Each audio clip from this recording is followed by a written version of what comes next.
Before you watch this exclusive interview with Andrew Tate, there are a few things you need to know. Andrew is taking a massive risk agreeing to do this 5-hour and 20-minute interview because he is still under house arrest and under investigation, which means anything he says can and will be held against him. Now, what did we talk about in this interview? We talked about his experience in jail with Tristan, untold stories, religion, how this impacted his life. How emotional was it? Was he scared? You're going to see a side of him you've never seen before. We definitely talked about BBC.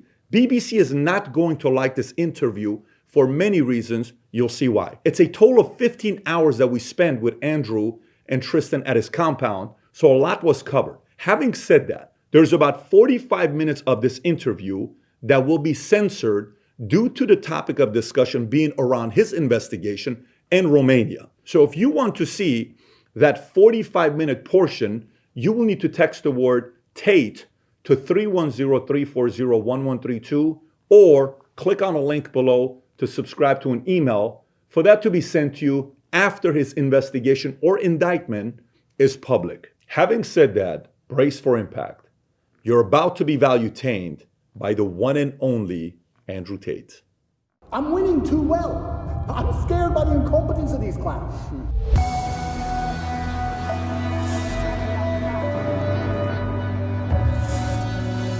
If this guy is so innocent, how can they get you to go to the dungeon for 92 days? How can they put you on house arrest? How can they do all this stuff?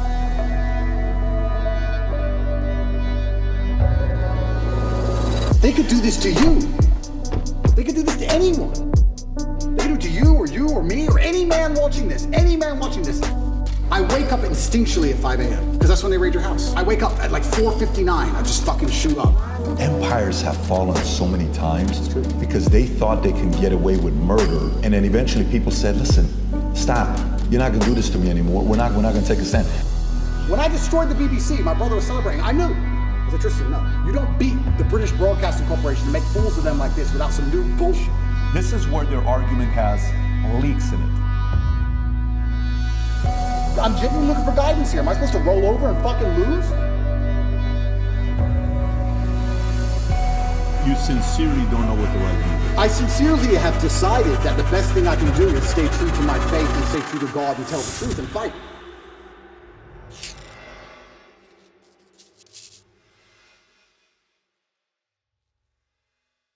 So a lot has changed since the last time we sat down with Andrew Tate. Last time we sat down with him, you were the most Googled man on earth. Today, effective last 2 days, you are now the most Googled woman on earth. Correct. According to your Twitter profile. Correct.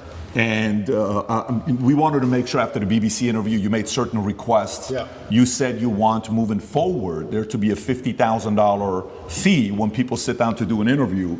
So we wanted to make sure the ESG score for this interview would be very high. We got you a $50,000 Target gift card. I appreciate it very for much. People in America will appreciate I need that. a whole new wardrobe. And then Yeah. you also said cookies. So Adam got you some Box of Tate chocolates. cookies. Amazing. To make sure we Yes. match that. And then we One did, for your brother as well, I We did believe. bring a Bud Light, Yes. but unfortunately, Vinny finished it on the way here. Vinny, you know, we I'm already a girl. I don't need Bud Light. yeah, so we respect that. So, but anyways, look, a lot's obviously changed from last time to this time. Last time we sat down was around 9 months ago. Yeah. You had, at the time, been deplatformed from every social media platform. We came out here, we sat down, we spoke. The Matrix was attacking you. You were saying, Matrix attacking me, Matrix attacking me. Yep. From then on, Musk buys Twitter in October. Yep. He then reinstates you. Correct. In one day, I believe you get 1 million followers on Twitter. You're upwards of 7 million today. Yep.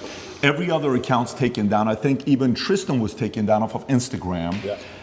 And then, you know, the arrest comes, the lover boy, all these articles. Yep. And Vice releases the hit piece on you guys. You know, they're saying what they're saying, and I'm sure we're going to get some comments on that. Yep. The initial 30-day lockup was extended twice, 92 days in the dungeon. Yep. We had a chance to speak with one of your lawyers, Tina Glandian, on February 24th. It was a great conversation we had with her. Then eventually you're released, you and your brother come out, and you specifically make it clear that you did 7,417 push-ups. Correct. Very impressive. You received letters from thousands of fans. You read the Quran on a daily basis. Yep. At no point was any charges anything official charge. It was all allegedly. Yeah. And while you were away, a new star was born, Dylan Mulvaney, which I'm sure you're familiar with. From there on, a lot of comments were made. Comments of people that supported you, comments of people that didn't support you. Yeah. Logan Paul said by 2023, he will not have a sliver of relevance, is what he said. KSI said Andrew Tate snitched on himself after getting racialed by Greta Thunberg. Yeah. Destiny said Andrew Tate has been arrested for rape charges in a country he specifically lives in to avoid rape charges because he was beefing with a autistic child on the internet. I think he's referencing the great Greta. Yep. Matt Bernstein advocated to get you kicked off of Instagram. Sure. And he's part of the Blue Pill community, a big famous makeup artist. Yep. Ethan Klein said, and that's why I call him Andrew, the human trafficker. He sent me a cease and desist threatening to sue me for defamation for saying he's a human trafficker. Yeah. What else am I supposed to call someone that buys and sells human beings after their will? Tate, the human trafficker. NBC in January 2023 said Andrew Tate said he broke a woman's jaw and that his business was a scam ahead of Romanian charges. Yeah. Rolling Stone said, meet Andrew Tate, ex-kickboxer, red pilling the angry young men of America. These are people that didn't support you. Now, these are the people that supported you. Tucker Carlson, he comes out and he says on Full Send podcast, first of all, he's really smart. Yeah. The spirit that animates Andrew Tate is very clear and very obvious, and it's not a malicious spirit at all. Andrew Tate's core message is respect for yourself, act like you're worth something, Yep. achieve something, do something, get the fuck off the couch, put down the porn, go do something with your life. That's the greatest message that anyone could give. It tells you everything about the people in charge who say that's threatening. What is that threatening? The same people who live on the pedo island with Epstein and the same people that were friends with Harvey Weinstein were claiming to protect women by rebuking Tate. Yep. That's Tucker Carlson. Yep. Piers Morgan, who originally, when he went on, it was very combative. Correct. It was a very good interview, entertaining, but it was also interesting to see him trying to push you. And then he flips and he says, this is getting ridiculous. Romanian authorities must either charge him Yep. and his brother if they have actual evidence of crimes or release them. Musk obviously supported by restoring your account like this. Jake Shields said people are freaking out about young boys looking up to Andrew Tate, but totally fine with young girls looking up to Cardi B and the Kardashians. And obviously, Aiden Ross, Red Pill community, Joe Rogan. I can go on and on and on about a lot of things that's being said. We watched the BBC interview, and we'll talk about BBC here in a minute because I have some questions on that as well. But the first thing I want to ask you is, 9 months, where we were at then, September, to where we are today, a lot's changed. How do you feel with everything that's going on? And tell us a little bit about your current state today. Yeah, there's a very strange sense of terror that comes from knowing exactly what's going to happen to you. There's a strange sense of calm that comes from it also, but in the middle of the night when you can't sleep, sometimes you feel happy knowing what they're trying to do to you, and sometimes you feel terrified knowing what they're trying to do to you. I think I'm very happy. Every single podcast I did previous to this, I hammered the point home and I made it very clear that they had the intention of trying to put me in jail. I said, there's 3 lives. They try and cancel you and slander you and destroy your name. They don't just want you to disappear from the internet. They want you to disappear from the internet in a cloud of shame. They have to shame you, which is why they chose the crimes they did for me, and it's why they usually choose the crimes they choose, because it's heinous. They want to shame you, and they want you to disappear with your head facing the ground and never pop up again. Obviously, they attempted to cancel me, and I became more famous than ever before. I even said to you on your podcast, and I said on other podcasts, I said, I think they made a mistake. I think when you have power and you overuse it, what happens is a rebellion. That's how a revolution starts. When you have power, you have to be very, very careful with how you use that power. The second you overuse it, there's a revolution, and we're in Romania, so they know all about that. That's exactly what happens. And I said at the time, I think I was a mistake. I think they made a big mistake canceling me the way they did. And then the second time, the second life, which I described as they try and put you in jail for no reason. Here we are in the current scenario. I knew it was going to happen. And the third one is they put a bullet in your head. So we're going to have to see how the second life plays out. And yeah, I mean, when this is all over and I win the court case and I get the not guilty, I won't be smiling.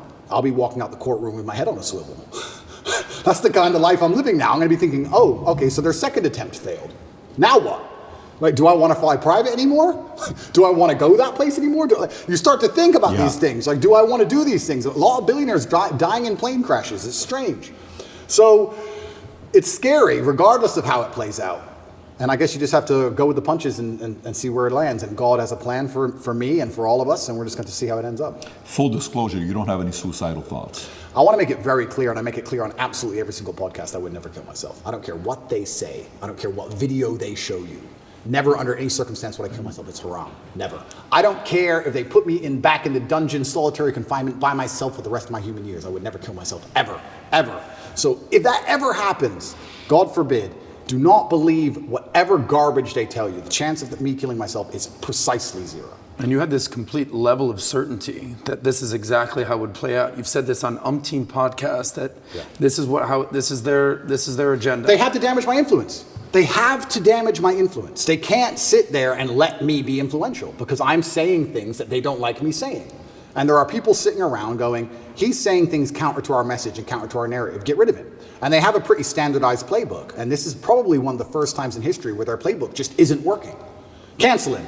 Well, he's still around. Oh, well, lie about him in the news. Just say he touches chicks. Well, no one believes it. Oh, all the comments are on his side. Everyone's calling us liars. Okay, then do it again. Then do it again. Make up a new girl. Then do it again. Find someone else. Yeah. And they keep attacking me with the same weapons, but the bullets are bouncing off. And that doesn't give me a sense of calm. That doesn't make me think, ha ha ha, I'm invincible. It makes me think, uh-oh. It makes me think, uh-oh, because human life is cheap at the top. It's very cheap. Does it make you want to sit on the sidelines and be quiet and just kind of live a life with your family, your kids? Does it make you want to do that? Maybe all these attention is actually not a good thing. It's interesting because sometimes I analyze myself and think, why don't I just do that? Why don't I just disappear? You know, I don't need money. I don't need fame. Why don't I just disappear? And then you have to, I was saying this to my brother, and he was like, well, Genghis Khan didn't need Vienna. Some people are just wired that way. Like, Vienna's a long way from Kathmandu. Sometimes that's just the way it is, or Ulaanbaatar, I apologize, the capital of Mongolia. That's just the way some people are. If I see injustice, and if I see things which I believe to be false, I feel like I am obligated to say the truth. I can't explain why, even if at my own detriment. What am I doing this for? Like, it's to the detriment of my life. And I've had these conversations at length with the people close to me, and we're all saying the same thing. It's always been the same way. Humanity's always been the same way. There's been a select, small, few good men up against evil, and evil always outnumbers you. Evil always has more money than you. They always have more power and more influence than you. If you play any video game, when you get to the end boss, he always has more life than you. He always has more hit points, but you're the good guy. And it's kind of like, it's never been any different. At any point in human history, there's been the good guys up against the forces of evil, whatever they were of the time. And you've always been outnumbered, and you've always been supposed to lose. So you consider yourself the good guy in this situation? I think that truth is instilled by God in all of us, and I think if you tell the truth, you're a good person. So who do you think is the bad guy? You know, everyone uses they, them, they're after me. Who's they? Who's the bad guy? Well, instead of saying who, what I will start by saying is what they do. And what they do is they control information.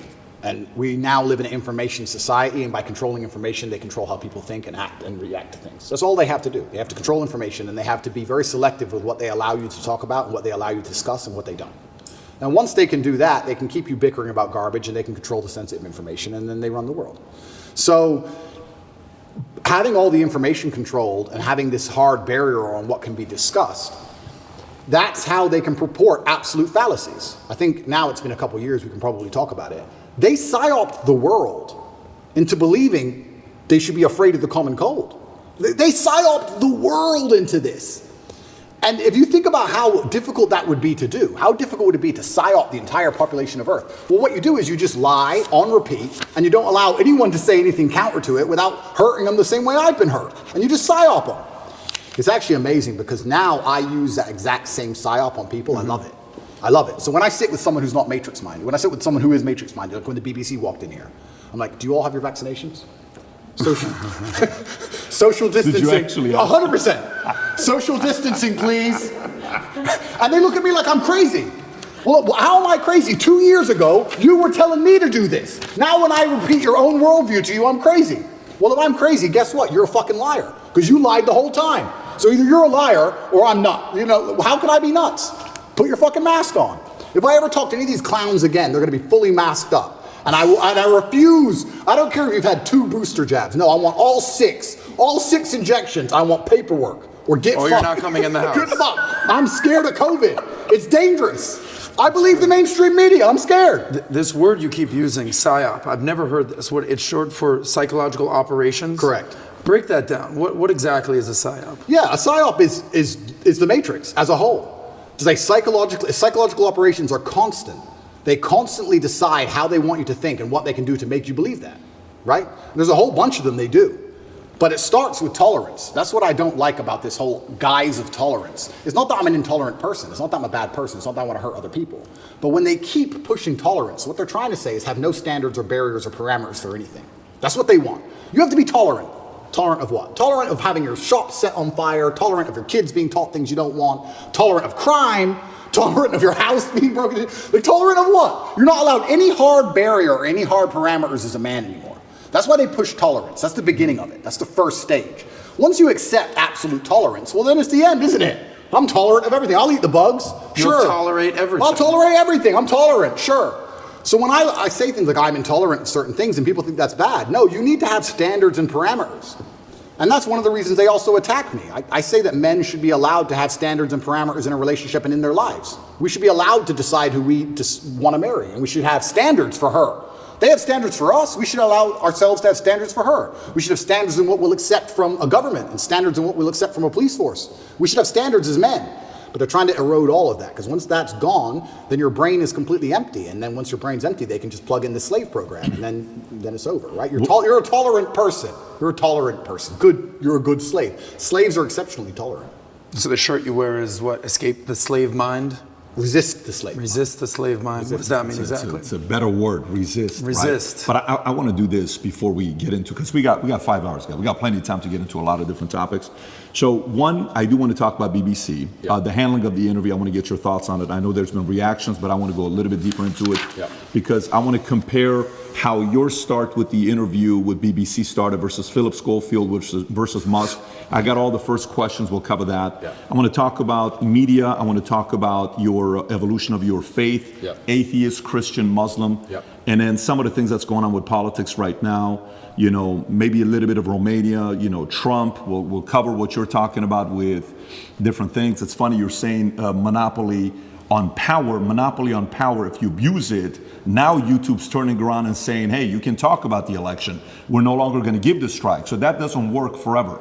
First thing I want to talk about, I think the audience would like to know, for you and Tristan, 92 days in the dungeon, you know, you're in jail, Yep. your experience in there, we keep hearing about it, we read about it, but what was it like for you guys being in there?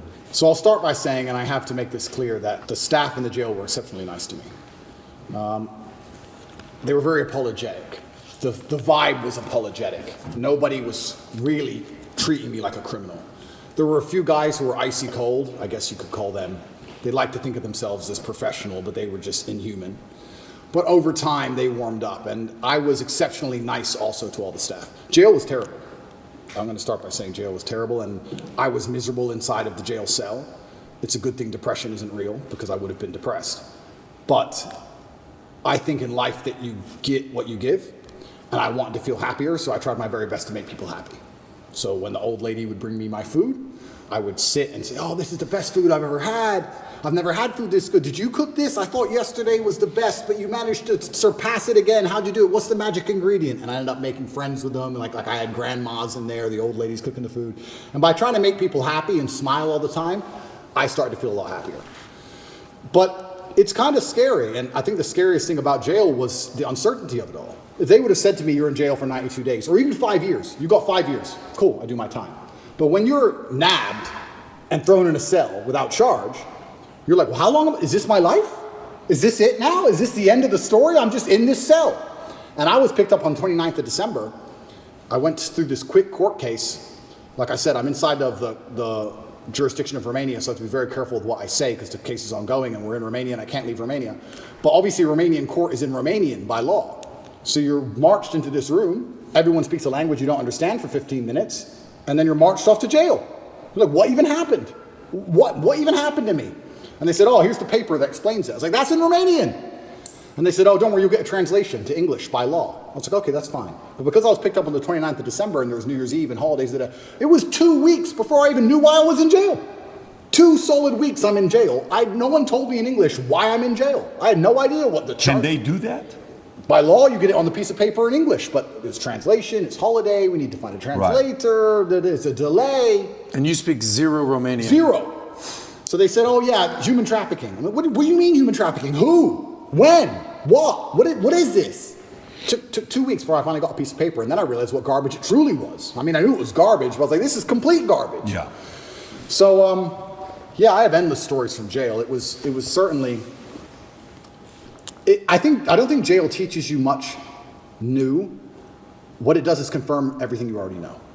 It confirms everything you know about the reality of the outside world, that you need to be physically strong so that you're not attacked by others, and mentally strong so you're not attacked by yourself.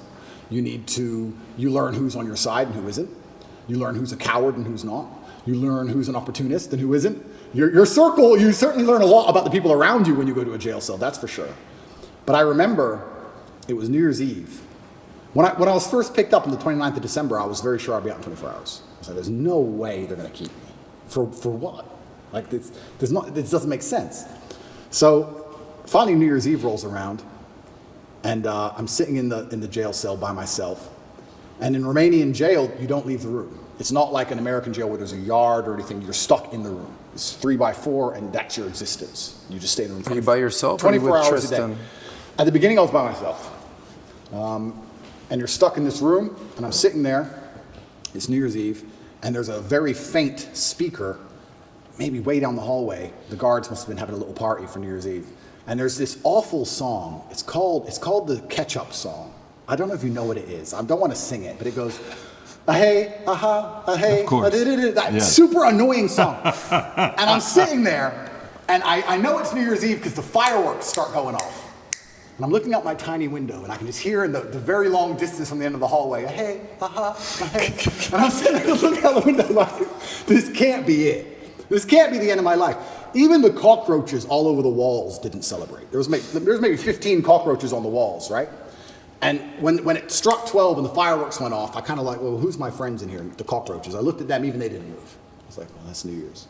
It's funny because before that, a couple days before that, me and Tristan were discussing, do we want to do New Year's in Dubai? Do we want to go Courchevel? Shall we go Miami? We're all arguing, oh, that will be boring. That's too far. We had all these grandeur plans. Oh, finally we decided to go to Dubai. We were in Czech Republic at the time, and we decided to go to Dubai. And I said, let's stop in Romania so I can repack a suitcase. So That's it. That's the only reason. That's the only reason. So jet left Prague, landed in Romania. My jet was still on the runway. Came here overnight to pack a suitcase, spent the night, spoke to Greta with a pizza box, and it's 5 a.m. they got me before I flew back to Dubai. So that was my The infamous Greta pizza box situation. Greta pizza box. How much you think there's anything linked to Greta? Is there anything, because the timing of it? Yeah, I don't think she specifically said that. Of course. But there are certainly people within the Matrix machine that you can't attack without catching flack for. There's certainly protected people. It's absolutely and utterly a club, and you're either in the club or you're outside of the club. She's certainly in the club, right? So if you say certain things about certain people, or you get a beef with X amount of people, or you discredit a certain person, they're going to try very hard to teach you a lesson for doing that. And you can see very clearly who's in the club and who isn't by the Philip Schofield situation. This is a man who has groomed boys and had sex with them, but he's in the club. All of the media headlines after 2 days are, let's have compassion, feel sorry for him, his mother's upset. They've attacked me for 14 months, day after day after day, and they relentlessly attack me. Nobody talks about my mental health. Nobody gives a shit how I feel. I didn't do any of the things he did. He's actually done things. I haven't done anything. But when you're in the club, you're protected by the media. When you're not in the club, you're attacked by the media. And that's how it simply works. You're either on our side or you're not. But to join their side, you have to sell your soul. Your sanity has a price. Your sanity is for sale. You have to sell it. You have to come along with your sanity, take out your mind and say, here you go. Take my sanity. I'll take 35 million. Yes, that is a woman. Yes, protect me. It's insane. And the reason these people join these clubs is because they know they're doing bad things and they feel that they need protection. The reason I stand up and argue against all this shit is because I know I don't have skeletons in my closet. You think I'd be on the internet talking like I talk and fighting the Matrix if I had skeletons in my closet, if I was actually a bad person? I've been investigated as deeply as a person can be investigated by multiple federal agencies for 14 months. I was locked in a jail cell and 2,000 people I know was called. My barber, my old housekeeper from when I lived in England 9 years ago, my gardener I used to have in another country I lived in. Everybody was called. And people were offered bribes effectively. The media are calling girls saying, if you have a bad story to tell about Andrew, we can pay you $30,000 if you have a bad story. That's a bribe. That's a bribe. And they still couldn't find anyone. Still. I've been investigated to a deeper level than 99.9% of people you'll cross on the street. And they're saying I'm guilty and I'm a bad person? You go get 20 men off the street and put them through what I've been through. You'll find more crimes than you've ever found with me. Absolute clown world. It's insane. And if I was part of the club, none of this would be happening. The media would be on my side. They wouldn't be hitting me this hard. They wouldn't be lying about me. All I had to do was sell my soul and sell my sanity, and I refused. And they're trying to punish me for it. That's what's happening. It's funny you say this. When we watched the BBC interview with Musk, right? And he goes up and the guy opens up the question with, why'd you agree to do this interview? He says, well, I don't know, what's the name of the BBC? And he's trying to mock them and all this stuff. And there's a part of it where, he calls them out for the mistakes they made. Yeah. And if you go to the bottom of the interview on BBC, you'll see comment section saying, why'd you cut that out? Because Musk puts it on Twitter, but they didn't put it in the interview. Yeah. Then you watch the interview with you. The first question they ask you was, what's the first question? Hey, you've been accused of serious crimes, rape or something like that. Right off the bat, they ask that question of you.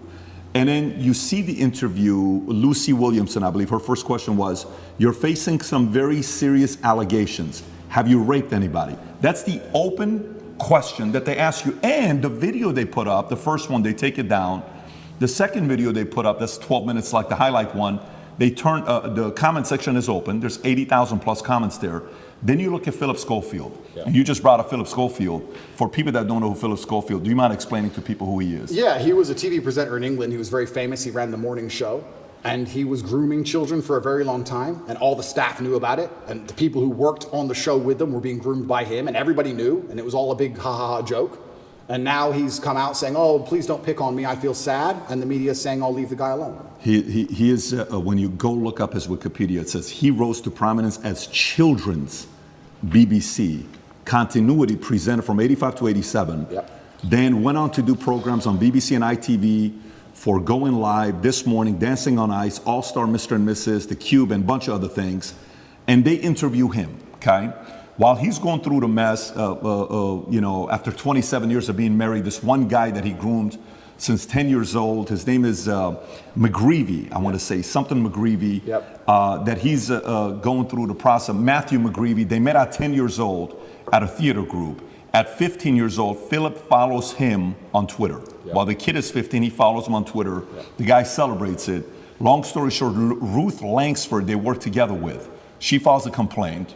Then right after filing the complaint, McGreevy gets fired. Then he has to take a break. Then he comes out after 27 years telling his wife, and hey, I'm gay, I'm coming out of the closet. He's got 2 daughters. But there's a part of it where Matthew calls his wife and says, hey, your husband and I had an affair together when I was 19 the first time and 20 and all. Nobody knows if it was before or not.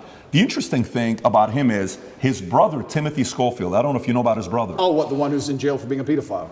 Was convicted of 11 sexual offenses involving a child between October 2016 and 2019, including 2 sexual activity with a child. Here's how the interview started. First question, the guy asked him, he says, you've had quite a week. How are you? Opening question. Versus the question they ask you on the opening, right? And then he turns around and says, the media's interest in the affair was motivated partly because of homophobia, alleging that an affair with a much younger woman would have not generated such a scandal. So he gets protected. And he says, all those people who write those stuff, do they ever think that there's actually a person on the other end, right? This is proven. By the way, this is the part where even when somebody's watching you and saying, why are they taking him to court? Maybe he did something. Why are they taking Trump to court? Maybe he did something. Why are they taking this guy? He must have done something. There must have been something there, right? It's stuff like this BBC does. If BBC are watching this right now, I want to kind of remind you of your mission statement that you have on your website. We're going to put the link below to your mission statement. You can go find it. Here's what your mission statement is, BBC. This is why you've lost some credibility the last couple of years. To act in public interest, serving all audiences through the provision of impartial, keyword impartial, high quality and distinctive output and services which inform, educate, and entertain. You say you inform, educate, you entertain, yet you conceal, misinform, and your content's quite frankly boring. You're cherry picking on people that you're talking to. So a message like that gets the average person to say, everything with you is allegedly, everything he did is proven, his brother is proven, yet let's leave him alone. Poor guy, let's target him. This is where their argument has leaks in it. And somebody like you can tear it up. Absolutely. Philip is part of the club, and I'm not. And this is the thing. I'm a mentally resilient person, right? 14 months they've attacked me. I'm not going to sit and complain about that because that's not how I operate as a man. 14 months they've complained about me. If you type Romania, human trafficking, you type in any of these things, my name comes up, my face, I'm a bad person. I've lost all my bank accounts. I've lost all my social media accounts. I've been vilified all across the matrix in every single possible way. They print my face every single day with something negative next to it daily. Nobody gives a shit about my mental health, right? Because I'm the enemy. And what's scary about this is Lucy Williamson herself, she was begging me for an interview. The BBC were begging me for an interview. I don't need any of these people.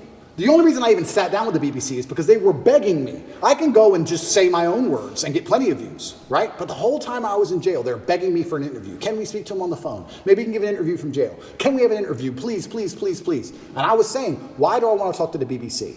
And the BBC were saying, no, we don't want to do a hit piece. We want to come across, we want to be impartial. This is what they're telling me. This is what they're telling me. We want to be impartial. We believe there's a side of the story that hasn't been told. We're really interested in some of the, let's say, what's the word? I don't want to get this wrong. Inconsistencies in the Romanian justice system. We're very interested in his side of the story. There's been enough hit pieces. We want to tell the other side. We want to hear Andrew Tate's story. And I said no, on repeat. Then they sent me a list of questions. I didn't even ask for a list of questions. That's not who I am. I don't have to script. I never ask for a list of questions. They sent me a list of questions. Here's what we're going to ask. It's about his mental health. It's about the Romanian justice system. It's about the fact he hasn't been charged. His liberty's been deprived. All this stuff. And I thought, well, that's kind of interesting. Maybe it's a bit interesting. And the Matrix is obviously printing lies about me. And these are some interesting questions from the Matrix for the first time ever.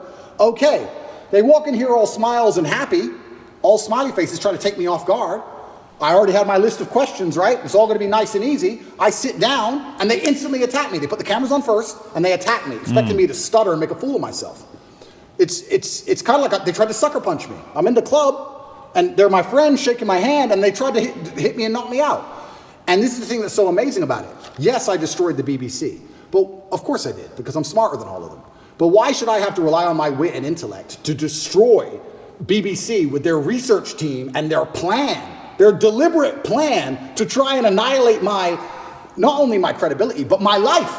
They are trying to put me back in jail, these people. They're not dishonest. They're genuinely evil. And they don't give a shit.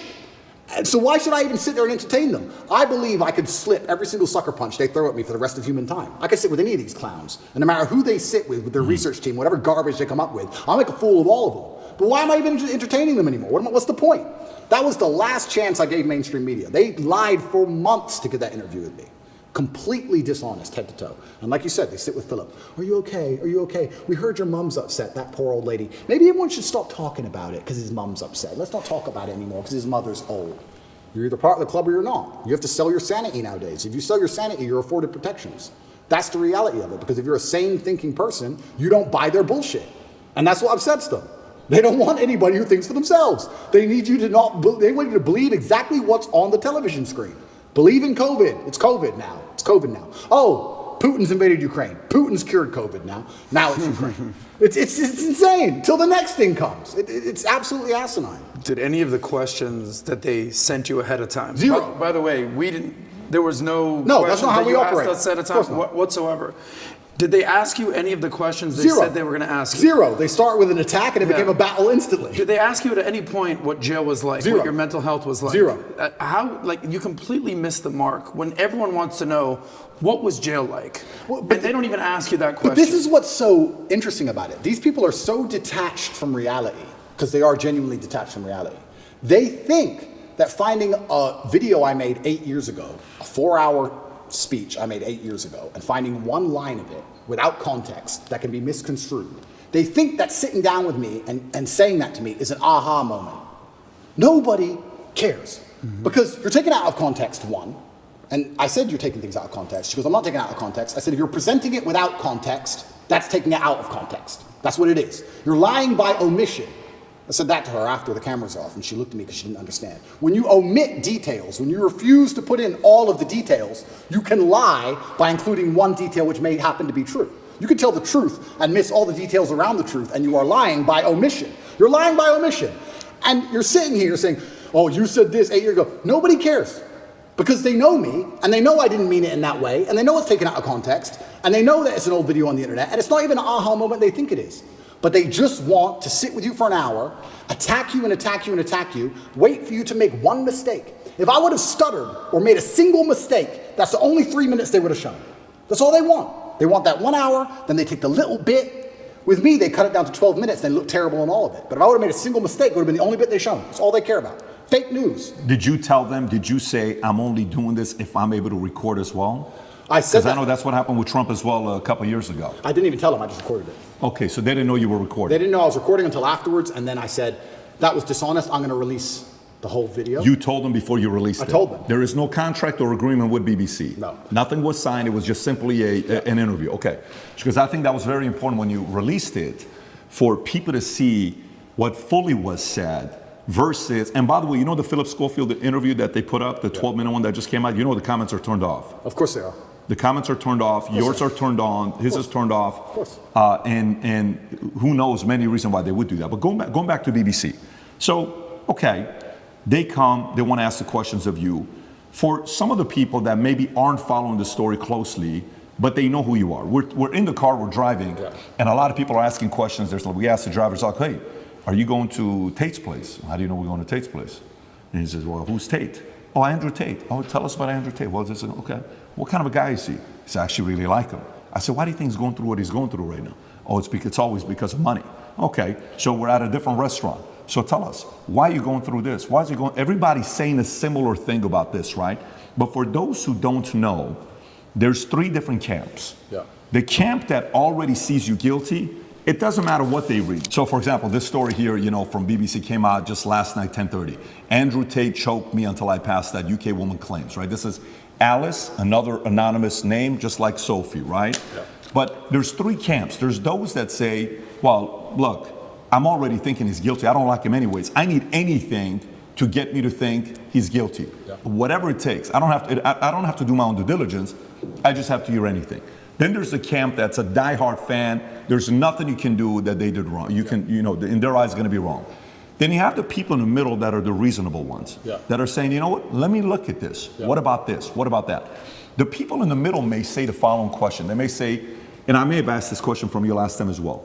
They may say, Andrew, okay, if this guy is so innocent, how can they get you to go to the dungeon for 92 days? How can they put you on house arrest? How can they do all this stuff? Yeah. If you're somebody that was born in US, you lived in UK, how come somebody else isn't coming to bail you out? You got different lawyers. How is it that they can keep doing this to you if you're not guilty? What do you say to those people? Yeah, and once again, I have to be careful what I say because of the court case, but Romania has a law, or the law in Romania is basically, if you can prove to a judge that it might have happened, they're allowed to hold you up to 6 months during the investigation stage. If I was guilty of anything, I would have been charged long ago. And we're going to talk about charges soon because I still believe they're going to attempt to charge me. But we're now approaching the end of the 6 months they can keep me under a form of arrest for without charge. Typically in Romania, when I was first arrested, the guard said, within 2 weeks, you'll have your indictment. I was like, 2 weeks? He goes, yeah, everyone gets charged quickly. Nobody waits 6 months for a charge. If they arrest you, they charge you, like every other country, right? The fact they've waited 6 months and gone into my entire life and attempted to find something shows they don't have a case. Why I believe it happened is because they didn't have a case when they were trying to hit me with this garbage, and they thought, you know what? If we put him all over the news, if we slander his name completely, there was a hotline set up. If you're a girl who's been hurt by Andrew Tate, call this number in the UK. A hotline. So they were attempting to use the media to find what they wanted. Months go by, months go by, months go by, case file's empty, nothing's happening. My lawyer's saying, when are we gonna close this case file? Like, yeah, we're just waiting for some papers, we're gonna close it, we're gonna close it, we're gonna close it. Around the time I was canceled, things started appearing in the case file again. They started spying on me again. Very interesting that it happened around that time. I don't know if they understood that I didn't have I wasn't protected by the political class of the USA. I don't know what happened. They started to build this case, and they spied on me for all of these months, spending millions of euros, spying on me everywhere I went, trying to find evidence of a crime. Eventually, they get to the end of their legal limit to spy on me, and they don't have any crime. They don't have anything. So in my current court case, we have two Americans who lied, the ones who we have the conversations between them saying they're going to get an Oscar for lying to the police. We have the CCTV of them coming and going. We have their Uber records showing they can travel the country freely. We have their phone calls with their mother where they're saying, yeah, he didn't hurt me, and my boyfriend caught me. We have all of it. We have all the evidence. We have those two, and then there's nobody else who could possibly even take the stand. I don't believe, as high level as this Matrix attack is, I still don't believe a Romanian judge is going to put me in jail with the dossiers. I've seen it. It's garbage. I don't think I'm going to end up in jail. But it's just taking years of my life, damaging my influence, having bad things to say about me, keeping me under control, keeping me locked in a house. That's all they want to do. They have no interest in the truth. There's no victims. There's no one to take the stand. Do you know who Sophie is or Alice is or no? Yeah, so the BBC, Ali? That's really interesting. So then the BBC says, well, we found victims, because the BBC have done enough investigative journalism to understand that the case is garbage and there's no victims. So they said, well, we found victims. They found one called Sophie first. That was a few months ago. I think I was still in jail when Sophie appeared. Is that her real name? No, that's her fake name. So they have a girl with a fake name called Sophie. They don't show her face. They ask me, what do you think about Sophie? How can I comment on Sophie when Sophie isn't real? Firstly, you've made her up. Secondly, I don't know who you're talking about. You're saying that 9 years ago I was emotionally controlling? That is the most subjective garbage accusation. What does that mean? 9 years ago I said you shouldn't party with those guys in the club. Is that what I said? I don't know what I said. I don't know who she is, if she exists at all. And they're saying 9 years ago you were emotionally controlling. Sophie said so. Who's Sophie? We're not telling you. What's emotionally controlling mean? We're not telling you. What comment do you want me to? If this person even exists, which they don't, then I destroy the BBC, make it very clear to them that Sophie doesn't exist, on repeat, because she doesn't. And 2 days later, Alice appears. What's interesting about this is that DCAUT, the federal agency inside of Romania, along with help from international partners, have tried so hard, spending millions of euros with federal level tools to find a victim so they can put me in jail. And they can't find anyone. But the BBC just pulls them out whenever they want. The BBC does. Where do these people come from? And I say this every single time. If anybody believes they've been wronged, male or female, by me, go to the police. Go to the police. I encourage you to go to the police. All these people say, we don't want to go to the police. We just want to stay on the news. What, is that because you're not real? Is that why? That's pretty convenient. I mean, I thought I was a bad person. Why don't you go to the cops? Oh, because you have no evidence and it doesn't exist? That's why. Are all these accusers in the UK, not even in Romania? Not even in Romania. So Sophie and Alice are supposedly both from the UK. And Alice's story To is... correct, it's not Alice. I said Alice, it's Evie or Evie or something like that. Evie. It's all made up names. It's all made up names. Yes. So Evie, we could call whatever name we want. But yeah, Evie is saying 13 years ago I choked her or something. Yeah. By the way, when is the 6-month time limit? End of this month. Okay. And can we reference the tweet you just posted a couple days ago? I want to stay on the Sure. She was commenting on Evie. You were going to say something about Evie, what she said 10. So she's claiming 10 years ago or 13 years ago, you guys had the consensual sex the first time. She comes back for the second time around. According to the story, she says she was being, your hand was on her throat, strangled me. She was passed out for a minute. And then she came back and she said, I did not approve of the second time having sex after she was passed out. So these stories they're making, and then she says, the guy asked a question saying, how come you didn't do any police report back then? She says, well, because it's not fully rape and it's not that, because it was consensual. I kind of wanted to be there and I didn't tell anybody about it 6 years later. There's way too many things that doesn't give it credibility for somebody to say, I didn't do anything about it then, but 6 years later, I told my friends, 3 or 6 years later. Yeah. And this is the thing that's scary. If you say to any red-blooded male, 13 years ago, you had sex with a woman consensually and she's now unhappy about how that sex happened. You can get, any man on earth can get screwed with that. If this person exists at all. And like you said, she refused to go to the police if she exists. And she's saying it was consensual. I think last night they aired it on Newsnight and they said, why are you coming forward now? And I think this actor, the person literally said, because now he's rich and famous. They literally said those words. That's what they said. Oh, because now he's rich and famous, I think it's unfair. It's asinine. I don't understand genuinely how a man can protect himself in the Western world anymore. How can you even exist anymore? If this is what they're going to hit you with as soon as you get to a certain level of influence, there's no man on earth who's safe from this. I said this to my judges. I had a few male judges. I said, they could do this to you. They could do this to anyone. They can do it to you or me or any man watching this. Any man watching this. They can put in the BBC 9 years ago you did something. They won't tell you her name. They won't give you any chance to defend yourself because you have no idea what they're fucking talking about. And they will print it on repeat until you lose your job and lose your bank and lose your social media. And then you're going to sit there bankrupt and depressed. And then they're just going to move on from you. And if you don't die, if you're like me, a cockroach who refuses to die, if you sit around and refuse to go away, they're going to make up a new one. It's crazy. And it's genuinely scary. And you're not safe from it anywhere anymore. I will say right now on this podcast, I encourage absolutely anybody who believes I've harmed them, male or female, to go to the police with evidence and we'll go to court. Let's do it. I don't harm people. If I was harming people, I wouldn't be out here as open as I was. The biggest criminals and the biggest gangsters and the most heinous people on earth don't have social media. You know this. If I see a guy with an Instagram pretending he's a gangster, he's not a gangster. The real gangster hasn't got Instagram. But that's the reality of it. You think I'm going to become the most Googled man in the world if I've been running around hurting people? It's absolutely insane. And I think there has been a shift in the consciousness. I think, especially because of COVID and a few other things, people are starting to understand that all these people do is lie. I think people are starting to understand that.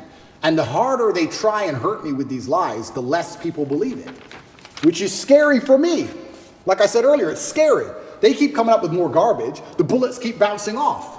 So now they're sitting around going, we can't convince the world this person is a bad person. How do we get rid of him? That's the scary part. You were going to say something. Yeah, Follow-ups on that if you want to go 6 there. months, it's 6 months coming up right now. It's coming up Yeah. June 29th, I believe. Correct. Okay, you put out a tweet recently. You said the 6-month time limit is running out. Yeah. Right? There's zero evidence against me unless they invent something against me, right? Yeah. And then you ask a poll. You said if they charge me with an empty bullet and it still takes a year to beat it and it allows them to save face, they're hoping that the world will basically forget about all this. Yeah. What do you think they will do? And you gave people 3 options. Option 1, let me go. Option 2, charge me with no evidence. Option 3, invent and frame attempt. The results were 38% let me go, right? 35% invent and frame attempt. And option 2, in third place, charge me with no evidence, 27%. 38%, 35%, 27%. So basically, it's pretty even. So what do you think is going to happen here? The people, the 38% of people who think they're going to let me go, I think are extremely naive. I go to sleep every night. Every morning, I wake up instinctually at 5 a.m. because that's when they raid your house. I wake up at like 4:59. I just fucking shoot up because they busted my house 3 times now. It's not nice to have a bunch of men with guns bust in your house. It's not a nice experience.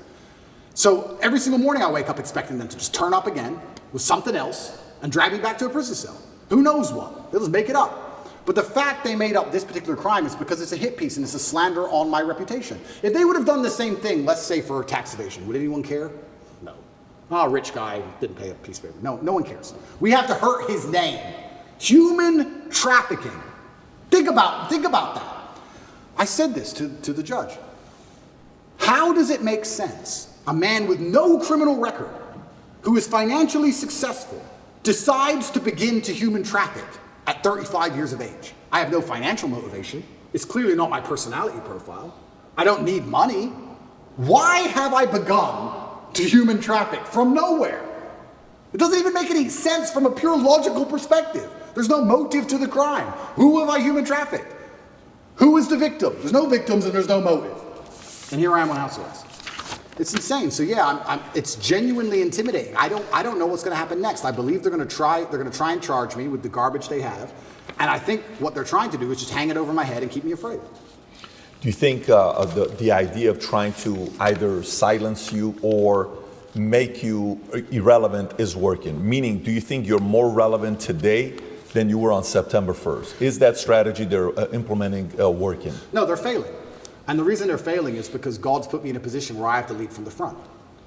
I think that in the days of old, when politics used to mean something, I believe in politics as long as the leader of the country charges on his horse at the enemy at the front. Then you're allowed to be king. Then I'll listen to your laws. That's politics. When you send other people's kids to die in a war and you sit on your ass, that's not politics to me. But now I'm in a position where I'm spearheading, by God's plan, the rights of basically every man on earth.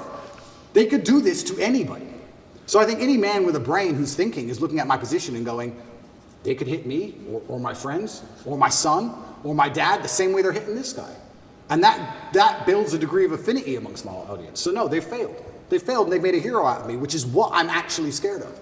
I'm I am scared by the incompetence of my enemy. I am scared by the fact that they are failing so monumentally. If they had been half successful with the cancellation, none of this would have happened. If the cancellation made me an obscure internet personality, it'd be over. If I would have just allowed them to beat me, none of this would have happened. But I beat them. And that's the problem. Now I'm sitting here going, okay, well, after I beat the BBC, after I destroyed the BBC, Tristan gave me a high five. He's like, oh, you wrecked them. They're going to look so stupid. I said, bro, we've sunk the HMS Hood. HMS Hood in World War II, HMS Hood was the British battleship. It was the flagship of the Royal Navy. And the Royal Navy was obviously renowned. It has been for hundreds of years. It was the best battleship. And it was up against German battlecruiser, the Bismarck. And the Hood should have outgunned the Bismarck. And it was the best German ship against the best British ship. By absolute fluke, the Bismarck, on its first volley or second volley, landed a shell perfectly through the top of the Hood and blew up the ammo magazine. And like in the first shot, within minutes, destroyed the entire HMS Hood. Killed like, I think it was like 3,000 people, 2 survivors. You can find the video on YouTube, the Hood blow into pieces. When Churchill found out the Hood was sunk, he said, sink the Bismarck, don't care what it costs. He sent every ship, every plane, every sub diverted from every other mission. Doesn't care if we lose every plane we have, don't care if we lose the RAF. We cannot lose the Hood without him losing the Bismarck. Sink the Bismarck. When the Bismarck sunk the Hood, all of the crew were celebrating, except the captain. The captain updated his will. He updated his will and telegraphed home to his wife and said goodbye, because he knew. When I destroyed the BBC, my brother was celebrating, I knew. I said, Tristan, no. You don't beat the British Broadcasting Corporation and make fools of them like this without some new bullshit. We sunk the Hood. And he's like, oh, we'll see. Oh, who's this? Evie? Evie. I fucking knew it. I'm winning too well. I'm scared by the incompetence of these clowns. But I don't know what else I'm supposed to do. Am I supposed to lose?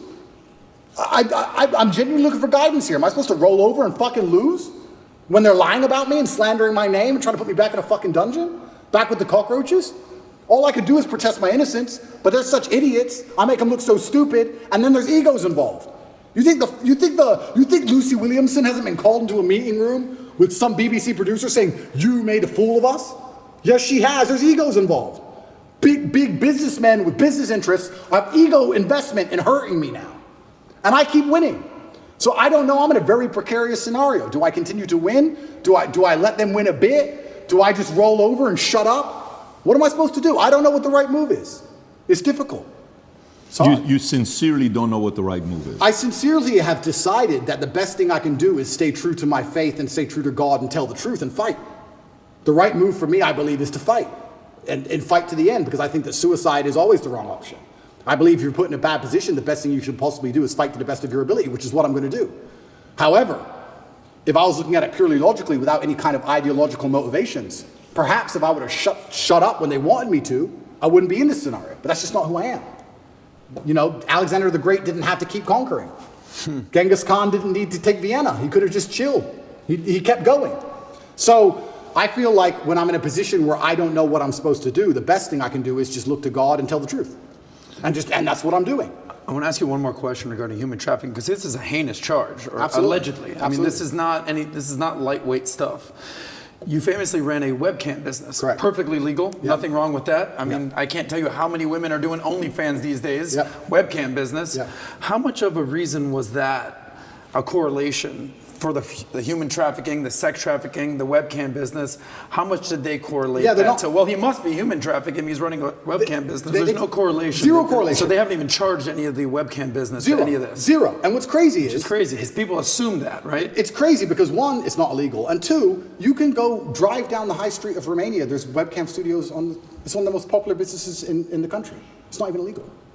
And that was a past life. You're talking about something that happened 10 years ago. It was that long ago? It was about 10 years ago, yeah. It was at the very beginning of it. The very beginning of the whole idea of that industry. Connect is an application which allows you to take a minute to connect with influencers from all around the world.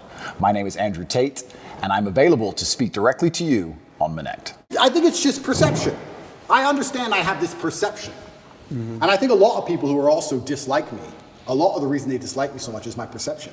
I've had people who say, I hate what you say. I say, what do I say? And after talking to them a while, they say, it's not what you say, it's how you say it. Of course. It's the perception of aggression. It's the perception of masculinity that they're afraid of. It's not even the words. They might like the words. Mm-hmm. It's my delivery. So I understand perception can be reality to a degree. I accepted that maybe the first month I was in jail. I understand when you have a message which is complicated, and masculinity as a whole is a very complicated tapestry, that the best way to instill it and teach it is to break it down to its core beliefs. So I've evolved way beyond Lamborghinis and chicks, right? But masculinity as a whole is a very complicated tapestry. You need to have the emotionality. You need to have the times you feel like crying and you don't. You need to have the times you can be aggressive. You need to have the times that you can be violent to protect your family. It's very complicated. And you can't teach that, especially to the young generation, in spite of the constant propaganda they have coming in their ears, very easily. So I break it down to a very core message, and the core message is that I have financial freedom, so it's hard to tell me what to do, and I have sexual access because I'm respected by women, and I have a good network because I'm respected by men. I break it down to those core things, and those core things are what I build that's how you build the tapestry of masculinity, because if you don't have those 3 core things, you can never build the rest of it. That's the beginning of it. If you don't have those 3 things, it's hard to build the rest. So anybody who doesn't look into my message properly, I mean, I'm sure these people who are after me have never listened to me speak at length, ever. Ever. They just look at a picture. He's on a boat. There's 3 girls on the boat. There's no way those girls are happy with that, because my wife hates me. And there's 3 of them. So he has to go to jail. And that's what's happening. It's that baseline. I truly believe it's that baseline.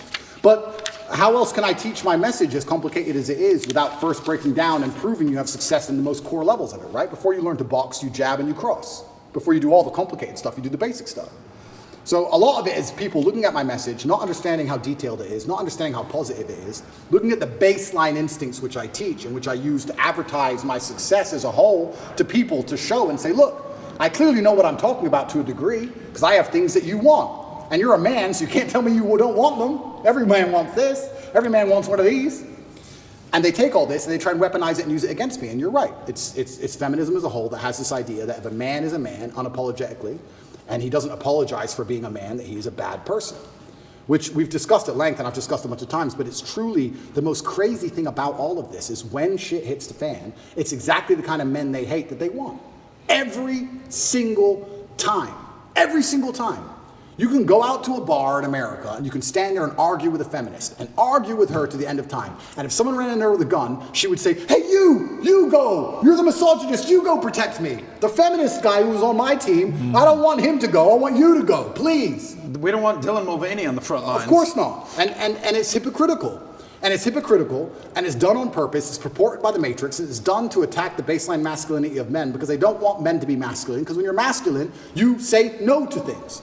I saw a really interesting study once that was it had testosterone level, and it was linked to your capability to disagree with people. The higher your testosterone level, the more likely you are to disagree, because at a baseline level, back before we were more civilized than we are today, if you disagreed with someone, you had to fight him. Interesting. You had to fight that man. For you to sit and say you are wrong, there had to be a possibility of violence. If you didn't have the capability for violence, you didn't say you didn't say they were wrong. You just agreed with stuff, right? So they don't want men who are standing up and saying, I don't believe in X. They want to reduce our testosterone levels to our eunuchs so that we sit and say, well, I may not agree with it, but what can I really do about it? It is what it is. And then they have absolute control. Do you think history favors that ideology? Or history, eventually, a group of men stand up and say, yeah, listen, we've had enough. This is not going to be happening. I do believe that in history it's always been the same. I believe it's always been a select group of good men who are up against evil. And I think they've always been outnumbered, and it's always been difficult, and they've always suffered. All of them. When I was in jail, the amount of letters I got from people, and it was just names of, and I'm not comparing myself to these people. This is the letters I got of Nelson Mandela, Martin Luther King, Malcolm X, Muhammad Ali, everyone who was unjustly imprisoned. Everyone's gone to jail. Because when you stand up for something, they end up trying to put you in jail. When you're a good person trying to do good, the evil, the matrix as a whole is going to try and throw you in jail. That's what they do. That's the punishment for it.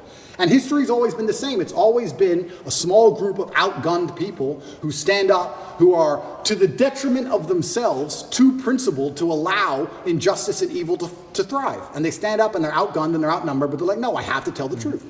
If you play a video game and you're the good guy, when you get to the boss at the end, he has more life than you. He has more hit points and he moves faster and he's a cheater.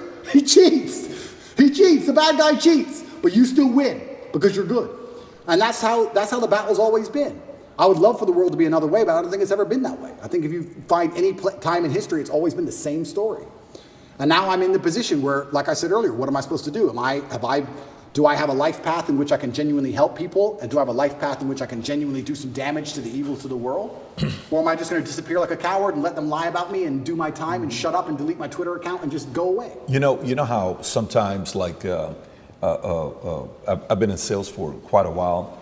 If a guy who doesn't have any responsibilities and he's single, he has a $30,000 a month, boom, he's going to Vegas, having a good time, and then he doesn't work as hard until he runs out of his 30,000. 3 months later, I got to go make the 30,000 again. Oh my God, panic! I got to pay my bills. I'm behind on the phone. Let me buy this watch and make 40 grand. I'm going out again. So it's very inconsistent, right? And then as you're in sales longer, you're like, okay, the profile of somebody that's going to be more consistent is not a single guy. It's a guy that's married, kids, homeowner, and all those three are signs of what? Married, commitment. Homeowner, commitment, responsibility. Kids, commitment, responsibility. Last time we didn't talk about your kids. At this point, I think it's public video, your daughter running to me, give daddy a kiss, all this stuff. Everybody knows at this point. Do you, when you're in jail, sometimes I sit there and I got books on my desk. I'm like 50 books behind, and I like to read. I know you don't talk about reading a lot, but I like to. I'm 50 books behind. But I bet if you're in a place where you're in jail, you're forced to think. You're forced to, Andrew, you don't have the phone, you don't have the computer, there is no emergency podcast. Go away and think. You're sitting there, you're like, okay, family, kids, you know, what it's really all about. Those decisions, when you think about your kids, does it influence you to say, oh, what are you doing this? You know, why are you going through all this stuff? Maybe you got to make some changes in your lifestyle. And if yes, in what areas? Or does it say, no, double down even more because I'm fighting for them? And that's a really interesting question. I'll start by saying how thoughts in jail are different than thoughts in the outside world, because this is actually an observation I had. In the outside world, I don't think you carry a thought for very long that you don't want to carry. You can sit and think about something if you want to, but if you don't want to think about something, you just get your phone out.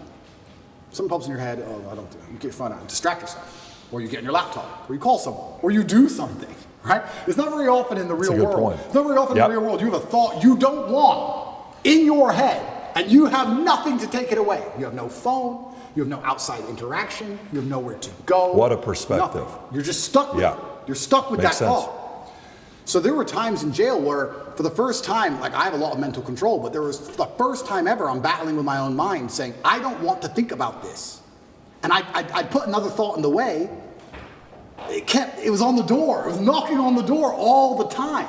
And this is for weeks. Because every day is the same. You never get the outside interaction. And you also, what made it worse is, you never get the answer. You know, like the open loop. If you ever say to somebody, I'm going to tell you something, I'll tell you later. And it bothers them. That's what jail's like, because you might think of something.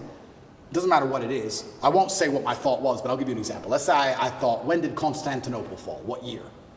I can't just Google it. I don't know.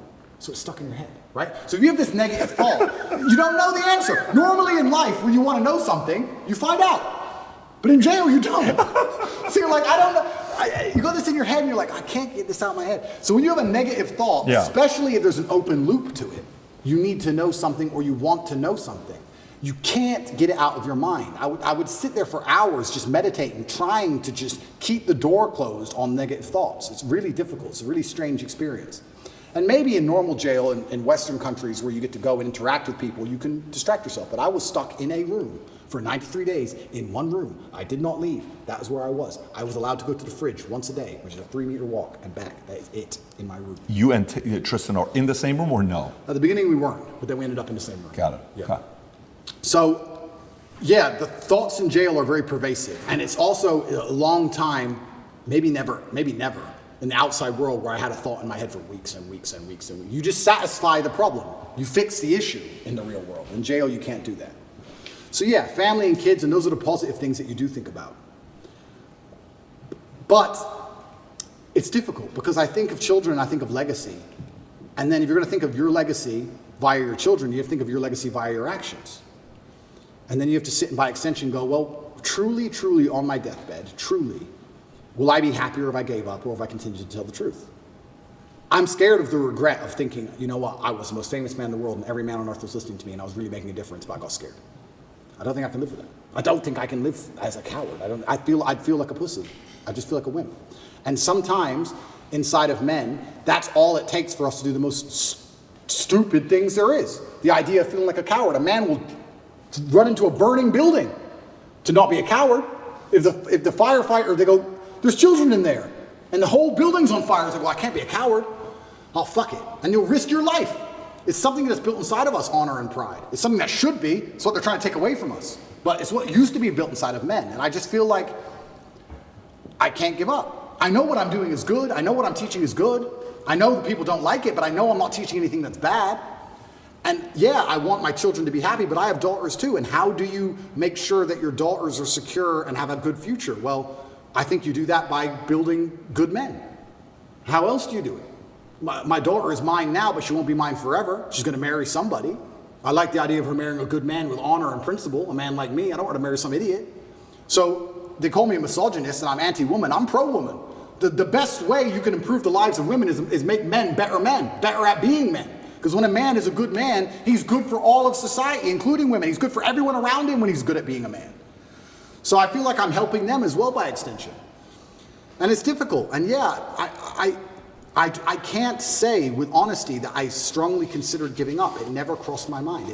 It was there for a second. Do I need to do this? And after like half a second, it was like, yeah, I do. I don't know why. I can't. It doesn't make logical sense. So kids didn't influence it one way or another? Kids made me want to do it more. Kids made you want to do it more? Kids made me want to do it more. Got it. I look up to my father as a hero, and I would hate for my sons to look up at me and not see me as a hero. Because that's how I believe you should see your dad, as a hero. And I feel like and you're not a hero without an enemy, and you're not a hero without a fight. Did they ever try to, and by the way, I don't see this working effectively at all, but did they at all try to come in between you and Tristan, or you and the two girls, or the two of you and them? Was there any manipulation and divisiveness going on there? What about these stories that came out that you've got cancer and lung cancer, and then you were poisoned, and these matrix attacks? Yeah, so are you planting these stories? No, are they making these things up? No, so the cancer thing is interesting, because by Romanian law, every 30 days to extend the arrest, there has to be new information. They can't extend the arrest based on the previous information. So they put together all this garbage case and arrested me for 30 days. To keep me another 30 days, they have to find something during that 30-day arrest period to keep me for the second month. But of course, there's nothing to find. So when I was having medical scans in Dubai, a dark spot was identified on my lung. And I had follow-up tests booked for February. So after the first 30 days, I called up my PA and she said, are you coming to Dubai? I said, well, yeah, if they let me go at the end of these 30 days, I'll come to Dubai for my medical tests. They took that conversation and shown it and used it in court, saying I'm trying to flee the country and trying to escape the judicial system as motivation for the second month's arrest. And the judge agreed and locked me in jail because I said that I would go to a medical appointment if I was free. And they used that as proof I'm trying to run, because they had nothing else, and the judge agreed it for some reason and kept me in jail. Then everything in Romania leaks. So it leaked that I had this medical thing in Dubai, I had a problem with my lungs, and then there's a hospital here, and I decided to go to the hospital here and have it looked at, because although I was not concerned, I thought, you know what, although it's difficult to do procedures in jail, I have time for once in my life. So I decided to go to the hospital here in Romania, and Romania does have some private healthcare, which is actually very high quality. It's not as poor as people think it is. And I went to a private hospital, and I knew it wasn't cancer. I knew it wasn't. I sat down with the doctor and said, we're really concerned about this dark spot in your lung. I said, it's not cancer. He said, how do you know? I said, that's just not my life path. It's not my story. You told him that? Yeah. The doctor was like, okay, but we have to investigate. I said, we can investigate, but it's just not my story. It's not cancer. I have 0%. When BBC came, did you have guys like watching every move they were making? You had to almost put like one-on-one, right? Somebody's watching everything they're doing. Everything. You have to do it, right? You can't be, you have to be overly paranoid and skeptical with these guys. If they guys. want to hear about, Ricky Tang's crime lord, if they want to hear more about the crime syndicate in Hong Kong, I can tell them all about it, because Carter and Lee is going to get it under control. I mean, this is the thing. This is actually a really interesting point, which I'll go into before I finish the lung story. So I went to the doctors here.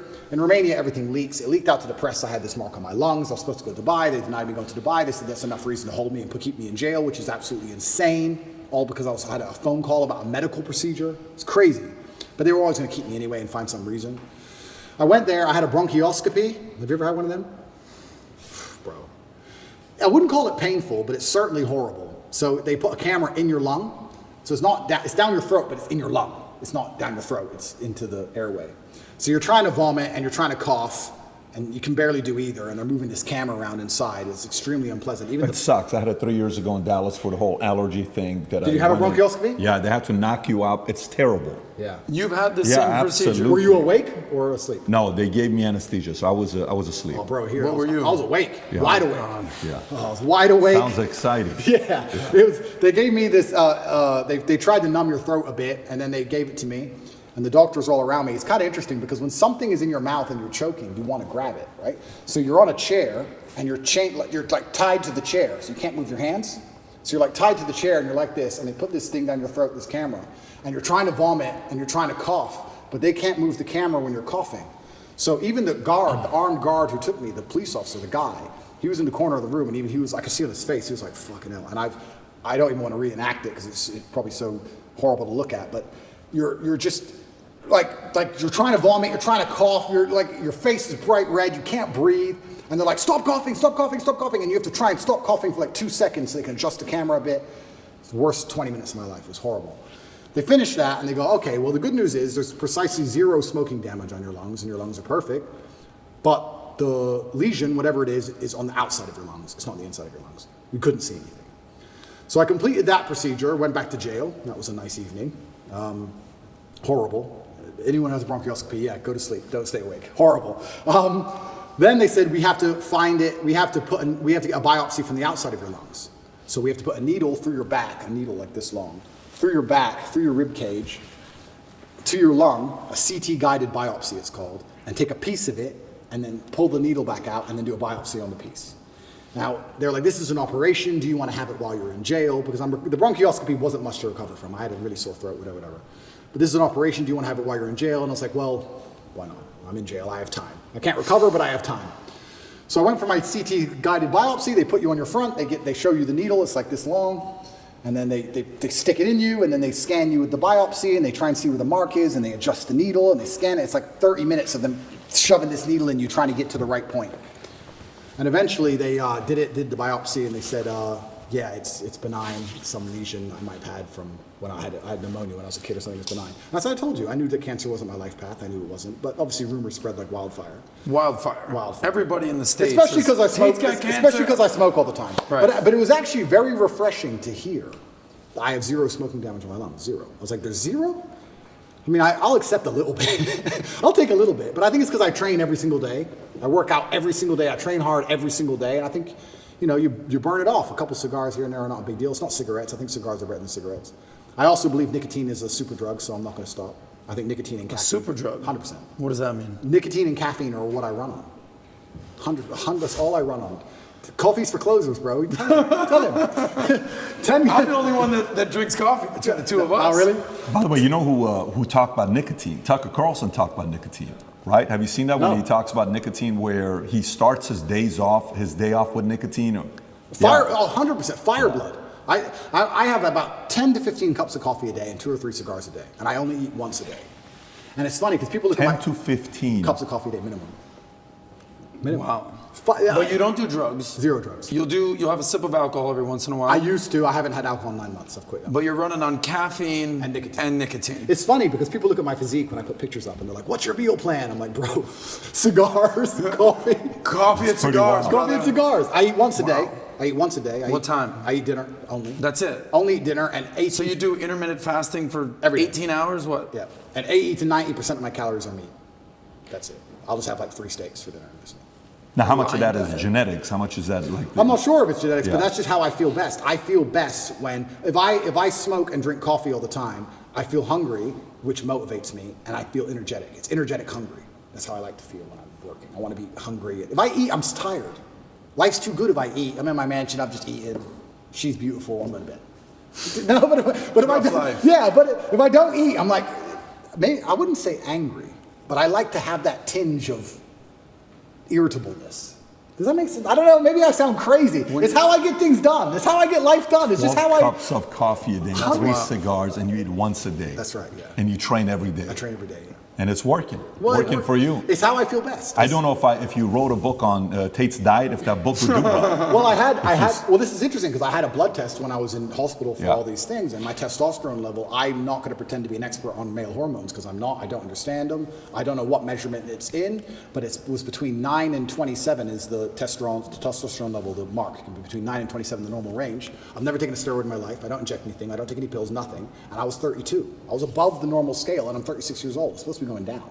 So whatever I'm doing, I'm sticking to. What was your diet and your regimen while in jail? There was no coffee? I had coffee and cigarettes. Don't worry, bro. I had those. Really? I spent my commissary money on coffee and cigarettes. I had coffee and cigarettes and 1 meal a day, same.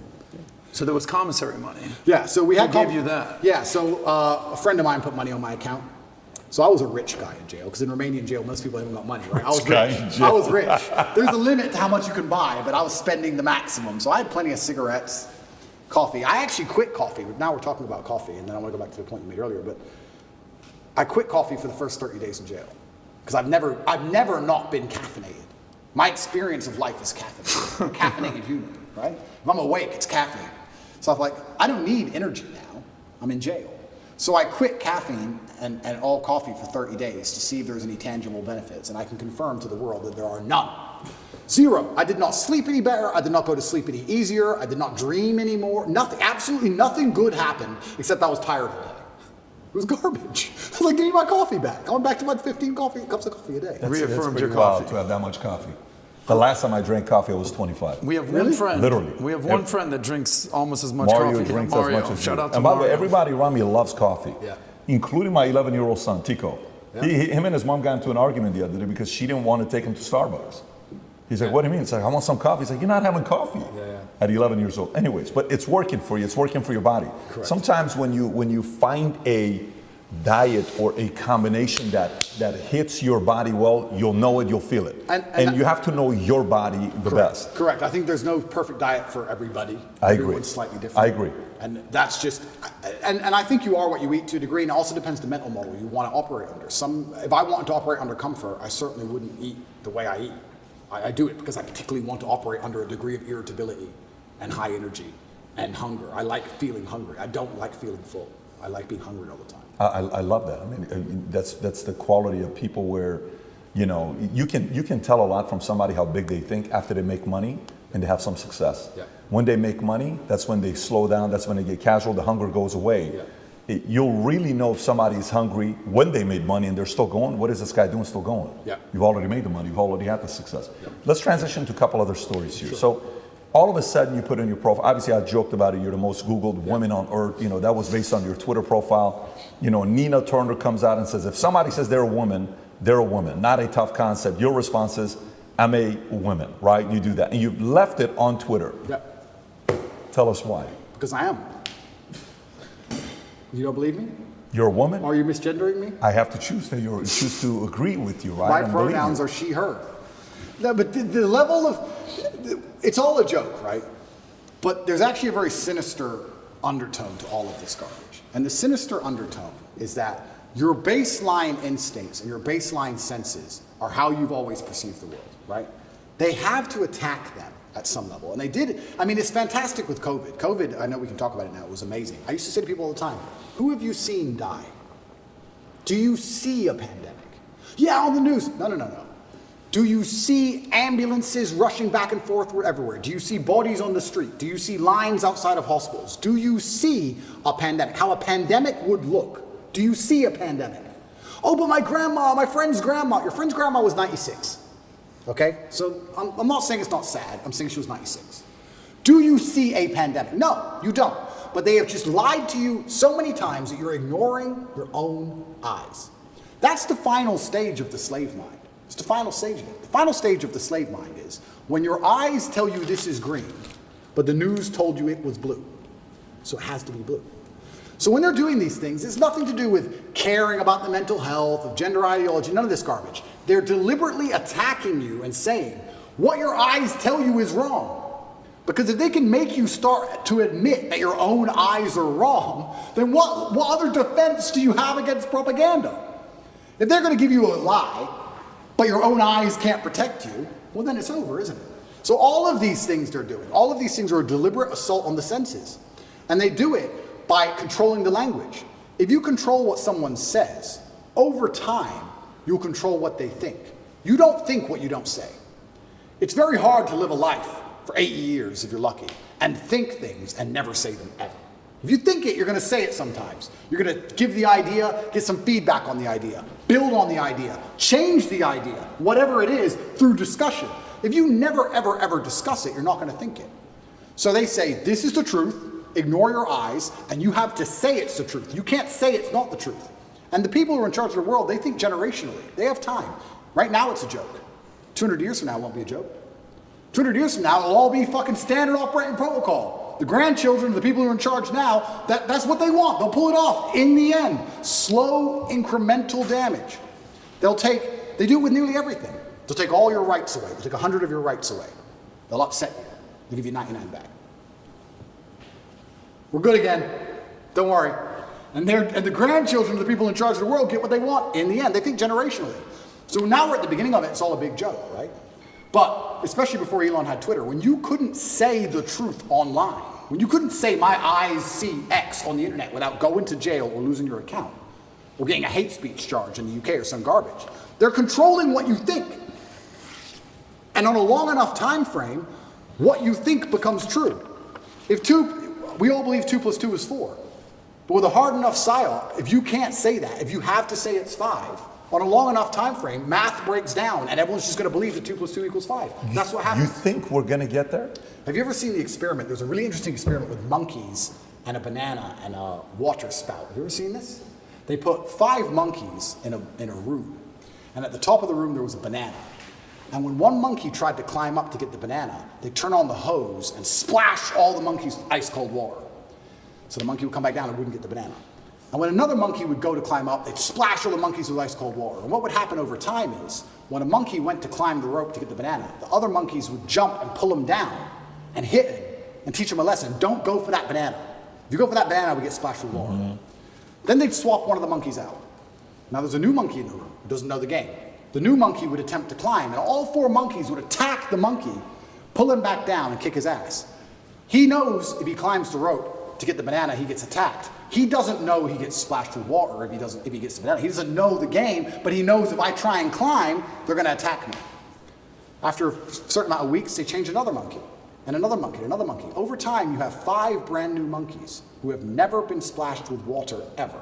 But nobody goes to climb the rope, because if they do, they're attacked by all the other monkeys. And nobody even knows why. Damn. That's just how it works. If you climb that rope, we beat you up. That's just how it works.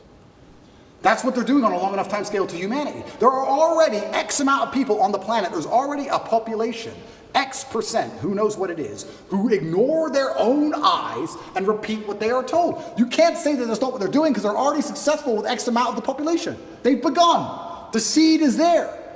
2%, 3%, 7%, who knows? They've already proven they can do it. Now it's just a matter of not shutting up and hammering at home. Make sure they repeat it in schools. Children are young. They believe things. They're impressionable. Hammer it to the kids, especially. Put it in every Disney movie. Give it to the kids all day long. They grow up sooner or later. Long enough time frame, that's it. It's generational attacks. But do you think that's going to work, though? Because let me maybe unpack the question. So I'm from Glendale. I went to Glendale High School, and Staloy, right? So yesterday, a big fight broke out in Glendale. Massive, it's all over the news. Yep. So the fight was over these parents, Armenian parents, who were for 4 years are like, listen, we don't mind if you're gay, but don't teach our 4-year-olds about transgender. Yep. Don't put these books in. Yep. Finally yesterday, big old brawl. Yep. It's all over the news. They're fighting. Armenian parents are like, we're not going to tolerate this. Yep. This is just not going to happen to us, right? Then you go to YouTube. YouTube comes back and says, hey, starting such and such, all the videos that were put up about, the election and, whether it was a fake election or not, we're no longer going to give a strike or take those videos down. Yeah. They can stay up there, right? This is totally fine.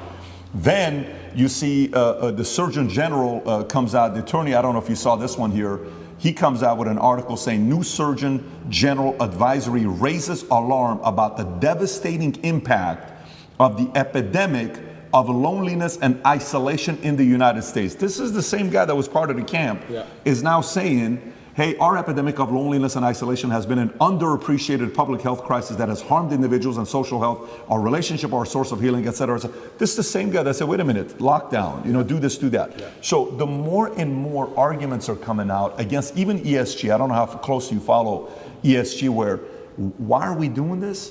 Did you see how much Target lost? $10 billion? Did you see how much Bud Light lost? 25%, 12%? This is no longer working. Well, if you want to, like even one of the insurance companies I work with closely, it's one of our biggest one we work with. Yesterday, I see their post on Instagram. Well, because of Pride Month, we're doing this. I know the people in that company, but they just raised a few $100 million. One of the companies they gave the money to was one of these bigger guys, the Vanguard, BlackRock, and State Street. So when you take money from those guys, you have to have a certain ESG score. But a lot of people are now saying this is not a proven formula that it works. Stop doing it.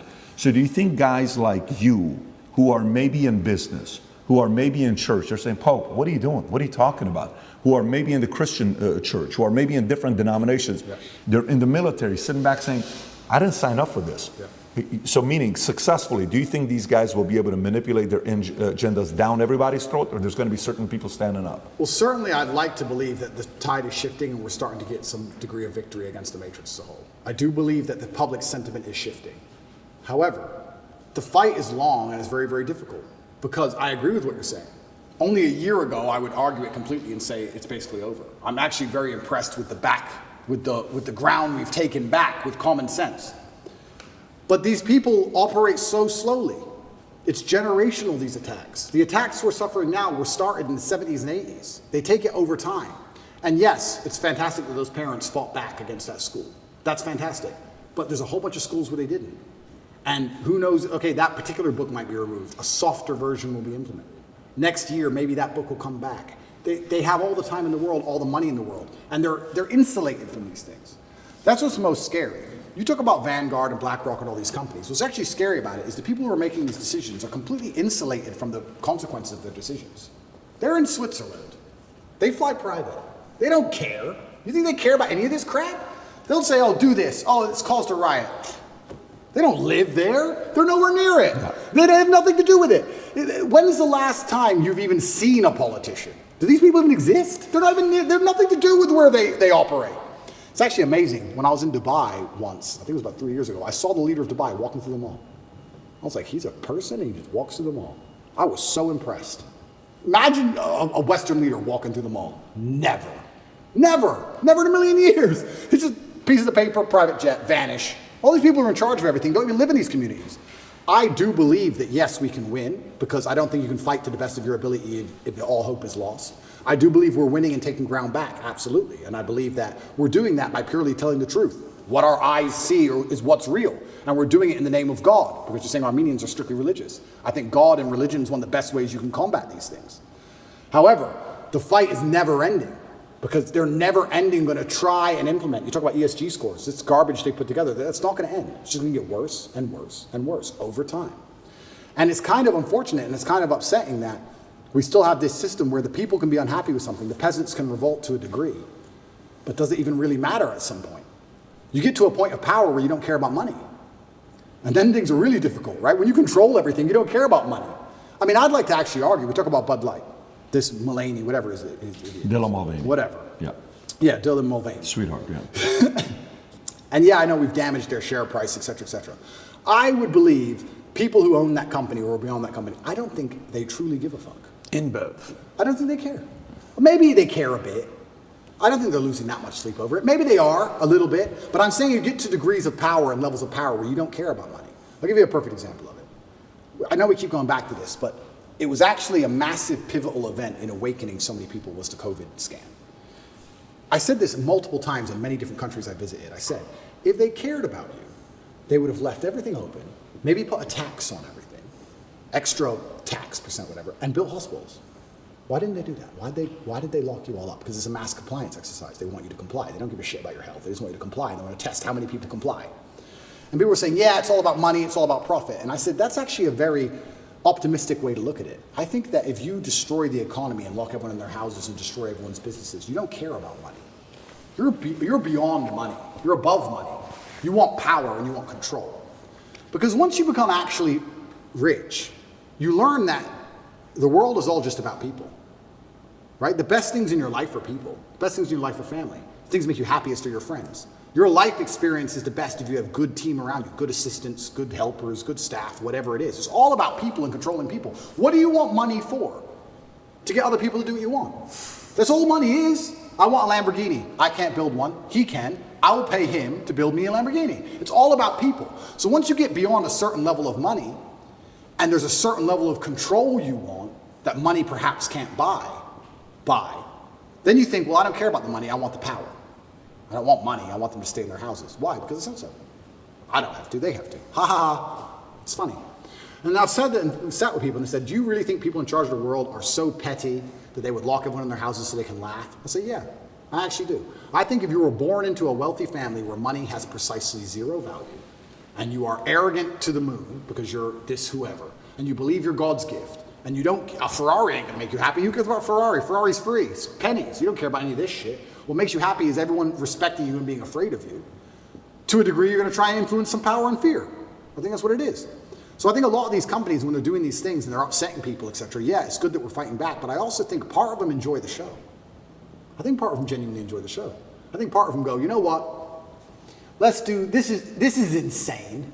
Let's do this. Ah, they're fighting. I really believe it. I know it's a pessimistic way to look at it, but I think they enjoy the show apart from them. I don't disagree with you in regards to that. I can see that how, you see it in movies or scenes where, condescending, arrogant, and they kind of they enjoy bullying the guy that can't help himself, right? Hey, do this. Hey, clean up, pick this up. Look at this. He'll do anything that I need him to do, right? I fully believe that those types of things exist.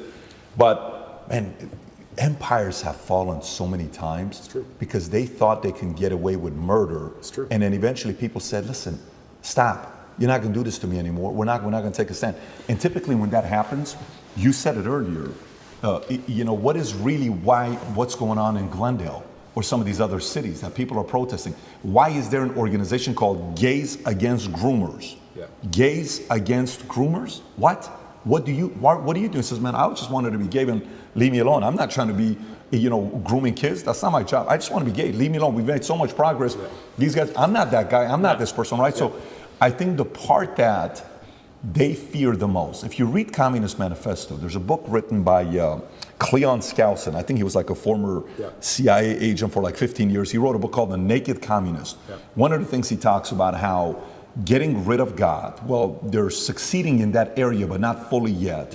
Yeah. Getting rid of the family nucleus, well, we already know what is the purpose of this LGBTQ movement? What is the purpose of this transgender? What is the purpose of, let me get this straight, this person cannot buy a gun at 13.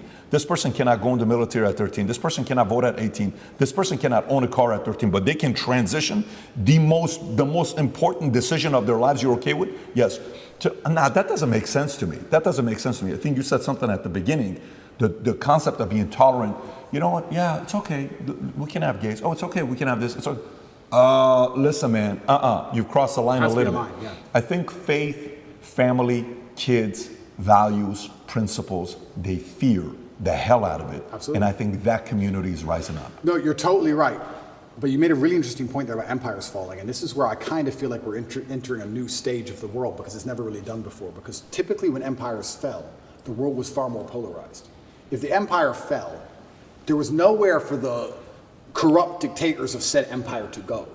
The empire's fallen, or let's say England fell. It's very hard to get exile in France. You could do it a little bit. But let's say America fell today. Let's say it completely collapsed and it fell. The people who archetyped that downfall, do you think they'd be in America? Do you think they'd be sitting there waiting to get scooped up? Do you even know who they are? Can you recognize them? What's their name? Even if you could, do you think they're in America or do you think they're skiing in Switzerland? This globalism, the whole point of globalism is that they don't care when empires fall. When you globalize the world, then you have a chessboard. I lost the knight, doesn't matter, put the bishop. Sack the queen, who cares? There's so many things I want to say, but I don't want to die. But there's truth, this can be proven and shown even with this current proxy war. Europe and all the gas prices and the inflation rate in Europe has gone to the moon to fund this proxy war in Ukraine. Why has this happened? Because America's in charge of everything, and America has decided that Europe has to bear the brunt of the bullshit for its proxy war. You're going to have higher gas prices, you're going to have inflation, you're going to have mass civil unrest, you're going to deal with it all. And we're going to sit over here and insulate ourselves because we have the global reserve currency. And the war is going to happen over there, and everyone's going to die, and we're in charge. So now you have this globalism. How can an empire fall when you have basically two camps?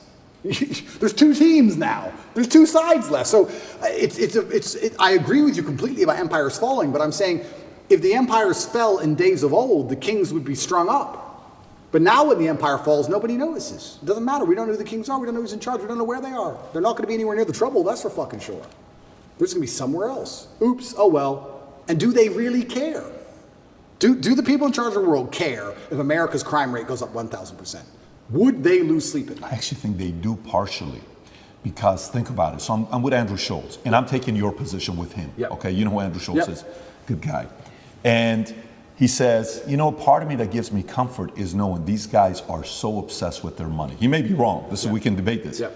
They're so obsessed with their money that there's no way they're going to let America fall, because if America falls, everything else falls. So they're going to go just as much as they can to control, but not enough to get the machine to break, because they're so in love with money and power, they don't want to give that up. Well, I hope that's true. I would love for that to be true. But my argument is that these people are already so deeply entrenched, they print the money. They'll print the new money. They don't care. If they cared about money, COVID wouldn't have happened. They closed the entire economy. I don't think they care about money. I think they control the world to a level where you want to eat? Do you want water? Like, I don't think they give a shit about money. They'll print the new money. They'll change the name of it and print the new one. At a certain level of power, I think they're so above and beyond all of our concepts of how the world works that they don't have any interest in any of it. I don't think they give a shit. I think if you were to go to these people, whoever they are, and say, we're going to take your money away, they would just laugh at you. You think you can take my money? You think you understand money? You think you're going to damage the stock market? You think I give a shit about share price? I think there's a level beyond all of this. And they're the ones who truly are running things, and they truly have no influence. And in fact, the harder they damage the economy and the more damage they do to money, the more people are dependent on governments to eat. That's where communism comes from, right? The more poor we get, the more you need the government just so you have food in your mouth. How can you resist the government if they feed you? You can't.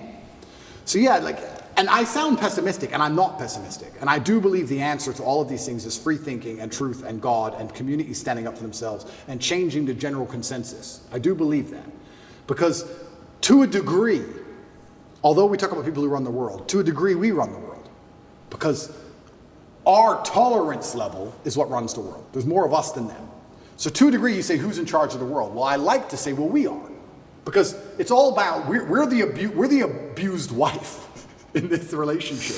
How much crap are we going to put up with? We set the limit. They're going to come at us with everything they can, right? We set the limit. But the problem is they try very, very hard to, one, increase our limit to the max, which is tolerance, and two, to divide us to the point where we don't ever unite long enough. I love what happened in Glendale, what you just told me about. That should be happening in every single school across America, all of them. Oh, they would love it if you retweet the video for them and give more exposure. I will do. When you're saying this, I'm reading a book right now, Robert Moses. I don't know if you know who he is or not, Power Broker. This is a guy, it would be a very interesting guy for you to study. This is the guy that built New York, okay? And he came up and hated, complicated person, misunderstood. The more they would push him back, the more he stood up. The more they would say, no, this is not fair what you're doing, the more he would even say, I'm gonna go even more extreme. And so if in New York you mention the name Robert Moses, there's gonna be a camp that's gonna say scumbag, racist, white supremacist, all this stuff. And there's a side that's gonna say, this guy built a bridge, this guy did this guy did that. He would make it so hard for a certain community to go to the nicer community.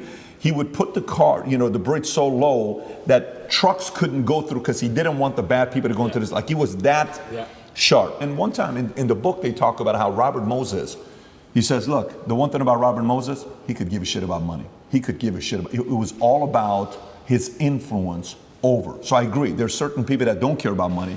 They're more driven by control, influence, all of that.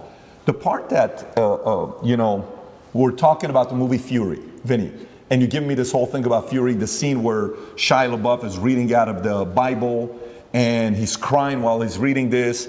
And then, if you want to text me and then afterwards, you see Brad Pitt quotes exactly what scripture it was, but they never showed how much faith he had. And the whole point was, I'm ready to die. Yeah. We know we're here. Yeah. This is going to be happening. We're in the attack. I think the people, there's a part about Trump. I had a girl on, Whitney Webb. I don't know if you know who Whitney Webb is. We had her on. Okay. Yeah. And we start talking about different things. And I've been having a lot of weird guests on lately and making a comparison between the Kennedy family and Trump. Pisses a lot of people off. Yeah. But those two families, forget the fact that one's a Democrat, one's a Republican. They were both anti-establishment. Yeah. They were both anti-military industrial complex. They were both anti-CIA, anti-FBI, anti all of this stuff, right? Yeah. We saw what happened with Kennedy. We saw what happened with Reagan. We saw what happened with Lincoln. All these guys were anti-establishment guys. We saw what happened with Trump. Yeah. The part about Trump that, made the other side uncomfortable is, okay, we can kill the guy. That's been the strategy for a long time. You can't really do it today as much because they fear one thing that they're the most jealous and envy. You know what that is? They do not want to build a martyr. Yes. They fear building a martyr because that's the ultimate high that they want to get. They do not want to build a martyr, right? So, okay, we're going to humiliate the crap out of you. We're going to embarrass the crap out of you. We're going to publicly try to do this. We're going to come in between you and your kids. We're going to go get your daughter to be more LGBT. We're going to get her to be on this side. And we're going to pin this. That's the strategy. We're going to put break the entire family apart, right? And he still stands up there. Yeah. And to them, it's like, what the hell do we need to do for you to, just sit down and be quiet, not willing to do it? That's right. Do you think, again, going back to it, more of those types of men and women who are misunderstood and complicated stories, they're not perfect, far from it. Yeah. More of those guys are the ones that are saying, it's just not going to happen on my watch, man. And that's what we need. And by the very nature of being the kind of person who's principled enough to risk his own personal situation in life, if you have principles that strong, you're going to be disliked by some people. You're never going to have a person who is principled enough to take risk to his public detriment for the good of what he believes in, who's liked by everybody. That's a logic fail, right? Because he has principles which are hard lines, and people exist across the entire spectrum. So there's going to be people who exist outside of those lines. That's what I liked about Trump. He's not perfect, of course not, but he says what he means what he says. I actually disagree with him on many things. But he says what he means what he says, and that's what they're afraid of. They're afraid of a man who says what he means and means what he says because he can't be bought, because he's principled. He can't be bought. Even now, if they were to come to me with $100 million and say, we'll sponsor you with this company, it's $100 million, you just have to shut up, I'd say, no, I don't want your money. I don't want the money. I don't need money. There's nothing else to buy. I bought everything. I don't need it. My principle's worth more. So, and that's what they're afraid of. They're afraid of principles, and it goes back to the original point. They're trying to remove all of our morality, all of our baseline understanding of things. Connect is an application which allows you to take a minute to connect with influencers from all around the world. My name is Andrew Tate, and I'm available to speak directly to you on Connect. That's how they inject you with the slave mind. That's exactly what it is. And you're right. History has always been that way. And now it's under conscious assault. I've never said this before. I've never even thought this before. This is a brand new thought for me. But I would like to think in times of old, in history, perhaps everybody was the same. Everybody was principled. Everybody had parameters, but they were different parameters. Perhaps they were competing ideas. But I think in the modern world, it's not so much competing parameters. It's just people who believe in things and people who don't believe in anything besides what they're fucking told. It changes every day. You have the empty brains, the slave minds, and the people who actually stand up for something. And the free thinkers. But the slave minds, you can't say, well, they believe in a different ideology, because they don't. They believe in what they're told to believe in on that particular day. It changes. They don't have any true core belief. They just repeat. I talk about the Matrix all the time, and people say, why did you choose that terminology? And I chose that terminology because it is perfectly accurate in describing exactly what is happening. The Matrix is a computer program which is designed to control your mind so that your body can be used to power the machines. That's exactly what happens when they make you watch the news, to control your mind so you continue to use your body, to work some garbage job and suffer from inflation and power the machines. Machines being soulless people who are in charge of the world. But there's also a million other different ways you can compare the Matrix to the real world. In the Matrix, they say anybody can become an agent at any time. If their mind is not unplugged, they become an agent. If their mind is not freed, they turn into an agent. You can see that in real life. Mention COVID to an NPC. Mention Trump to an NPC. You can sit and have a perfectly cordial, normal conversation with somebody for an hour. and be fine. And you can mention one of the particular subjects, which they are programmed to hate by the Matrix itself, and they will turn into an agent in real time. And you will see them now start to genuinely, emotionally dislike you as a person. They were your friend for an hour. Yeah. Now they hate you. They will turn into an agent. COVID was perfect. I would sit with people and we'd all be friends until I mentioned that COVID's garbage. And now they're an agent. What do you mean COVID's garbage? My friend's grandma was 99 and she got sick. Okay. Sorry, that doesn't change my view. And they change. And the Matrix is actually a perfect, absolute explanation of what's happening. And Morpheus says it, if your mind's not freed, you can be one of them. And that's what's happening. And this is why we don't have competing sets of parameters which are trying to argue about which is the best way to run the world. We have people with parameters who believe in family and love and God and tradition and taking care of yourself and taking care of others. There's people with moral standard and there's people with none. Zero. Empty vessels, agents who are programmed on any given day of what they're supposed to care about. These people can't tell me they care about things. That's what's most annoying about my position, because it's absolutely and utterly weaponized virtue they use against me. The people who hate me because, one, I truly believe, and I know this is arrogant to say, but I feel like I have to say it. There's definitely a massive jealousy implement. If I wasn't so tall and rich and good looking, it wouldn't be happening. They don't fucking like me. They don't like me because I remind them of the jock at school that took their girl. That's part of it, right?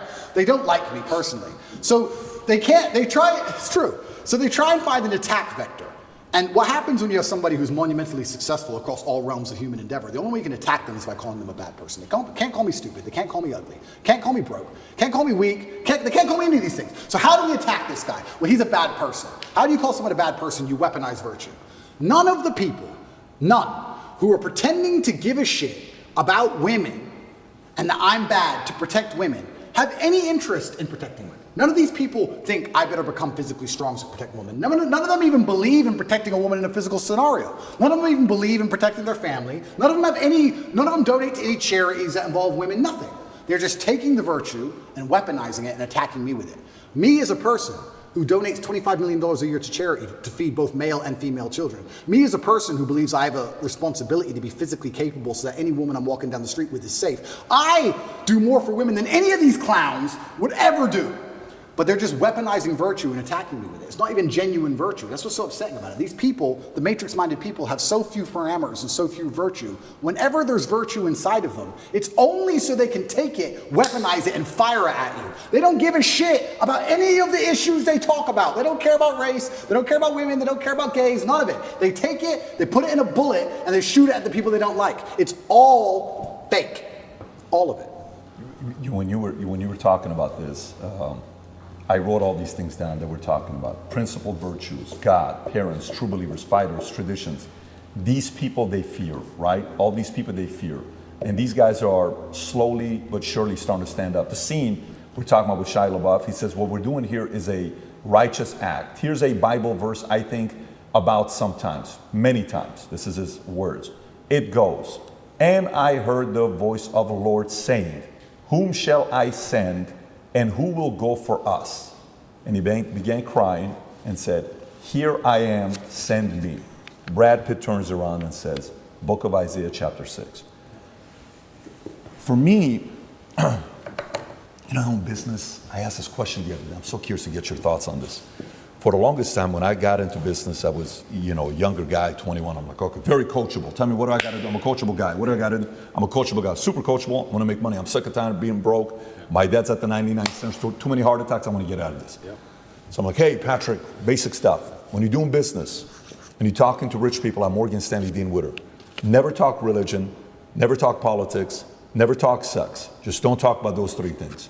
I said, okay, guess what? Never talk politics, never talk religion, never talk sex. No problem. We're going to business. So what do you think about the political climate today, Patrick, David? Yeah. Oh, what do you think? Yeah. Well, I think this is, but what do you think, Patrick?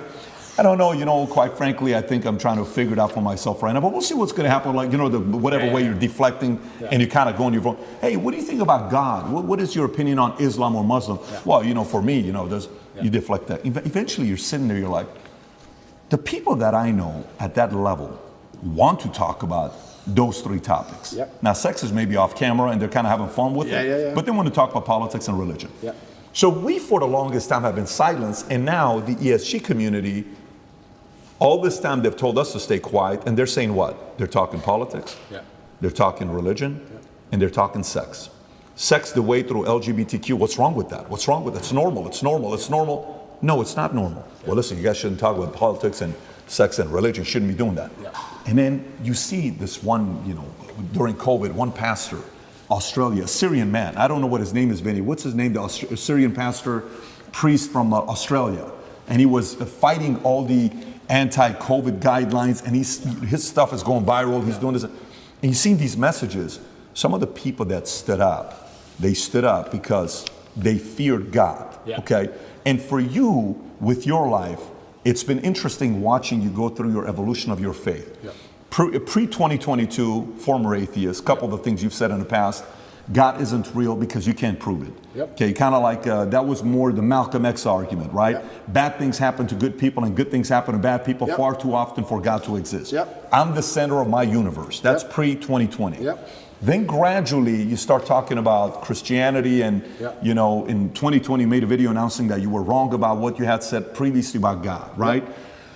Now you start saying people who are atheists are angry, bad energy people, and I don't want to be on that team anymore. And even if God is not real, the world is a better place if people do believe in God. I know God is real because there's so much evil in the world that there has to be an equal and opposite force. The devil can't exist if God does not. And if you look at the world today, it is very obvious that the devil does not exist. And I'll go to the last one here with Muslim. Quotes from you. Christians don't have a religion anymore because they tolerate everything and stand for nothing. And by the way, I actually agree with you, the fact that they're tolerating way too much. Islam is the last religion on the planet. God is something to be feared, respected, and to prove yourself to, which means you got to earn his right. It's hey, I want to earn your right and your respect, right? How did you go, if you don't mind talking about your own evolution? Because us as men, if you knew me at 25 years old, you probably would have liked to party with me. I was a selfish guy. I was a guy you would have thought I was, right? And we go through this phase of where the selfishness kind of comes down a little bit. You still need to be selfish because you need to be driven, but to the point where you're like, listen, man, I got to really do something. And then somehow, some way, God enters. What's been your evolution of your faith, and where are you at today? I think it's third law, equal and opposite force. What you just said there is absolutely true. There has been equal and opposite force to all the evil in the world. And that the equal and opposite force to all that evil has to be God. And I've talked about this at length even with atheists, and I try and say that regardless of whether you're an atheist or not, you're thinking of God as a man in the sky, but you need to think of God as a concept as a whole. And once you do that, it's impossible to accept that he doesn't exist, right? I said to the atheists, I said, let's say there was 2 islands. You're shipwrecked, right? And there's 2 islands. Both of them are full of savages.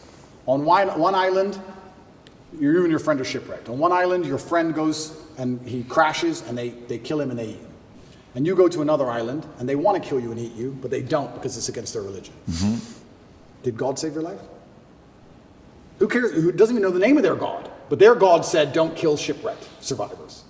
And now you're alive. So their God saved your life. The concept of God in and of itself saved your life. You owe God just for the concept of it, the idea of it. So even the idea of opposing evil as a whole is a belief in God. So you're either an evil person or you believe in God in some regard.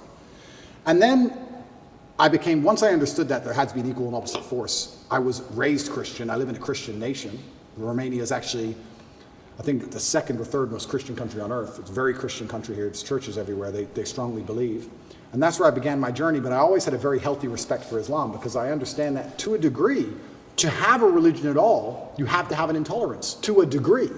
Because without an intolerance, you don't have rules. You don't have laws. You don't have any, like you said, you have to earn God's respect. If you're a religion which is tolerant of everything, then you don't have to earn God's respect. You can be a bad person and do bad things. God loves me, so it's fine. Well, no, it's not, because that's not the point of the religion. So then you extrapolate that out, and I was sitting and thinking, well, what's the primary function of a religion? And the primary function of a religion, I don't believe, is the religion exists so I can live forever.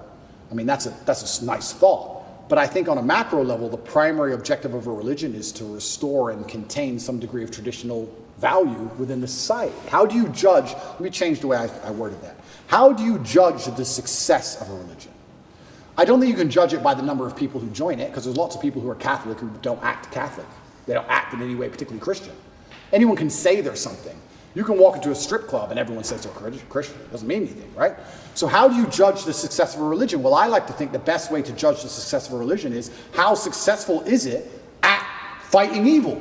How successful is it at preserving the morality of a population in X parameter, in X geographical area?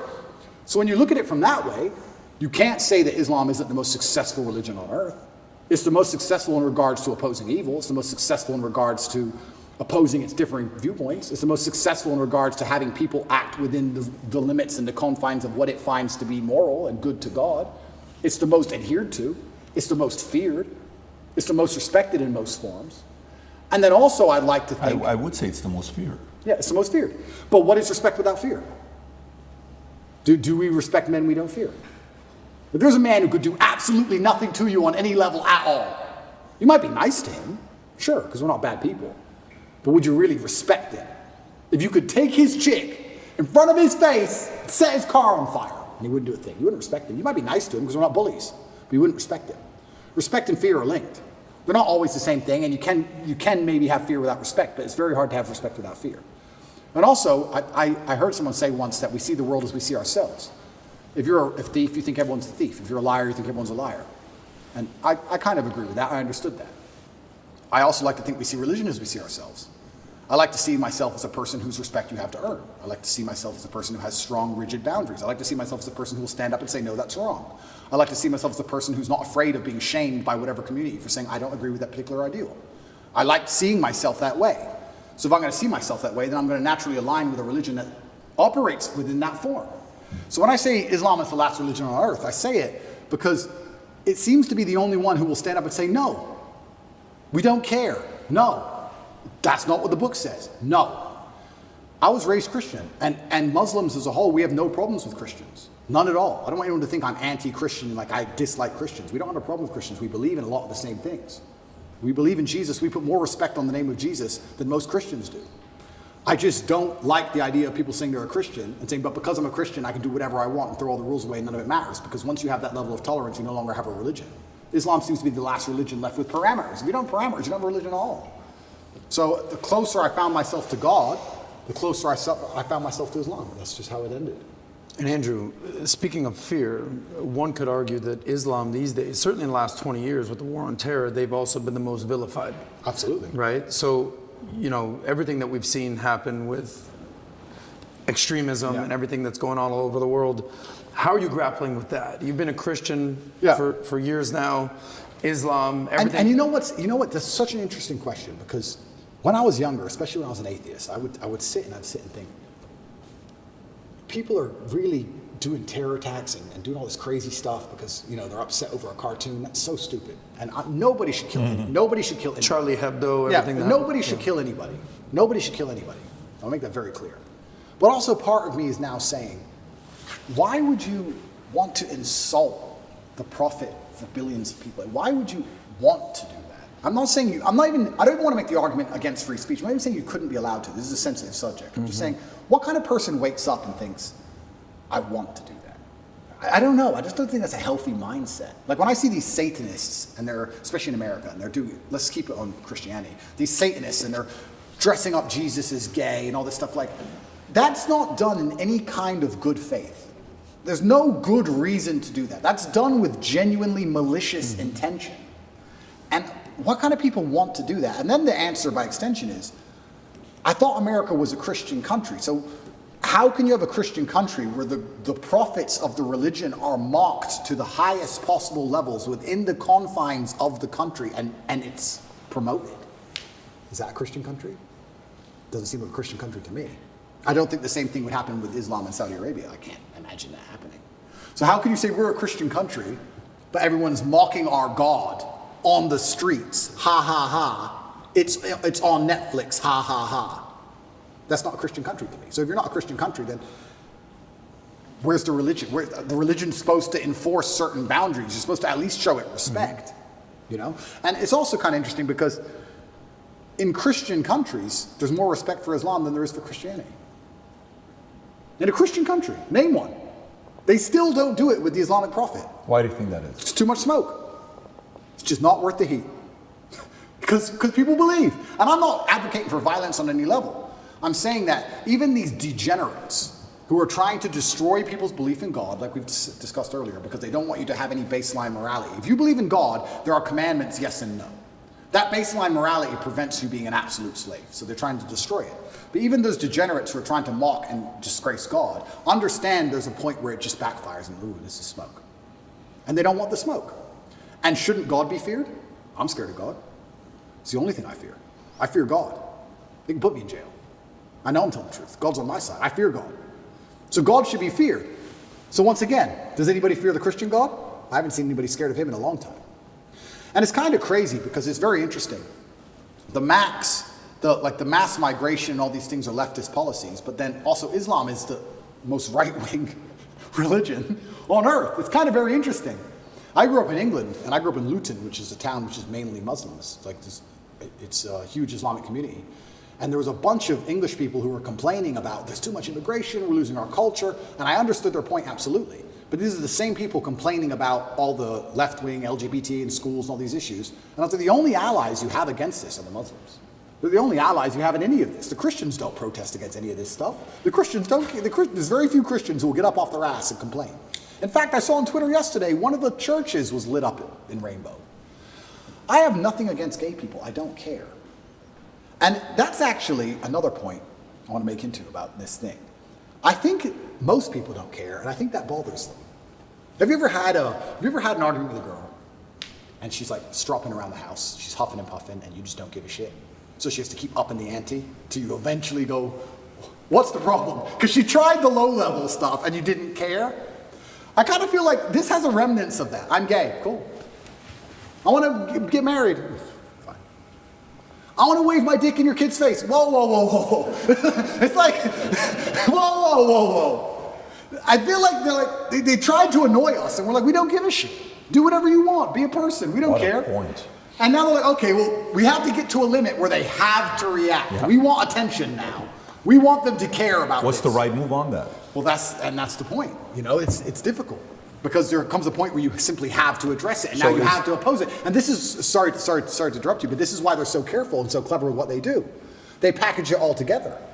LGBTQ. I would argue. I don't know what Q is. Firstly, sorry, I don't know what Q is. Questioning. Q. All right. I would argue that G and T are very different things. Beyond. A gay man and someone who's chopped the dick off are very different things. Completely. So they package it all together. So now, because the spectrum of your enemy is so large, you have people who are fully this way. Mm-hmm. You have people who we accept and are normal in society. We have no problem with gay people. And they put it all together. You're an enemy of all these people. And they complicate the argument and they mix it all together. And now you're a bigot. And really, you just want your kids to be left alone. Really, you just want to leave the children alone. Of course. So all you want to do is leave your kids alone. And then it's like, okay, I'm now raising children. I have more children than most people would believe. How do I protect my children from this insanity? God. Which God can protect my children? Allah, Islam. I'll move them to Dubai or Saudi Arabia, and none of this will happen. Can I trust a Christian nation? Some of them. Romania is a Christian nation, and to a large degree, they oppose quite a lot of this stuff. But they're also NATO, and they're also EU, and they also rely on bailouts and grants and money. And on a long enough time frame, even in the 7 years I've lived here, I have watched certain attitudes change because money buys influence and power. So Andrew, not to cut you off, how much of you converting from Christianity to Islam is actually the belief in God versus the societal pressures that are facing children? Because it seems like it's a little bit of both. For you to believe in God, you have to respect him. How can I believe and put my life in the hands of someone I don't respect? And I'm going to respect a God which is feared. Yeah, but it's a vertical relationship, right? It's not a horizontal. If you base it horizontally, they're going to disappoint you. If you think about, if you're going to believe, let's go believe Prophet Muhammad, his teaching, and let's go believe the Bible, NIV, and Jesus, Father, for God so loved the world that he gave his, you gave your son for me. Let's say that's true. And you're doing it based on faith. Who would do such a thing for me? What a level of sacrifice for you to do that. Who am I for you to be so worried about me. If you look at it from that angle, it's not necessarily coming from a place of fear. It's coming from a place of grace. It's coming from a place of love. It's coming from a place of, absolutely, a different feel. Because I do believe the part that upsets me is the fear aspect, that they're allowing others to mock your God, to mock Jesus, to mock whatever religion it is you're a part of, and you're kind of like, oh, they're just funny, man. No, it's not funny. You just crossed the line. Like JC has that one line where he says, don't tell me why what the guy said about me. Tell me why he was so comfortable saying it to you. 100%. Tell me why he said comfortable to you. So I think that's the part about faith. I understand when you're saying the fear on the respect side. So that's the part where fear is needed. I totally agree. Yeah. But the part where you were making a point about LGBTQ, you're like, I don't even know what Q stands for, is questioning. And then you're like, well, gay, okay, cool. Yeah. Trans, listen, man, spectrum. And he said if we were to say which religion's the far right, it's going to be Muslim. Totally get it. They're on the far right. Christian today is kind of going center left today. Like they're kind of being soft right now. Okay. So if I want to raise my kids, I want to take my kids to Dubai, and I'm going to take my kids to Saudi Arabia. Why? Because I'm defending against some of these immoral philosophies that they have. Yeah. I don't want to go there. I actually understand that argument. Yeah, and I truly, and I want to make one more point, I do believe there is one God, and I believe there's many different paths to God. And I'm not a religious scholar, and I'm not an expert on Islam. I'm doing my best, and I'm reading the Quran as often as I can. And it does say that Christians on the day of reckoning will see how close they were to the truth, and we are allies. We are not enemies in any regard, Christians and Muslims. And I do believe that the idea of Christians and Muslims shaking hands and saying let's put an end to a lot of this garbage would be fantastic. I'm not anti-Christian in any regard. I just found myself, as I became more and more religious, seeking and looking for a faith which not only I could be proud of, but a faith which was guiding in regards to, I don't know what a Christian would answer to certain questions nowadays. What does a Christian answer to? I'm a transsexual and I want to show your kids my genitals. What's a Christian? Well, a Christian's supposed to say no, do they? I know what my Muslim friends would say. I don't know. If you're a Christian, I don't know how you're supposed to act. I don't know what you're supposed to adopt. I don't get it anymore. The true believer says the true no. believer. The true believer. Yeah. But how many are true believers? I don't know. I see all over Twitter, all these churches are losing their minds. It seems very complicated. Islam seems very, very simple. You know what's right, you know what's wrong. I have a question regarding, we talked about tolerance and acceptance. And the other end of that is extremism. Yep. So I'm a Jew, Christian, newfound Muslim, respect, look at us all hanging out here. Yeah, in that's Romania. the beginning of a joke somewhere. So we're talking about accepting I have gay friends, I have lesbian friends, I have bisexual. Yep. Okay. The T stuff is what, it's kind of like, all right, what's actually even happening here? I'm not this is not my wheelhouse nor any of our wheelhouses, but one could argue that, on the opposite end of the acceptance and the tolerance is absolute extremism. And I'm sure the allies of the LGBT will point to Islam and point to the Middle Eastern countries and point to the North African countries that have Islam as their religion and say they are the most extreme when it comes to LGBT. They say that it should be illegal to be gay. And in some countries you should be killed if you are gay. I'm just pointing out stats. You're right, and it's a super interesting argument because I will sit here and say that I guarantee in most Islamic countries there are gay people, and I guarantee that they have gay relationships and nobody cares as long as they're not trying to inflict on the children. It's illegal to walk down the street and do indecent things in front of children. But I guarantee if you were gay in a lot of these countries, privately, nobody would care because they're trying to preserve the family unit. And to a degree, you have to always protect innocence. When you talked about extremism, I would be friends with a gay person. Yes, I'm a Muslim, but I would be friends with a gay person because if a full-grown man decides to make a decision, it's his decision to make. But I must protect innocence as a man, so I must protect children. If two full-grown men decide to have a fight, let them fight. If a full-grown man decides to pick on a kid, that's unacceptable. So I must protect innocence. So I agree with the extremism point, but I have no problem with full-grown men doing what they want to do. Maybe some Islamic scholars are going to watch this and get mad at me. I don't have a problem with gay people and being friends with a gay person. I don't care. My problem is when you take a person who is unarmed, who is innocent, who is programmable like a child, and start inflicting your worldview on them. That is disgusting and it's immoral. That is unfair and it can't be accepted on any level. And that's the reason homosexuality is genuinely outlawed in these countries. Not because they fear what two full-grown men are going to do. They fear what's happened in the West. So two full-grown men are going to purport on the minds of children which aren't theirs. That's what they're afraid of. You know, I don't know if you saw the interview. CNN is interviewing this in Africa. And I have the video. I don't want to play the video. Obviously, the leader. Yes. And he's talking about democracy. He says democracy. Says, look, you can do whatever you want to do. He says, what do you think about gays? And his reaction was like, what do you mean? What they do? I don't agree with what they do. Yeah. You think that's okay? Anyways, he's given his argument, right? And the lady's reaction is like, how could you? Says, look, you keep your beliefs to you. Do not bring it to our country here, right? The challenge goes back to, remember how you're like the girl that you're dating is like, so what happened? I asked you to bring the oranges from the store. How come you didn't bring it? Yeah, I forgot. Hey, so how about this? And you know, that's why you love your mom more than you love me. And you're like, oh, shit, you're getting around them. And now there's a fight, right? Okay. Well, is the mistake being too tolerant from the beginning? Is the mistake being too accepting from the beginning? Is the mistake of, like the fear when I talk to Second Amendment guys, and the fear about, well, what's wrong with them doing background checks? What's wrong with them doing this? He says, look, that's how it starts. You give them the background checks, then they're going to come for everything. Oh, you're over-exaggerating. No one's coming for your guns. Well, you also said 20 years ago, Hillary Clinton, marriage is between a man and a woman, and the sanctity of marriage 20 years later. So that is the fear where one must watch this as a case study. Say somebody start a new country and saying, look, here's where we stand. These are the laws we're not touching. We're not going to be doing X, Y, Z. You've been too tolerant, and now you're paying the price for it, and now you're reacting to it. And that's exactly why you completely nailed it. If you give an inch, they take a mile, and that's why I think in a lot of these countries they have it's officially illegal. They're actually quite tolerant of it, more than you'd believe. I'm telling you, you can go to Jordan and your waiter will be a bit fruity. You can tell. Nobody cares. Nobody cares. Nobody gives a shit, right?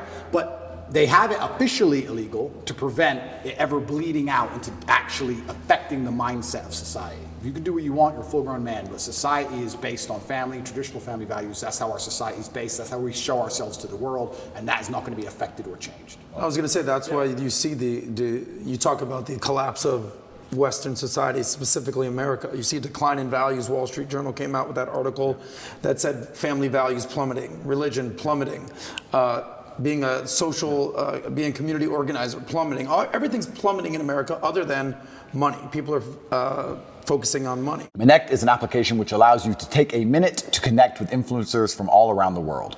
My name is Andrew Tate, and I'm available to speak directly to you on Connect. So it's interesting while you're talking about this whole religion thing, while you're in, who has reached out to want to support? We talked about this last time briefly. Yeah. Being a Muslim yourself, have some of the most powerful Muslims reached out, trying to help out, figuring out a way to get you out? Yeah, absolutely. They certainly have. And also the amount of mail I got from Muslims around the world was completely incredible. When I was in the cell with Tristan, he said, well, I'm Christian. Nobody's written to me. So it was kind of amazing the support that you have from the Brotherhood, and you certainly feel part of the family, and I've had a lot of support from them as a whole. It was Ramadan at the time I was in jail, so my first Ramadan was in jail.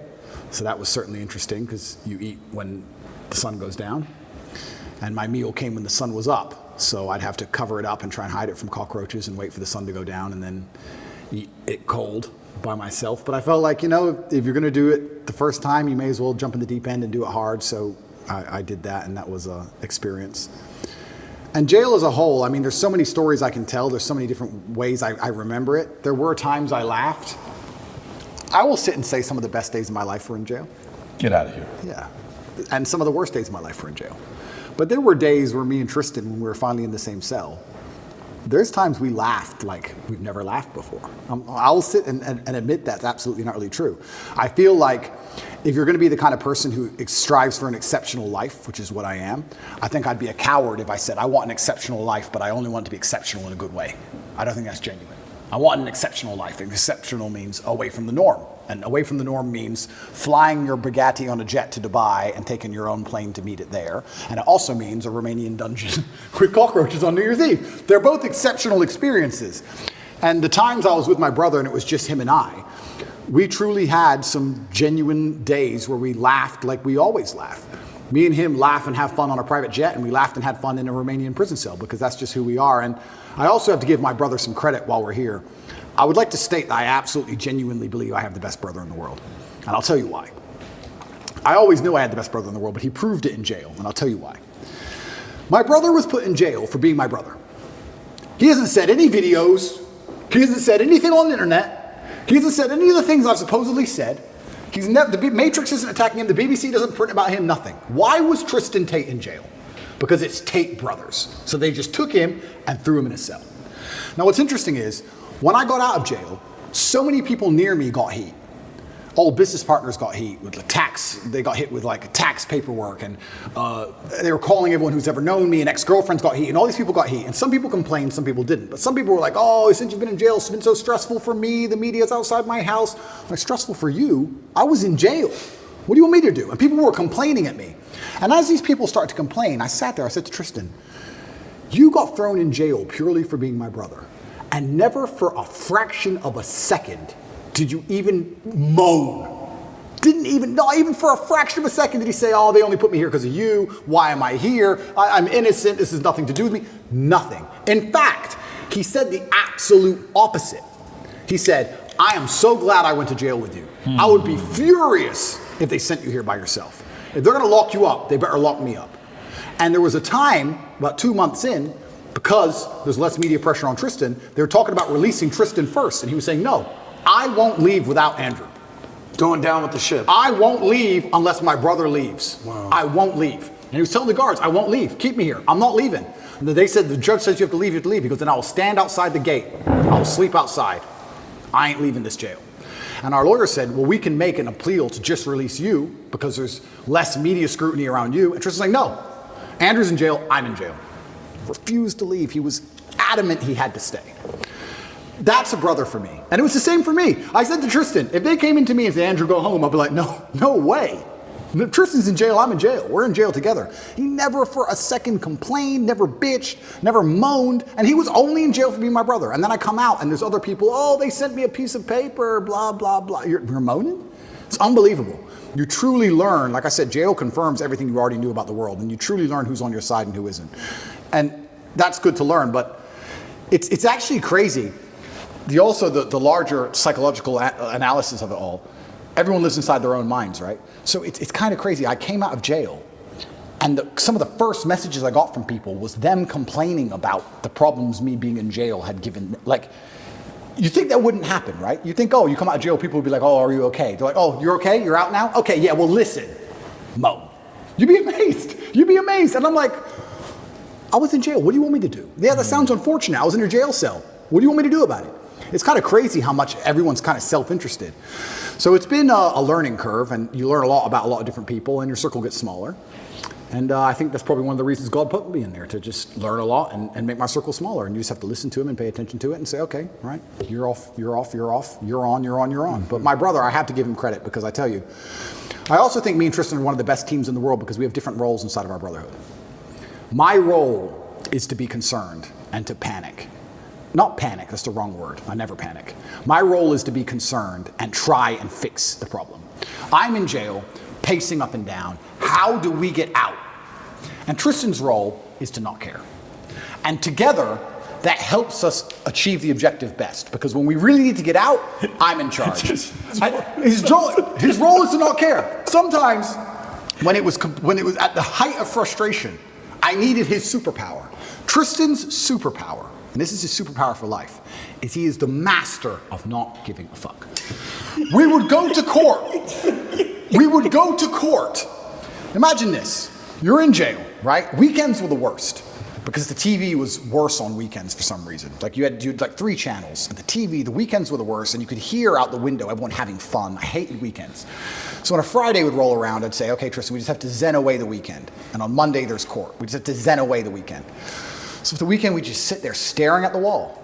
Intrusive thoughts, can't sleep, all those things you're trying to get out your brain, just sitting in silence because the room's tapped, just staring at the wall, And you think Monday would never come. And Monday would eventually come, right? Or Sunday night comes, and 8 a.m. on Monday, they're gonna take you to court, and they might let you go home. They might let you go home. You've done nothing. This person in this room can decide if you go home. and it's Sunday night and you can't sleep and you're awake all night long. There's no clock, but the seconds feel like hours. You're just sitting there. Eventually 8 a.m. comes. Put you in handcuffs, walk you to the court. You walk in there, everyone speaks Romanian, don't have a clue what's going on. Everyone's just talking at each other in Romanian. Then they say you'll get the answer in 3 hours, go back to jail. When I went back to jail, I was sitting in the room. I was like, do I pack to go home? No, that's too optimistic. Okay.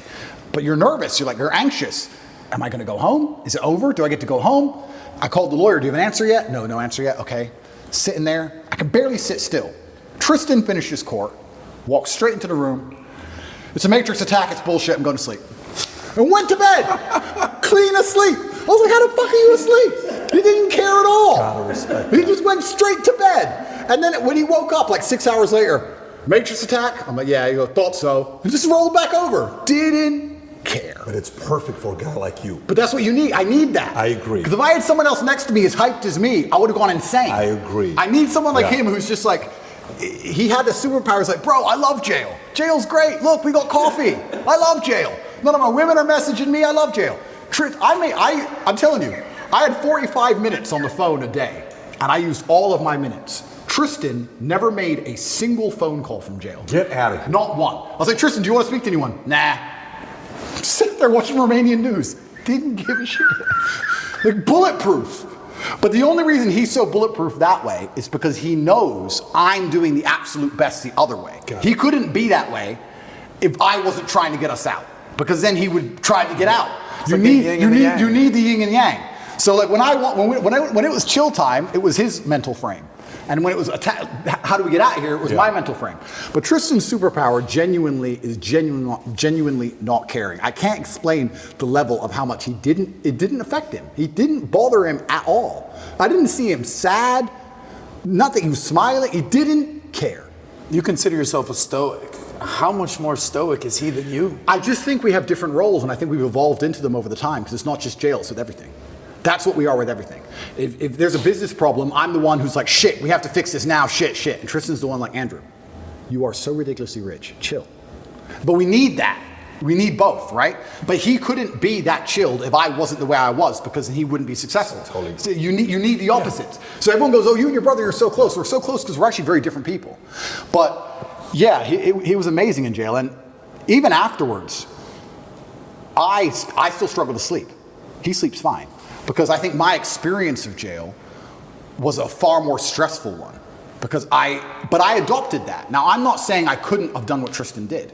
I could have done what Tristan did. If I were to go into jail and say, your MO is to not care, I could not care.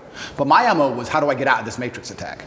So I was the most stressed I've ever been in my life. So that's carried over. So I don't sleep. He sleeps fine. But he slept fine in jail. So why wouldn't he sleep fine now, right? So yeah, it was interesting, but I have to give him props, because it's amazing to have that level of clarity. And he said things which were absolutely and utterly true, things I already knew, but it was nice to hear. I want to ask you a question on this. So I have two boys, right? And one day they're going to watch this. They're not going to watch it right now. They're 11, 9, but they're going to watch this, right? And in school, I'll go and the kids that are, 11, 12, 13, they're like, you Andrew Tate, how was that interview? Oh my God. So 11-year-old kids are watching these types of content, by the way. That's pretty wild where they're at. But here's a question about brothers. There's a lot of brothers out there. As a father, there's certain principles I'm teaching them, okay? One, if you can speak from the idea of how your bond was built based on a man, your father, Emery, injecting certain values and principles in the two of you. You guys better do this. I don't want to see this. And then which part of the code did you guys create? Because there's friendship, but there's brotherhood. There's a very different story. Absolutely. How was that developed? Yeah, so my father, and I have endless stories about my father. A lot of people who dislike me would call him an extremist. I don't think he was an extremist. I truly believe I had the best father on the planet. And from a very young age, he made it clear. He said, look, you're Tates and you're going to have enemies. You're going to have people who are against you. Your best bet is to be a team. So whenever me and Tristan would fight, which happened, we got put in a room together. And we had to sit in that room, and my dad would say 3 hours or 4 hours in silence. He'd sit us down in the room, here, looking at each other, and he'd say, if I hear a noise, I'm starting the time again. And we'd have to just, imagine when you're a kid and you fight and you're furious and you're so mad, and then you end up sitting across from the person you hate. Silent. Because if you make a noise, Dad gets mad. And Dad's outside, right? So just sit there, 2 hours, don't make a noise. We had to stare at each other. And over time, we thought every time Dad was home, we just stopped fighting because it wasn't worth it sitting in this isolation, weird, silent stare thing. Because that's what happened on repeat. It happened like 5 times and we just stopped fighting. We'd fight all the time when Mom was home. And when Dad would come home, we'd literally just look at each other like truce. Like, we don't want to sit and do this thing we had to do. Yeah. So we became a team, and then I think it evolved from there because there's always been a hierarchy. I am the older brother, I'm the bigger brother. He does respect me for that. We both have opinions, but it can be vetoed by me in the end. And we have our specific roles. My specific role is I'm the one who takes the most action. I'm the one who over worries. I believe, especially in business and many other things, I say it to all my staff. I said react fast, react early. Like panic early. Like panic now. I don't believe in waiting for things. It's just not who I am. I can give you a million different examples. If my email processor, this happened just before my cancellation, said, oh, we'll put your account under review. You'll have an answer in 72 hours. As soon as I get that email, within 3 minutes, I'm like, get a new one. Get a new one. I've never waited for anything in my life and it worked. I've never waited and it worked out fine. Ever. Every time it's your canceled, every time it's your deleted, every time, so I'm like, no, get a new one now. Just get a new one. I need today's email out, get a new one. We can't get a new one, no one will accept us. Build one. So in a day, we built our own. Like, I'm the panic fast and early guy. Tristan's the complete opposite, and that makes us a perfect synergy, and I super need him, and I need his energy. Especially in jail, man. He was fantastic in jail. He was like, Andrew, I'm like, what? He goes, if when you were 18, they told you could be one of the richest, most famous men on earth, with street cred in every single city that knows how to speak English, all you had to do was sit in jail for 2 months, would you have taken it? I was like, yeah. He goes, and what the fuck do you care for? It's like, true. I would have taken that. He goes, I know, he used to say that, what kind of man hasn't been to jail? That's what he's saying. He used to say, what kind of man hasn't been to jail? He loved jail. He was loving it all the time. He goes, what kind of man hasn't been to jail? Of course I've been to jail. I'm Tristan Tate. Of course I go to jail. Like, he didn't care. And his energy was amazing to tap into. But we both understand that neither of us could be us without the other one's polar. And that's why we live together. That's why we'll always live together. I've had a lot of women try and say, why do you still live with your brother? Why don't you want to live with me? Da-da-da. And I try and explain to them that, 1, I don't think I can be my most competitive without him. 2, I'm most emotionally stable with him. I like the idea. I'm most competitive with him. I'm my best version of me. If it doesn't matter if I have to go into a fight, doesn't matter if I have to run a business, I'm better with Tristan by my side than I would be by myself. And 3, my ideal family life, even my ideal family, the way I live my life now, is very much more like a clan than a nuclear family. I like me, my girl, my kids, Tristan, his girl, his kids, my cousin, his girl, his kids. I like this idea of lots of people. I like that. I like that feeling. So girls say to me, well, you don't want a family. Like, no, I want a family bigger than you want. I just don't want to just sit with you. I want a lot of people around me, and I think it's better for that, and I think it's better for the children especially also. I think they enjoy it more. But yeah, I've got the best brother on the planet. I truly do. And this is why I'm saying some of our best days of our lives were in jail. I was going to ask you that. You guys live here in this compound. It's an amazing place. I was going to ask you, you kind of just answered it, but you foresee yourself living with your brother the rest of your life? 1,000%. 1,000%. I can't imagine not wanting to live with Tristan. If you want privacy, you have privacy, right? We have a big house. So it is what it is. You're on one wing, yeah, he's on the other wing. It is what it is. But I can't imagine him not being around. If there's a problem, I just shout his name, or I just can't imagine it. And I know I'm my best self. Also, there's the overall male competition, the masculine competition that exists between us and between all men. So we live currently here. We got me, my brother's personal trainers here. We got camera guys here. We got war room guys here. We got loads of guys here. But I can give you a million examples. There was a record set next door of a gym, and there's a stair machine, and there was a record set of 188 floors within a time frame. I came along and smashed it with 198. I only held the record for 45 minutes because someone beat it with 202. As soon as the record's beaten, everyone gets pissed off and puts their trainers on, puts their shoes on. As soon as it's beaten, everyone gets mad. Who beat it? Who beat it? And everyone goes and did it. And that's how you push yourself to the level you never thought you'd be able to push yourself. 202? 202 floors in 30 minutes. Good luck. 202 30 minutes. No, that's what that was beaten with. Now it's 222. It's been beaten again. I don't know if I'll ever get to that. But I'm still 198. I've got to try again. But the point is, when you have men around you, there's that natural masculine competition, and that's what drives you. If you're going to be the best version of yourself, even if you're a boxer training for a fight, you train with a team. You train with other boxers. You train with other boxers or other trainers. If you're on a football team, you're pushed by your team. I think life should be the same, right? Imagine you took the normal average man and you moved him into a house of 5 people, and you had a philosopher and a fitness expert and a hypnotist, whatever it was. That will make him a more competitive person overall, because he's trying to compete with all the other people who are on his level. You don't want to take bitch position. So I don't like the idea of my life without masculine competition. That's why I'll always live with my brother. And if you met a girl one day who says, Tate, I want to have your babies, live with you, but it's kind of weird that your brother's here, what would you say to her? Yeah, a few of them have said that. I offer some degree of compromise. I'm like, look, we can have our own house separate if you really want, but I'm going to be spending a lot of time at that other house, including nights over. I want to stay with where my brother is. So you would compromise a little bit, but he's going to be living next door or with you. 100%. And I don't think, and that may be unusual in the Western world. I don't think that's unusual in many places. I love that, by the way. Well, you talk about this all the time. Oh, you don't even know how much I love that. Yeah, I love that. To me, as a kid, that was a dream. Like, if you could, right next to each other, there's a family in our community, billionaire family. They live right next to each other. The oldest son has the biggest house, 12,000 square feet. Then the youngest son has the second biggest house, 8,000 square feet. And the parents live in a 6,000 square foot house right next to each other. Absolutely. Okay? The 2 boys have 4 kids. The 8 kids are always together. Absolutely. What a great environment. Absolutely. It's a dream environment. Absolutely.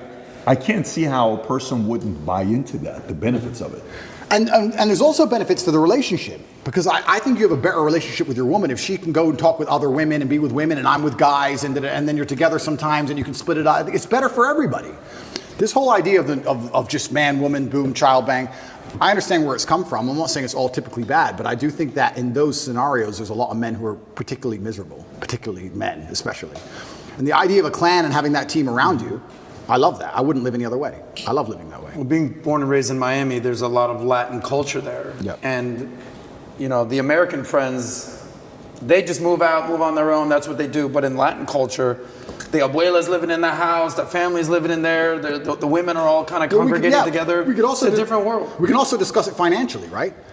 If you're a man and a woman and you have 3 boys and they're, let's say, traditional, Western, whatever, they all go and pay 3 different rents and they all move in with their girlfriends and everyone's getting wrecked, right? If you all stay together and combine your income, you also do much better financially. This is how a lot of immigrants even survived, especially Muslim immigrants in England. I've heard you tell the story about that. Absolutely, yeah, they all stay together in one big house, they all pool their incomes. You have a bunch of people with average jobs and Ferraris on the drive. And then they buy the house they're in, then they buy another.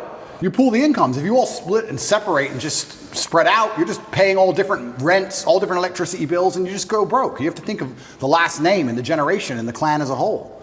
So yeah, I love the idea of living with my brother. I'll never live without him. And his woman can move in, of course. His kids can be around me, of course. I'm uncle. Why not?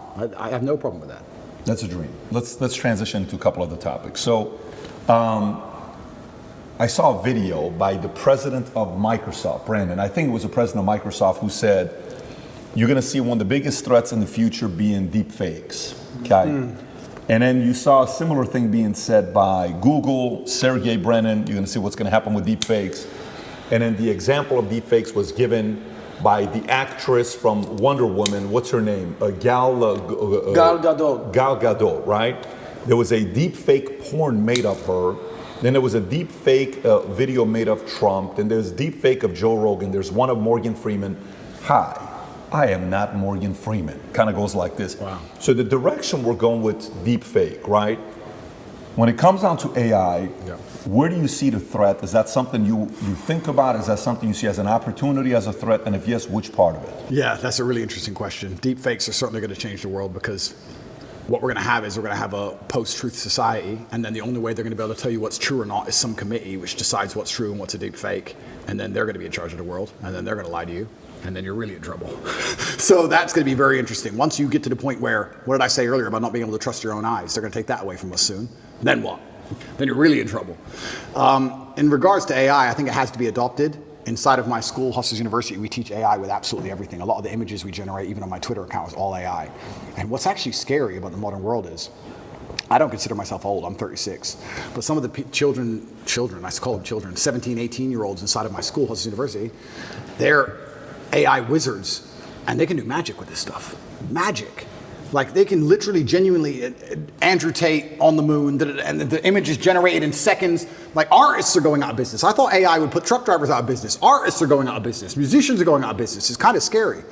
I do like to think that with things like AI, there's always going to be some degree of natural separation between the men who are genuinely inventive and killers and the men who are more, let me change the way I say that. I think if you're an exceptional person, a truly exceptional person, you don't have to be afraid of nearly anything. But you'll probably agree with this. In my experience, in nearly every business in the world, you have 10% killers, and then you have a bunch who want the paycheck. They do their job, but I wouldn't say they're killers. You understand? And we live in a society for a long time where I can even tell you now, sometimes when I hire, I'll say to my cousin or to my COO, I'll say, look, either get one killer or 3 normal people. Because that's the reality. That's the basic. You either need 3 people to half do the job, or you need 1 killer to do the job. And I think that those 3 people who half do their jobs, enough to not get fired, they turn up most of it on time, but they're not really that motivated. Those are the ones who have to fear AI. I think businesses in the medium term are going to become killers and AI. I tell them now, I have some guys who work for me on one particular company and their sales staff. I was reading through the sales scripts. The killers doing really well. But the average guys, I said, you're not doing much better than ChatGPT could do right now. I want to warn you that you're not doing much better than I could replace you with a machine today, let alone in 5 years from now, for free. You need to be careful. So I think it's just becoming more and more competitive. The idea that you can just be Joe Schmo, do your job, turn up, I don't try that hard, it's fine. I think that's all going to go out the window, because as the world becomes more competitive, as a company, you have to compete with your competitors, and the only way you're going to be able to do that is just, where do you cut the fat? Where do you cut the slack? When I see AI popping up and getting more and more intelligent in the way it's talking, that doesn't scare me. But I have a way with words. If I was Joe Schmo, I'd be afraid. This Chat GPT can probably text your girl better than you can. he'll probably get laid faster than you will. That's a little advice for the guys out there right now. Just plug it into your phone. It'll do better than you do. So that's scary, you know? That's hilarious. I think that's what the average man really needs to struggle. And I've been saying, this has been my message for a very long time in all realms. I've said for a very long time that life for the average man is going to get harder and harder. It's becoming more and more competitive. You need to find more and more ways to stand out and be unique. And the only way to really do those things, unfortunately, as a man, is to suffer. And that's one of the reasons I'm kind of glad that God put me in jail, because if you look at anything that builds a man into a man, there's a degree of suffering. It's very hard to become a man and have a man who's respected and has stories and is capable when he only had a nice life and nice experiences. It's usually the things that made you the best version of you are usually the worst things that happen to you. So the demons I carry from jail, the fact that I can't sleep. The fact that I can't sleep, I've had girls say to me, you can't sleep, you need to see a psychiatrist. And I said, absolutely not. I would be furious if a psychiatrist walked in here and took my demons from me. I don't care if they could fix me with a click, they're mine. And they were bestowed to me by God. And they are mine to deal with, and they are mine to fix, because that's how I become a better version of me. I would be furious if someone took them away from me. I'm glad I can't sleep. Good, I can train endlessly. That's why I'm bigger than I've ever been. I'll train I'm not going to waste a minute. But all the demons that have been given to me by God and all the problems that have been given to me by God are mine to fix. I would never, ever allow anybody else to take them from me. I'd be furious. Mm-hmm. If a psychologist came in and said, I could cure you, I'd say, no, thank you. I will cure myself. I don't care if it takes 10 years. I'll cure myself. That's my job. And I know that when that's done, I will be more mentally resilient than I ever would have been without jail. That's the whole point of it, right? So many men say, I want to be the man, but they don't want to suffer, they don't want to fight, and I don't understand why, because even if you look at a superhero movie, they tell you, even in superhero movies, they make it very clear, Batman's parents died, that's why he's Batman. All the bad things have to happen. There's no way to get there without the bad things. I get so many emails from people complaining about their bad things, and I don't have time to reply to any of them, but if I could, I'd say, good luck, congratulations, off you go. Of course she broke your heart. Of course you're sad. Of course you miss her. She's with me now. That's life. That's part of it. That's the only way you're going to get to that level of resilience. You can't become the man any other way. So yeah, I thank God for everything bad that's ever happened to me and all the demons. And I trust that he's not going to give me anything I cannot, in the end, decipher and deal with. In the end, I think it's a puzzle. And you decipher it and you work out the best way to deal with it. And you internalize the good parts. And you become a better and stronger and more resilient person for it. Mm-hmm. So I have to thank God for every single one of them. Well, I mean, you got to go through shit to be the shit. That's basically what it is. And by the way, what you're saying is not a hypothetical. You talk about being the average man. You see this play out on dating apps these days. Have you seen what's happened, especially on Instagram and on all the dating apps, Hinge, Bumble, and out there? The top guys out there are getting 90% of the women, whereas the bottom guys, I think the stats are a third of men under 30 have not been laid in a year. If being average is not acceptable anymore. At all. It's not acceptable anymore, and it's not acceptable in the sexual marketplace, but it's also just not acceptable, I don't think, even in life anymore. Period. You have to diversify now so much to even protect yourself. The idea that you can just be a law-abiding citizen in a country and just work your job and be okay is gone. It's gone. If COVID doesn't prove that, I don't know what will. Yeah. Look at my situation. You have to diversify. You have to be smart enough that you have assets and friends and capability and lawyers and whatever all over the world now. That's the only way to protect yourself. You can't just sit within one jurisdiction and go, oh, well, but I don't speed, so it's going to be okay. I don't think it is. I think it's coming to a point where it's not going to be okay. And AI is going to make it harder and harder, again, for those average men. It's going to be harder and harder. I don't think the exceptional men are ever going to suffer from AI. I think we're going to use AI. Do you think this whole Neuralink that Elon Musk just got the approval for the patent? So now the sale is going to be, look, no matter what you do, John, you will never be like Andrew Tate. Yeah. But if you take this Neuralink GT500/Tate, you're able to get upgraded to his levels and think like him and outthink and do this and do that for only $49,000. If we put this chip in your head, and we'll offer this to you. My mother always says to me, I'm glad I'm not young. And I'm starting to say that now. I'm glad I'm not young. Because I'm telling you, it's going to be scary, right? Because the world is hyper-competitive. Every single thing in the world is competition. I don't think people realize I'm a hyper-competitive person because I understand that every single thing I want, somebody else wants. The girl I want, other people want. The car I want, other people want. The house I want, other people want. The lifestyle, the jet, every single thing you want, somebody else wants. It's a massive competition. As a man, you have two choices. You either accept that as a massive competition and try and play the game, or you just try and pretend it's not a competition and live in perpetual failure. And it's going to become hyper-competitive. The world already is.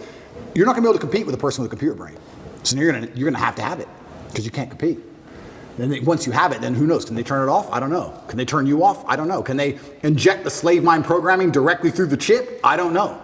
That's scary. I would never want to do that, but it's going to get to a point where you're not even a person without it. You can't function without it. You're a second-class citizen without it. What happens to competition then, though? What happens to competition then? Is it going to be whoever has access to the best technology, whoever has the most recent upgraded version of XYZ Neuralink chip? Absolutely. It's going to become scary. I'm glad I'm not young. I hope it doesn't happen while I'm alive. I don't know. It's going to be an interesting world. Does it inspire you to want to have more kids, or you're like, that's indifferent? I'm going to have the kids. I'm not worried about that. I think, yeah. I think in the 1700s they're probably saying the same thing. The future's over, and the future ain't that bad. So there'll be a way it will work out. I just have to instill within them the same values I have, and they'll find a way to work it out, and hopefully they'll be okay. PBD, you always say the future looks bright. I mean, you must be concerned. You've got 4 kids. I would have 20 more right now if I could. I would have 20 more kids, right? I don't know how you feel about it.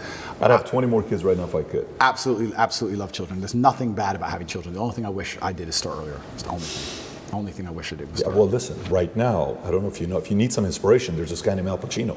I saw that. Who had a kid at 82, and his girl was 29 years old, and De Niro had it at 79. Wow. Well, so it's never too late. You're never 36. Too late. If you got the testosterone level of 32, I'm sure you can have 20 more kids. I'll be okay. Politics. Let's talk politics with America. You're seeing what's going on with the election. Mm-hmm.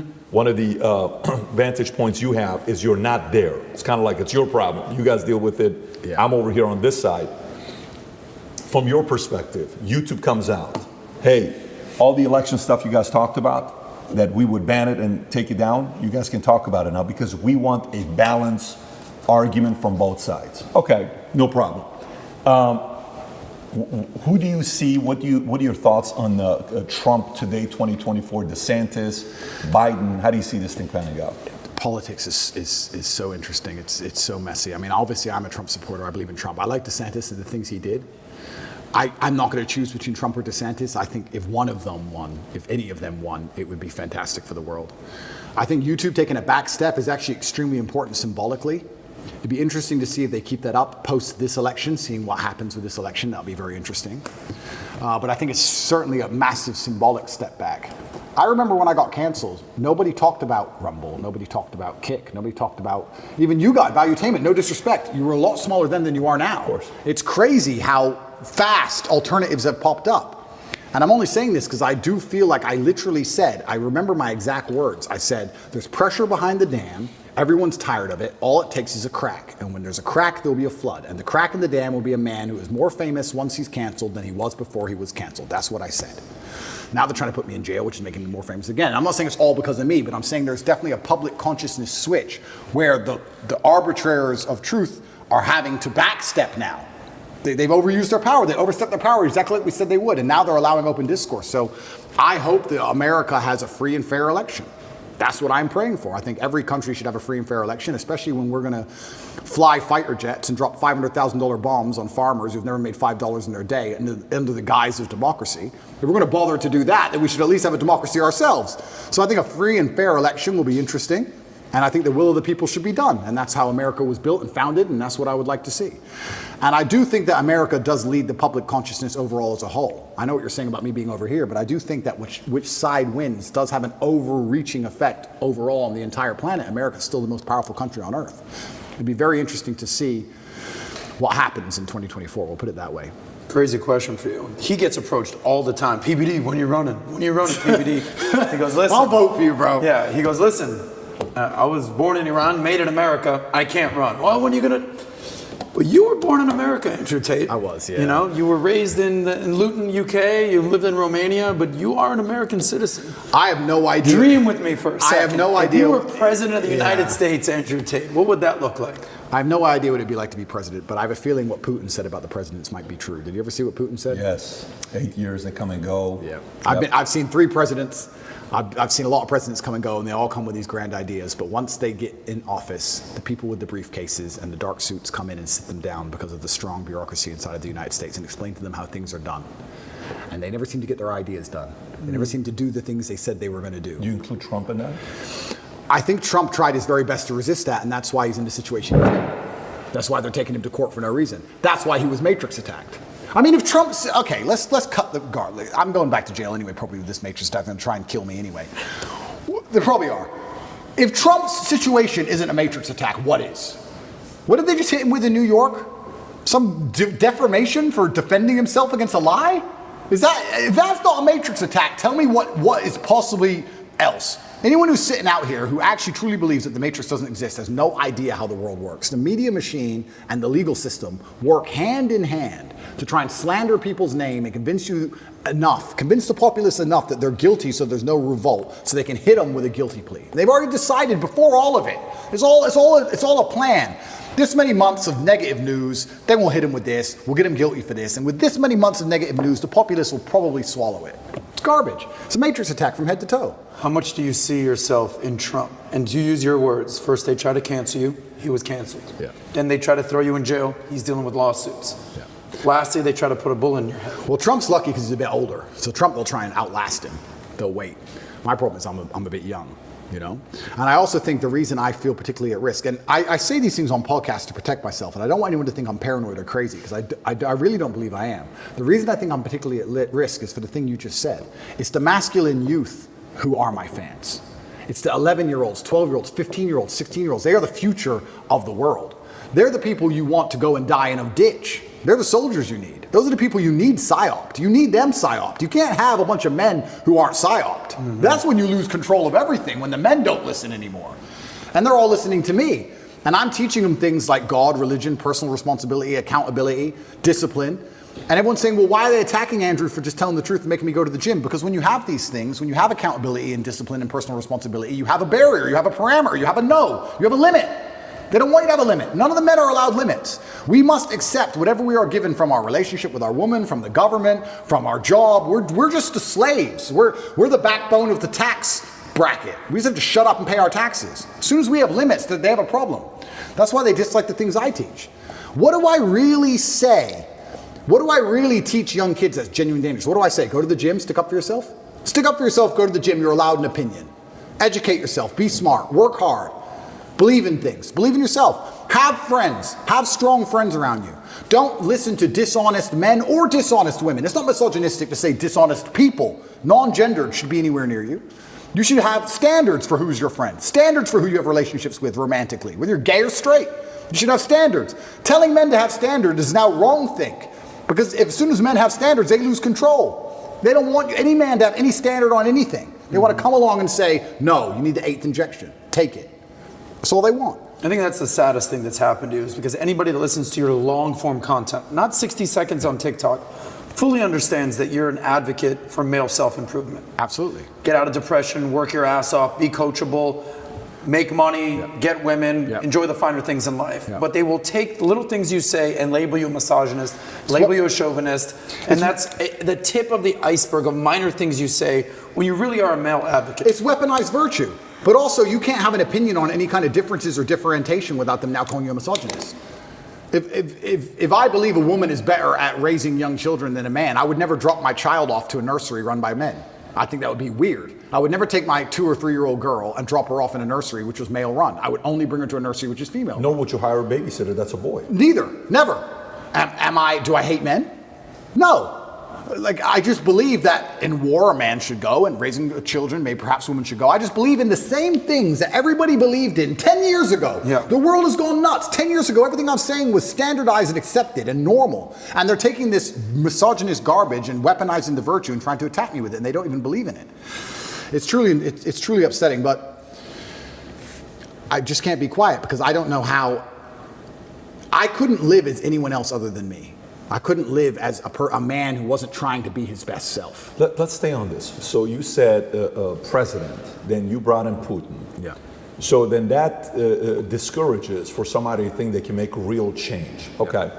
So 2 questions. One, if you are the president today, I'm sure you've thought about it. Yeah. What policies would you attack? Right now in America, I watched RFK. I don't know if you listened to the recording yesterday. I've heard. Yeah. What he said about the angle he would take with pharma, he says, all these things we're talking about guns. He says, how is it that we have the same amount of guns as Switzerland does per capita, but Switzerland hasn't had a school shooting in 21 years. We had it 21 hours ago, and we just had one last night, by the way, big one. I don't know, in Virginia, I want to say, right? 7 people shot. Yeah, 7 people shot just yesterday, right? Every day there's something. Every day. You're talking about fentanyl. You're talking about the drugs. You're talking about LGBTQ. You're talking about military-industrial complex, economy, taxes. What would be top 3 issues you would attack if you were president today? And that's so interesting because before I answer that question, that ties back into what we were saying earlier about men's mental health. They pretend they give a shit about men's mental health. But if you come along and actually advocate and tell men how to be happier. I've been a sad man and a happy man. I am a man. I know exactly how it feels on all ranges of emotion. And I'll be honest with you right now. When a man is sad, there is an inclination towards aggression. That's how we're born. That's how we're evolved. We're evolved with that inclination towards aggression. We need that to protect and provide. That's who we are. We need that bravery. But having a bunch of depressed, sad men who have no emotional control is dangerous for society. I say this all the time. They try and pretend that I'm somehow dangerous for society by telling men to stand up for themselves and be masculine. Absolutely not, really not. When you tell a man to have no emotional control and be more feminine, that's a school shooter. A school shooter is not a man with masculine accountability. He's a man who's told, act how you feel all the time. Then he gets picked on for long enough. Throw on some drugs on top his psychiatrist gave him, throw in a lack of a girlfriend, and he's had enough. That's where school shooting comes from. School shooting does not come from men being masculine. It comes from the absolute opposite of these things, and they know this. They know this very, very well. To fix society, we have to fix that at the most base level, the root level. I think America and most countries need more transparency and understanding of how things work. But when they're attacking the family unit, they're attacking all of these issues. Every issue you've just labeled all starts back down to the beginning. I really think the reason I would like to argue, and I don't know any of the statistics on this, in the 1950s, I'm sure there was prevalence of guns all around America, but there just wasn't the school shooting. Why? What was different? What was different in the years before that there is now? I think it's just because children obeyed their parents, and their parents were a family, and there was a degree of responsibility that was instilled inside of people, and there's a degree of accountability, and there was a degree of honor and pride. Great question. There's a degree of honor and pride. Yeah. I'll tell you something now. I bet in the 60s, 70s, whatever, in any country in the world, people didn't want to do dumb shit because the family would be known as criminals. The last name would be tarnished. Their son did this. You hear what their son did? There was a vested interest in all of it. Now you have a school shooter who's going to go out there, be a piece of shit and kill people, and then their parents are on TV, well, yeah, he was failed by the system. They don't even feel any shame. It's unbelievable. If one of my children or someone close to me did something that heinous, I would be disgusted. I would apologize just for the name alone. There's no honor left. There's no pride left in the name. And this is what happens when you remove honor and pride from people. If you have no honor and no pride, nothing really matters. What matters anyway? It doesn't matter if you're out of shape. It doesn't matter if your kid's a piece of shit and a criminal. Nothing matters without honor and pride. And this is done on absolutely every level. I said this to Tristan the other day. I was actually saying, we were driving, well, the other day, long time ago. I haven't left the house in a while. We were driving and I said, even on the most base level, I said, every building is ugly. Have you noticed that every new building is ugly? It's ugly. Tristan goes, yeah, it's all the same glass, big square, ugly building. In the 1400s, we built these ornate, gorgeous buildings. And now everything's ugly. Why is that? And well, I'll tell you why it is. It's because they don't want you to have any intrinsic attachment to a specific place. If all the buildings are beautiful in a specific town, you have intrinsic attachment to that town. You care about that town. You want good things for that town. You'll protect that town. You'll defend that town. What is that? That's a barrier. That's a parameter. If everything looks the same all the time, you'll just move. Who cares? Oh, they've messed up San Fran. Who cares? I'll just move somewhere else. Let's move somewhere else. It's all the same. Globalism doesn't matter. It's all the same. Buildings in Berlin and New York, they all look the same. Where's all the beauty gone? When there's beauty, you have an attachment to that beauty. They want to remove all your attachments from everything. Even now, when they try and psyop you into, let's say, the way that models all look different than they used to before, right? Models all look different. Victoria's Secret. Yeah, and I was arguing this point, and someone's saying, oh, but that's because you have Eurocentric beauty standards. I said, no. I'm going to correct you, because I know you think you sound smart using the word Eurocentric, and I'm going to correct you because you're a dumbass. Let me tell you what beauty standards are. Beauty standards, by definition, for something to be beautiful, has to at least be unique. If everything is beautiful, then it's not beautiful. If everything's beautiful, then it's standardized. For you to take a model who looks the way they look without any effort at all, and they look like most out of shape, uninteresting people on the street, you cannot call that beautiful because it's standardized, you can see it everywhere. Beauty means it must have been difficult to obtain. Whether it's a building, it's difficult to make because it's ornate, or a woman who's trained really hard to have a beautiful figure, that is difficult. Difficulty and beauty are linked. You can't have beauty without difficulty. You cannot show me another model and tell me that my Eurocentric beauty standards are saying she isn't hot, because that's not why. She isn't hot because she's made no effort. She hasn't tried. That's why. And they're doing this with everything. Everything is ugly. Nothing has a standard. Nobody has to try for anything. No parameter. No baseline belief of what's true and what's false. Everything's subjective. Your truth. No, there's the truth. There's no such thing as your truth. And this is an attack on every single level. They're assaulting us from everywhere. Even the buildings they build are assaulting you, so you can't even just drive through a town and go, wow, look how much energy has been put into this place. I love this place. I will not allow them to do it to this place. Now it's just like, we can move there. Let's move there. It's all the same anyway. It's all a Starbucks on the corner and a 7-Eleven. Who cares? It's all the same. Why fight? Why fight for any of it? It's all done purposefully. I'm telling you, call me a conspiracy theorist, call me crazy. I don't understand why an architect would now decide, who hires an architect? I'm going to build a building. Let me hire an architect to come up with the same sketch of the same bullshit building, which is already existing everywhere. How much did I pay him? Yeah, what we're going to do is we're going to build a skyscraper made of grass that looks like every other one. Is that it? We did all this 600 years ago. We built cathedrals, and now we build this crap? Why? Everything is on purpose. It's all a psyop. It's all a psyop. When they're putting these models on there, the psyop is you don't have to try. You don't have to try at anything. Don't try. Doesn't matter. Just don't try. Wait for the government. We'll give you some food stamps. You'll be okay. It's participation trophy. It's slavery. It's slavery. When you need to do every single thing they say to eat, that's their end goal. That's what they want. It's slavery. They don't want you trying anything. Even going to the gym today is an act of rebellion. Even being in good physical condition is an act of rebellion. If I put up a photo of me and I'm in good physical shape, there are people who write underneath it, oh, you're dumb, you train so dumb. They insult you for it. Like, you're a bad person because you have standards for yourself. That's the level of bug man they want to get you to. Of course, these people will give up meat and eat the bugs and live in the pod. Of course they will. They have no standards. They have no self-respect, no standards. Of course they can live in an ugly building, a big, ugly matrix pod. That's all they want. Is it somebody has to sell you on that? Or is it going back to conditioning? Or what would it be? Is it someone selling you, or is it conditioning? And it goes back to my original point about the family. I do believe that the reason we didn't have so many problems before is because I believe the families had standards. And some cultures still do.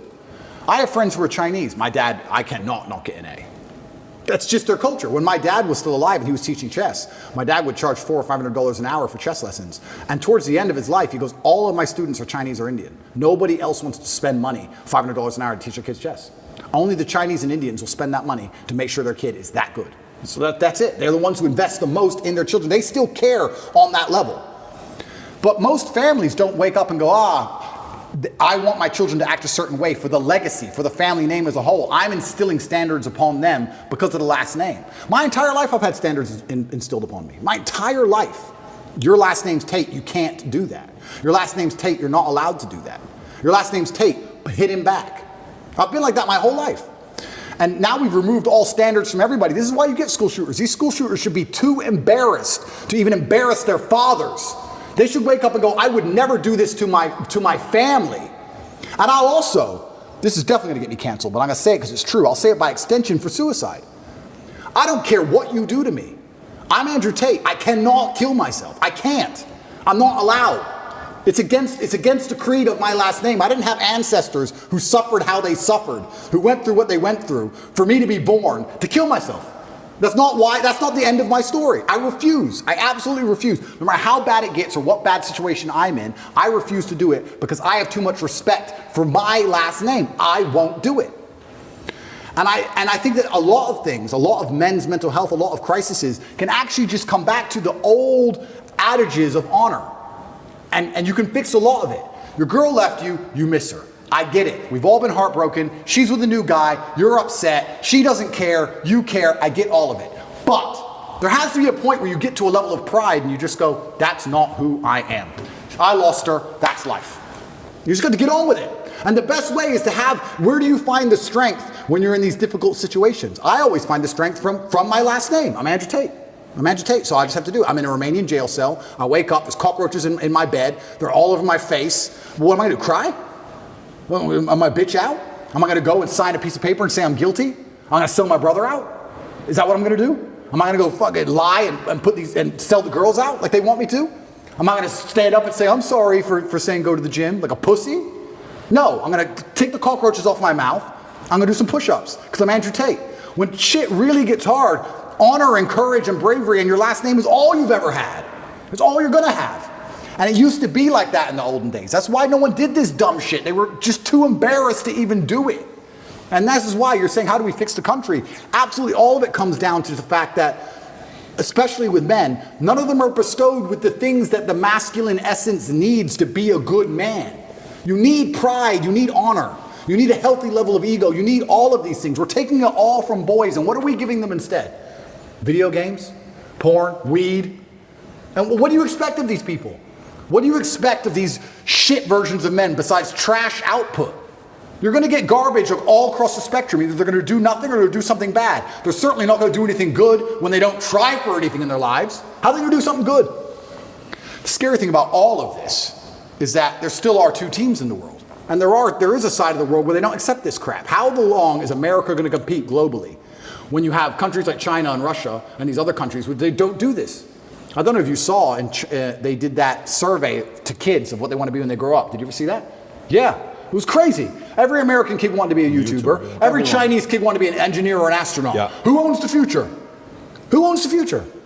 We're in so much trouble. We're in so much trouble as a society, and what are we arguing over? It's insane. And what do they show you on TikTok, though? Oh, absolutely, exactly. But let's stay on this. You asked a very important question. Let's go back to it. We had the same amount of guns, 1950 per capita. Brandon, can you look at that per capita, how many guns we had in 1950 versus today? Yeah. But it's relatively the same. Gun laws haven't changed dramatically from 1950 till today. What's changed from then to today? We took out God out of school. Prozac was invented in 1987. Yep. The law to legalize advertising drugs, big pharma, in America was 1985. It's only 2 countries in the world that can advertise, us and New Zealand. Crazy. So you got God, you got Prozac, you got big pharma advertising, you got the LGBTQ movement that's taking place. You got all of that taking place to where we are today. So when you're talking about guns, what has changed? It's not the guns that's changed. Society has changed. Standards have changed. Completely. So how do you fix that? So if that is the biggest problem you're selling, yep. Number one, here's a problem. Let me sell you why this is the problem. Okay, the people are like, you're right, I'm buying it. Give us a solution. What's the solution? Yeah, I think the solution comes back down to family values, and that's a very difficult question to answer because it's across the entire spectrum, right?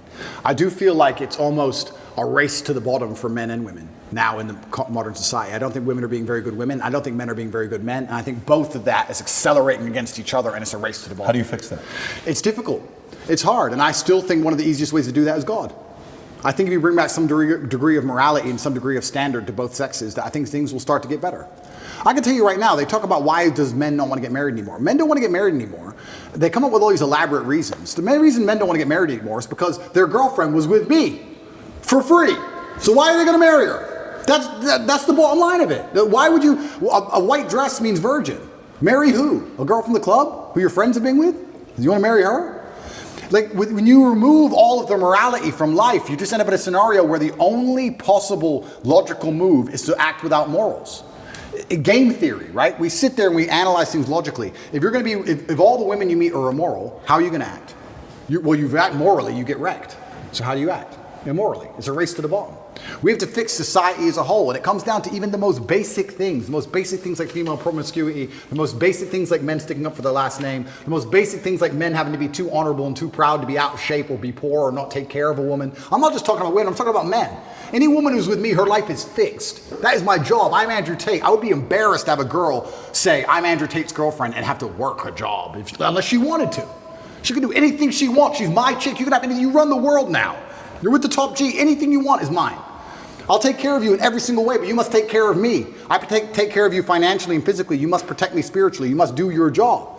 It's a race to the bottom on both sides. And when you have two genders racing to the bottom and then a child is born, what do we expect from this child? Who's raising the child? The school, the TV, the internet? You trust these people? Look what they're injecting into them. So another thing that's very interesting, you talk about the 1950s, another thing that was different. In the 1950s, parents raised their kids. Who raises kids nowadays? School, internet, Twitch. How much time do you spend talking to your child compared to the programming they get from the Matrix? You're losing in terms of pure minutes. You're losing. You can't even control what your child sees in school anymore. You don't even know. And when you find out they do what they did in California, they're like, what? Most people don't even know this. You have children 15 years old, I've seen it on YouTube, arguing with their own parents, disagreeing with their own parents. The whole point of having children is to instill your values in them. I want my sons to be Emory Andrew Tate. They must think and act and be like me. And for someone, I've had people say to me, what if they're not? If they're not, they're not. That's fine. But the whole point of me having them was my lineage. That's the whole point of me suffering to raise them was my lineage. Why would I raise them to be anything other than what I believe I should be and they should be? That's the whole point of it, and I'm proud of that. I'm not going to sit and apologize for wanting my sons to be Tates. I'm not going to apologize for it. I don't care what the school wants them to believe. They believe what I want them to believe because they are mine. But all of that's gone. So then we also talk about what's different between the 1950s and today. These kids are being raised by people who aren't their parents, and whoever's raising them clearly ain't teaching them anything good. It's teaching them, if you feel, act how you feel. You can't tell men that. It's dangerous. You can't tell men to act how they feel. You can't tell men to not have emotional control. You can't tell men to cry anytime they want. Because men don't just cry sad, they cry angry. They cry very angry. You don't want that. You have to teach them stoicism. You have to teach them all of these things. And it's all gone. So, okay, so let's stay on this. This is actually a very interesting topic we're in, from 1950s till today. So you're saying, if somebody is a Tate, if somebody is my wife, if somebody is my son, you're going to be doing this. I'm not going to let a teacher X, Y, Z. Okay. Well, 85-90% of America doesn't have the money to be able to put them in a private school. Correct. Where right now is June. If you go on YouTube or Twitter and look at Pride Month, everywhere kids are coming to school. Parents, teachers got these pride stuff going on all over the place. Parents are like, look, I'd love to put them in a private school, but even some private schools are doing it right now. In Florida, there is a private school. It's known one of the best private schools out there. You know which one I'm talking about? I won't mention it. Starts with the letter P. People should know what it is, but they all know who I'm talking about. We have a party at our house, okay? And baseball. My son, so he's got a baseball. All the players are their parents. I'm talking to the parents. So, hey, meet one of the girls. So, what school do you go to? Oh, well, I was going to such and such school, but I'm going to such and such school. Oh, really? Tell me why. The dad's like, yeah, it's just, reasons. He gets uncomfortable. Yeah. I said, no, really, tell me why. I'm curious. Well, I don't really want to get into it. I said, are you uncomfortable because it's political reasons? Well, yes. I said, well, let's just say you're safe to say it here. Yeah. He says, am I fully safe? Yeah. I said, what do I need to tell you for you to know you're fully safe? You're fully safe with us because you know my position. Yeah. He says, fair.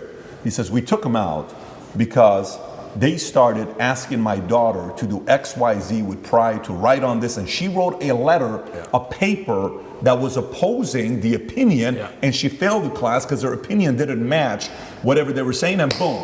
Now, so I said, what's going on with that private school? That school's 50 grand a year per kid, the one that's grooming. 50 grand a year per kid. Yep. There's an exodus from this school to go to other schools. So one, some parents don't have the option, Andrew, to say, you and I are not worried about it. I'm not worried about it, but the people I'm leading, they're worried about it. Absolutely. How do you fix it if you're that person without the resources you got? And that's another thing that's difficult, because I have two answers to this question. I have the arrogant answer, not the answer that I believe I think is I know helpful. the arrogant one, but give both of them. I'll give both. Yeah. The one I actually believe is helpful. This is where I think things like we discussed earlier, like the Klan comes into effect, right?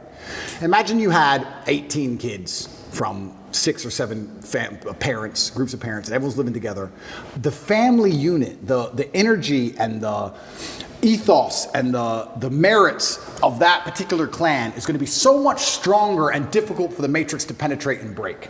Their best friends are the people they live with. The kids live with the other kids who believe the same as them. The parents all agree. When you're a clan, you're far more difficult to attack and assault. So I would say the first thing I would do if I was a parent of normal income, I would try and find other parents who agree with me and try and find other people who are ideologically sound. And I'd make sure that our children are friends and they spend the most time with each other. And I would try for us all to go on holidays together. And I would also put in conscious effort to try and deprogram. I don't think many parents say to their kids, what did you learn today?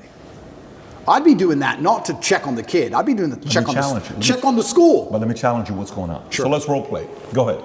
Ask me the question. What did you learn at school today? So today we learned that, Dylan Mulvaney had the courage to stand up for her beliefs, and she's a hero because she's out there and she's helping a lot of other people that are going through challenging times be able to stand up for themselves. Okay. What are you going to tell me? I would say, why do you think they want you to believe that?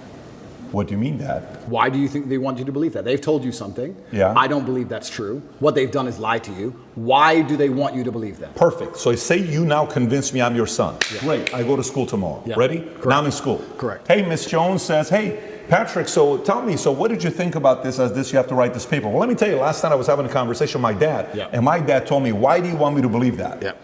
Then comes the phone call. Yep. And then now you're cornered as a parent, and now what do you say to the school? Say I'm the school, role play. Correct. And I can't role play it by myself. It's difficult. It's difficult. And this is the exact point why you need a clan, you need a network, you need other parents. If I was a parent and my child was going to public school, I'd be extremely interested in finding other parents whose kids were going to that public school. Yeah, you have the PTA meetings, etc., but there has to be a degree of strength in numbers. It's hard. You can say homeschooling, that's the cop-out. But the other answer, the more arrogant answer to this, is actually an answer I gave after the subway incident. You know, in New York with the subway where they choked the guy and he died. Yep. I get asked all the time, Andrew, what would you have done in that scenario?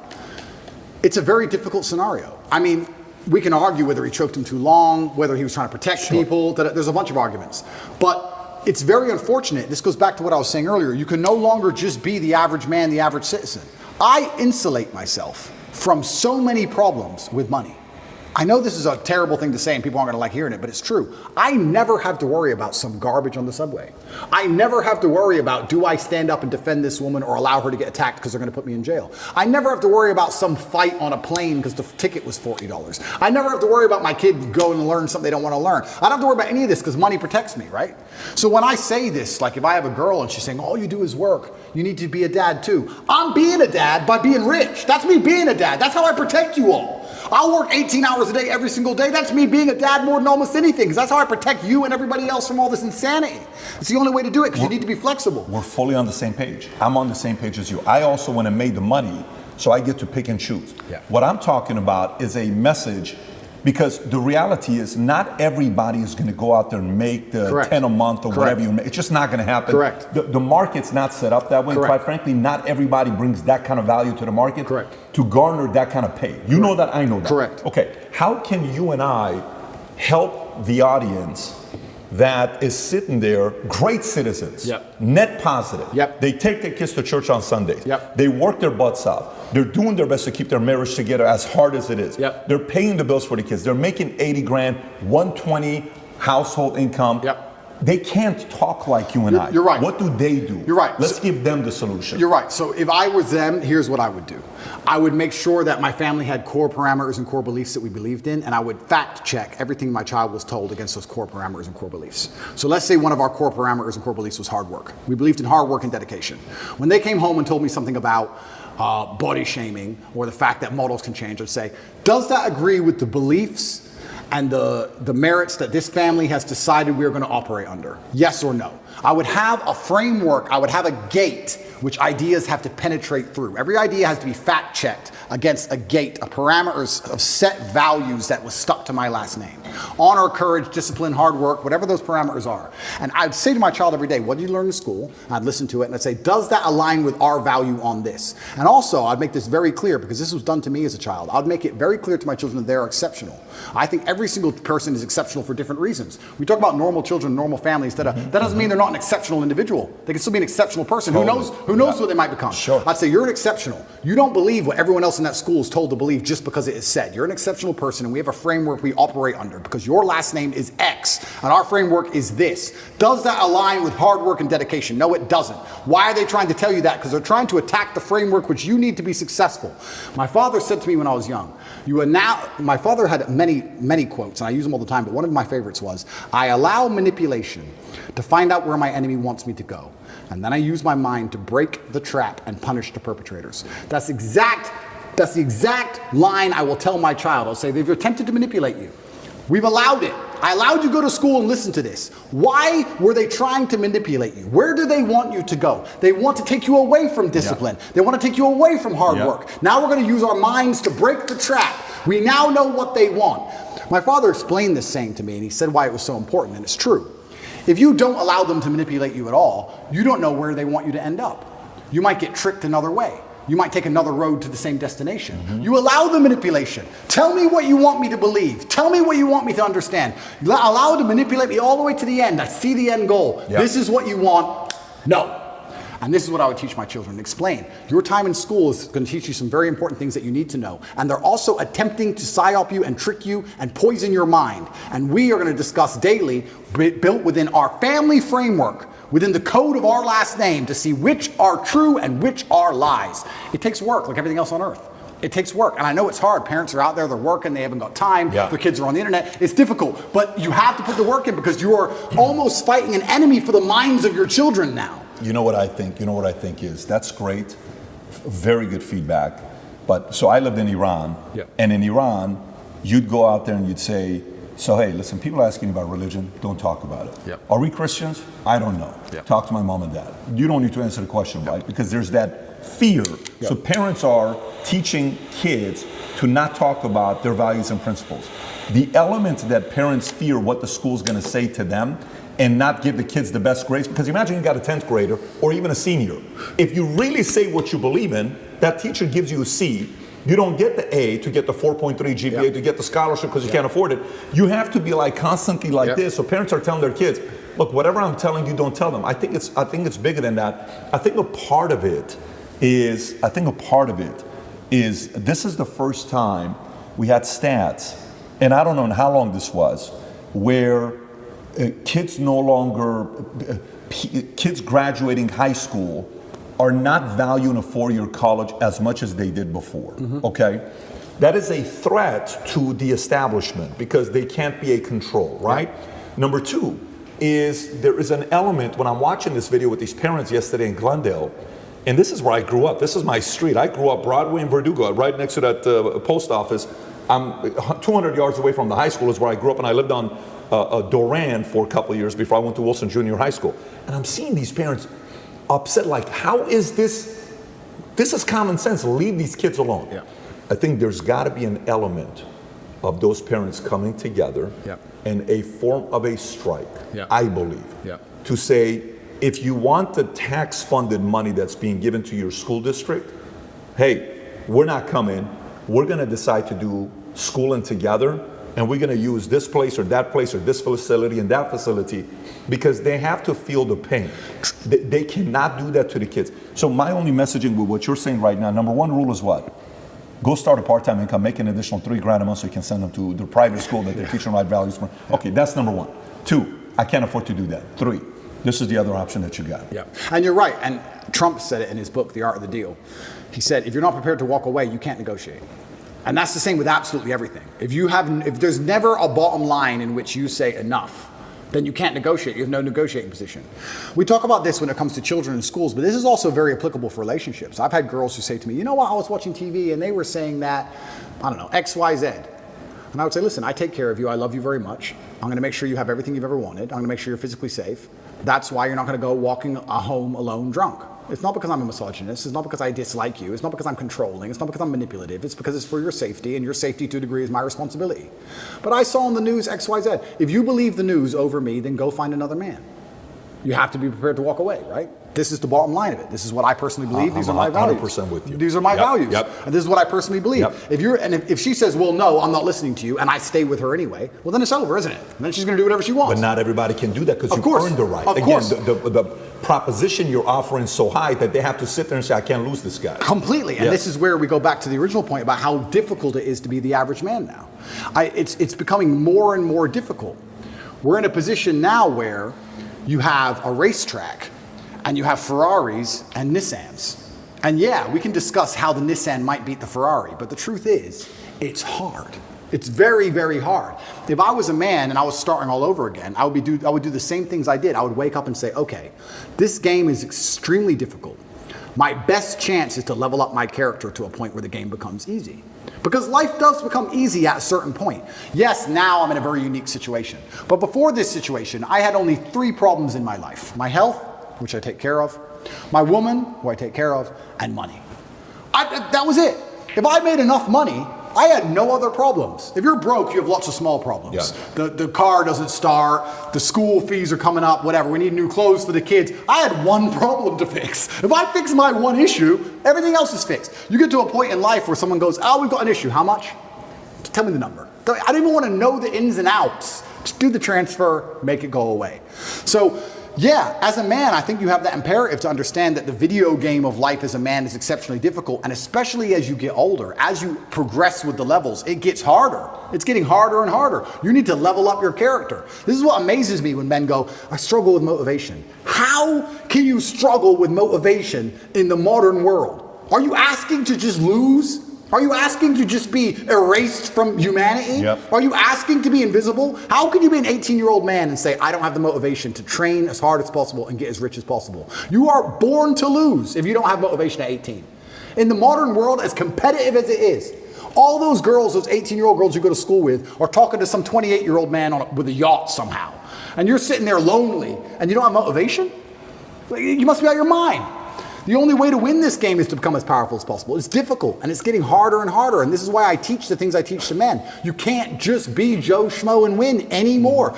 Those days are over. You have to be something else. The challenge those young men have, though, it's sometimes not even their fault. Why? Single mother, raised by a single mother. They've been indoctrinated, and they heard the future is female a million times. Next thing you know, they're 18. They kind of have this victim mentality. It's almost not even their fault some of these times. Oh, completely. We're all in our late 30s, early 40s. We've grown up. I played football in school. He's an athlete, bodybuilder. Obviously, you're a kickboxing champion. We've had coaches. We've had people kick our ass. We didn't grow up with participation trophies. We've had our asses kicked. We've gone through shit. Now we are the shit. A lot of these young guys playing video games, addicted to porn. They grow up with a phone in their hand, raised by women. They weren't raised how we were raised. How do you teach those kids, though? Well, that's exactly what they don't want me doing. That's why they're trying to put me in jail. Because I've managed to become, I'm not for a second bragging, but the size of the movement that I created, I turned up in Slovenia. I don't know if you've ever seen that video with the Bugatti where everyone's going, top G. That's the capital of Slovenia. I can't even pronounce it. Ljubljana or something. I've never been there before. Slovenia, where even is it? Like, I can barely find it on a map. I know roughly where it is. If you want a guaranteed way to get in touch with me, maybe you have a business idea, maybe you want some fashion tips, maybe you just want to connect, you could find me on Minect. This is what I was saying earlier on about how complicated masculinity is, but I broke it down to those 3 basic tenets because even a teenage boy can understand if you get enough money and enough power and enough powerful friends and enough sexual access that you're going to be able to build yourself to a man of, I can cry now. I've qualified to cry. When you're an 18-year-old boy, you shouldn't be crying. You should be focused, and you should be an animal, and you should be training, you should be working hard, and you should be listening, you should be going to coaching. I'm now at a level where I'm allowed to cry. I understand all the different elements of being a man. I understand the tapestry of masculinity fully. I can cry if I decide to. I've qualified for that. But before you get to that point, you have to go through all the hard shit. And the hard shit I've broken down to the 3 basics. And I think that's why they're coming to attack me so heavily. Genuinely because of what you just said. I'm telling kids things, and especially people often ask me, especially Matrix Media, they say, why did you get so big? Because I'm telling the truth. I'm telling the truth, which every man knows is intrinsically true in his heart, because God has instilled him with a basic degree of morality of right and wrong. I'm saying things to a 17-year-old boy, and he's going, he makes sense. I get it. Everything I was told so far just didn't quite click, but this does. And that's what they're so scared of. And I agree with you. You're completely right. And this goes back to, once again, we were saying about last names, family values. The number of times I was told I couldn't do something because of my last name, I think that was my whole childhood. My whole childhood is, well, you're a Tate. Dad, I got an A. Of course, you're a Tate. It was just like, duh. Of course you got an A. But what else are you going to get, a B? What, are you a dummy? That's who I was my whole life. I had standards exacted on me. And I've even heard like psychologists, I have a big problem with psychologists. I don't like them as a whole. I'll tell you some of my scenarios. I've had conversations with psychologists. There's a couple good ones, but there's a lot of them who I don't like. And their ideas, oh, you raise children, don't put standards on, don't put pressure on them. How are they going to perform without pressure? Do you have pressure to perform in your business? Because I certainly do. I certainly do. Pressure makes diamonds. You think I didn't have pressure to perform when I sat down with the BBC and they tried to set me up? You think I didn't realize instantly? Okay, war. She's ready. You think there's no pressure? You think there's no pressure when they try and stab you to death? There's no pressure in life. You're going to raise a child and say, give him no pressure, give him no standards, so he can just be a kid. And what's he going to mold into? Absolutely and utterly not. Life is pressure, especially as a man. You need to have these exacting standards. That's how it is. My whole life was a pressure to perform to my last name. That's all it's ever been. I don't know how anyone's raised any other way. So yeah, it's crazy. It's a very difficult problem to fix. I agree with you. It's a very difficult problem to fix. But I think it starts with baseline things. And this is also why I feel like I have such a duty to act. I'll give you an example. If I could lie right now for $10 million and nobody would find out, nobody, I still couldn't do it. Because God would know and he'd punish me sooner or later. I really, truly believe that I would pay the price for that lie. I truly believe it. I think if you're a man and you're growing up and you're saying, how do I act? What do I do in this scenario? What would God want you to do? Tell the truth. You'd be amazed how far just telling the truth will get you. In any situation, I can give you benign situations that don't even matter. Your girlfriend caught you. Oh, and no, and I barely know her. Just say, yes, sorry. I love you. I'd love to stay together. But you did this. Sorry. I'm leaving. Okay, goodbye. Next day she's back. You just tell the truth. It could have gone on for weeks. She could have kept spying. She could have called the girl. All this drama. Just sometimes in life, you just man up and tell the truth. That's why in my current scenario, and I was saying earlier, that's the only way you're free, by the way. Oh, completely. Only way you're free. Truth shall set you free. It shall set you free. When I was saying earlier, the incompetence of my enemies is scaring me, and I don't know exactly what to do. All I can do is just tell the truth all the time. I'm going to tell the truth all the time. I'm going to say what I mean and mean what I say, and I'm going to tell the truth, and that's who I'm going to be. That's what I think is the best thing for me to do in the current scenario. But we're not even instilling that in children anymore. We're not even telling children how important it is to not lie. Well, but that's also part of what you're talking about. I want to show you the stat because the guy sent it to me. And then we'll put this for the audience to see as well. Percentage of gun ownership from 1972 till today. Same thing. Exactly the same. If you look at the numbers, pretty much the same thing. So what's been the biggest difference is a lot of these things that we just talked about. By the way, that question you asked from 1950 till today, the candidate that's talking about this, again, I went back to politics, RFK is talking about this. Yeah. And I think it's a very important thing to talk about because it's making people go research and see for themselves and to ask the question, what really did change? Completely. We've had this all the time. Completely. What became legal? Why are we adding all these pharmaceuticals to, kiss the tape? Yeah. What else would it be outside of that? So that was the foundation, which I agree with you. Household values, principles, kids, men, raising them better. Yeah. What else would you see as a challenge from an outside? And then I got part two of the question for you. Yeah, it's anything else where you say, XYZ would also, by the way, I love the way you say Nissan and status. I just love the way you pronounce those two words, man. For a second you said Nissan, I'm like, what is Nissan? And then I realized what you're talking about. Well, I remember when I was young, other people's parents would tell me off. Do you remember that? Did you ever get that Yeah, when you were young? of course. Other people's parents Yeah. would come up and like, Yeah. you better not. Random adults would just tell me Yeah. off. I was scared of every grown-up. Every grown-up had a degree of authority. Just random adults. We can't do that anymore. There was just a degree of community that's certainly not really lost. And asking me how to bring it back is difficult. It's very hard. And that's one of the reasons why I've become so religious recently, because I think that God is definitely part of that. And that's also the reason I want to live in the clan I live in. That's why it is. My brother can tell my kids off, no problem. If I came home and Tristan's like, I had to scream it all, I'll be like, good. I trust him in his judgment. Good. Scream at them then. Good. They're children. Also, sometimes, you know what? Kids need to be yelled at sometimes. Why not yell at them? What are they going to do? So life's hard. Life's hard.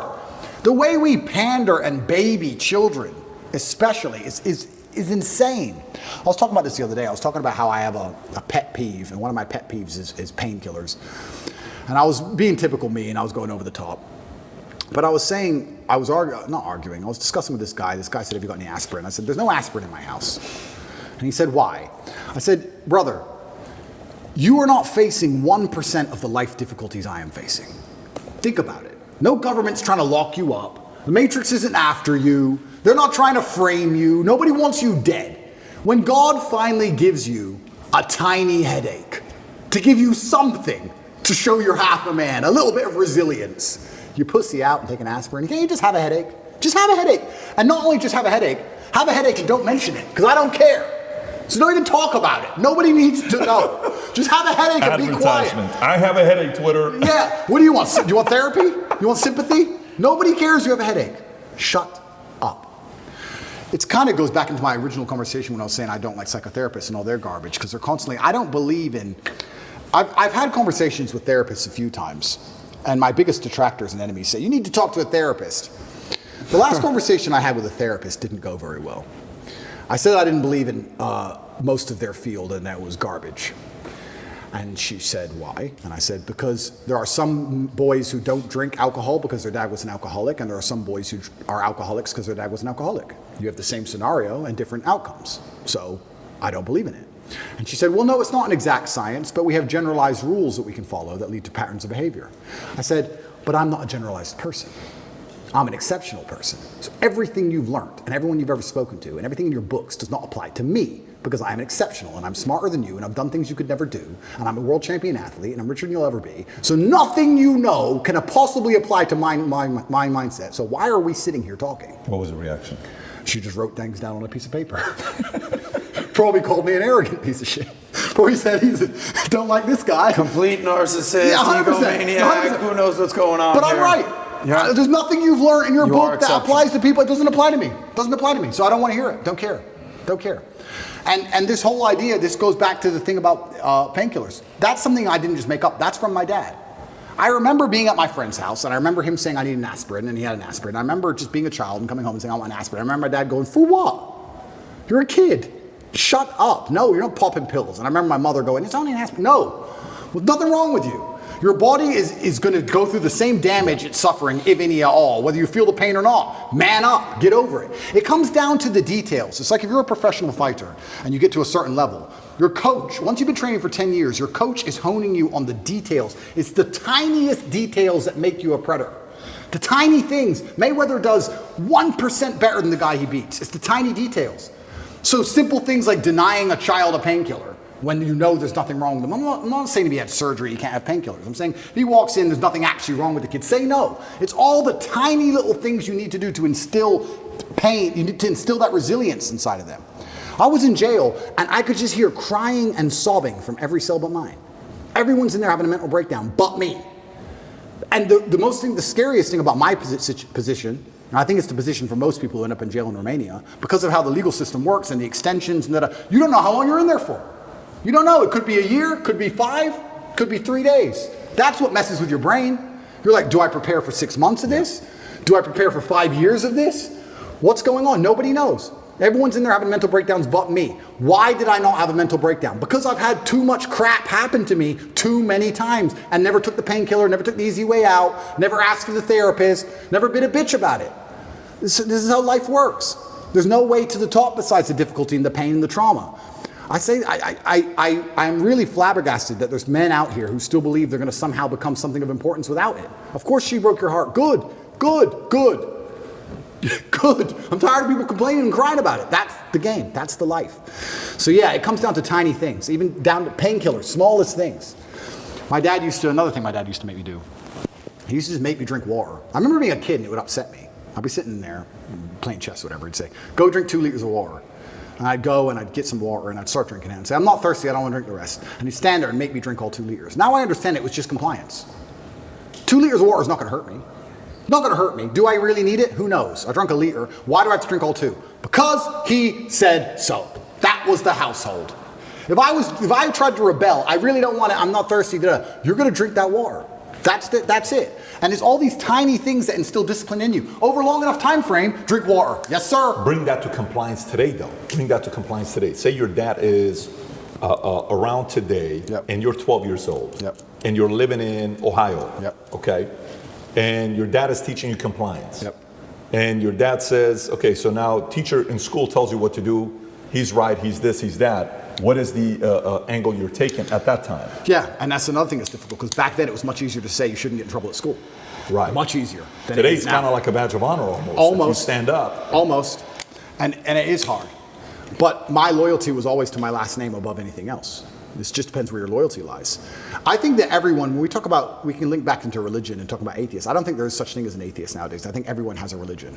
If you're not religious to God, you're religious to either this woke agenda, or you're religious to a political party, Yep. or you're religious to some kind of perversion. Yep. Everyone's religious to something. You have to decide what is you're most loyal to above everything.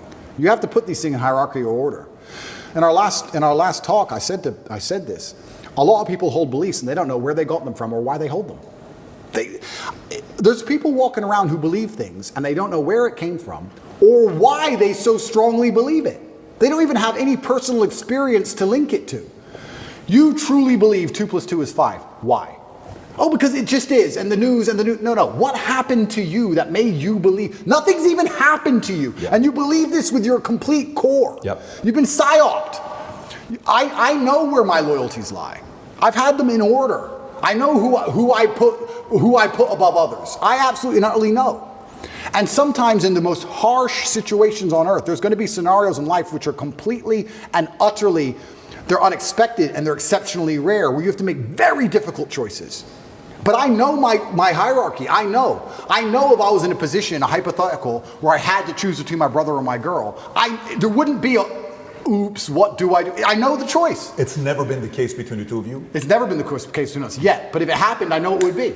I've had girls say, I've had girls try and give me the line.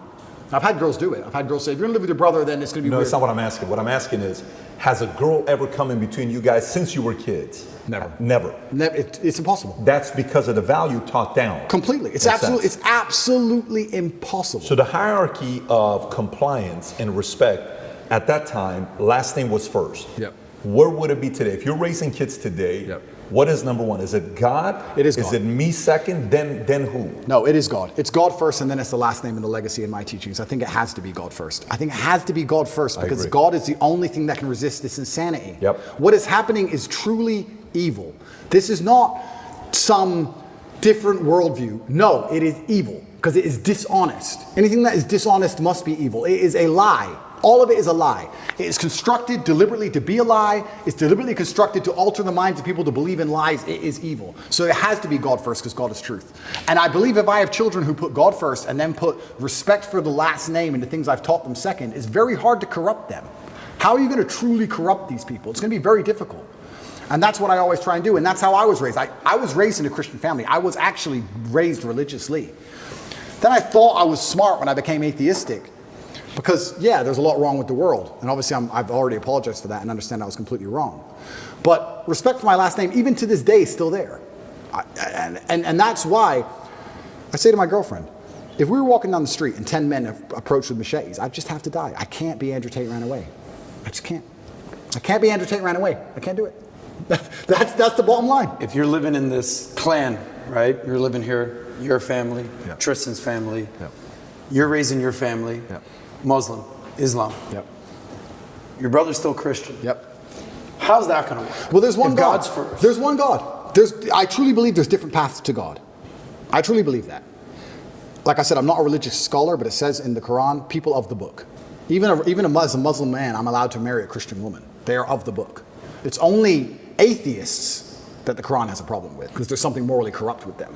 But if you're a person of the book, a person of faith, we're not even says inside the Quran we're not supposed to convert you or insult you. We're not here to insult you or correct you. There's one path, there's different paths to the one God. I truly believe that.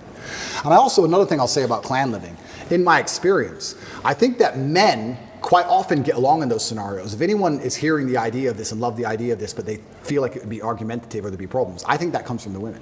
I think it's when women don't like each other, or the woman's in the man's ear.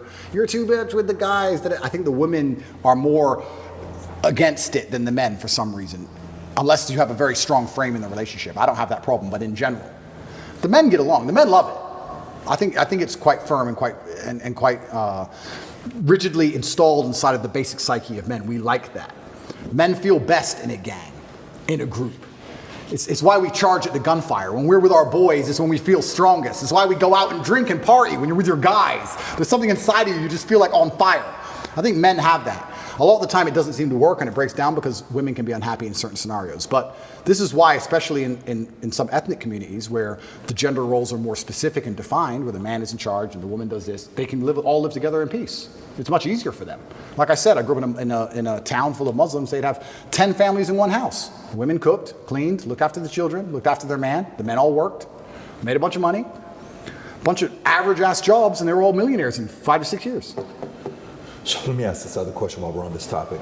That was a good question, by the way, Christian dynamic and Muslim dynamic. When you're saying there's a lot of ways to get there, there's a religion called Baha'i. It's an element of Muslim. Mm-hmm. Baha'i is like how Mormonism to Christianity, and Baha'i believes there's 8 ways to go to heaven. That's the philosophy of Baha'i.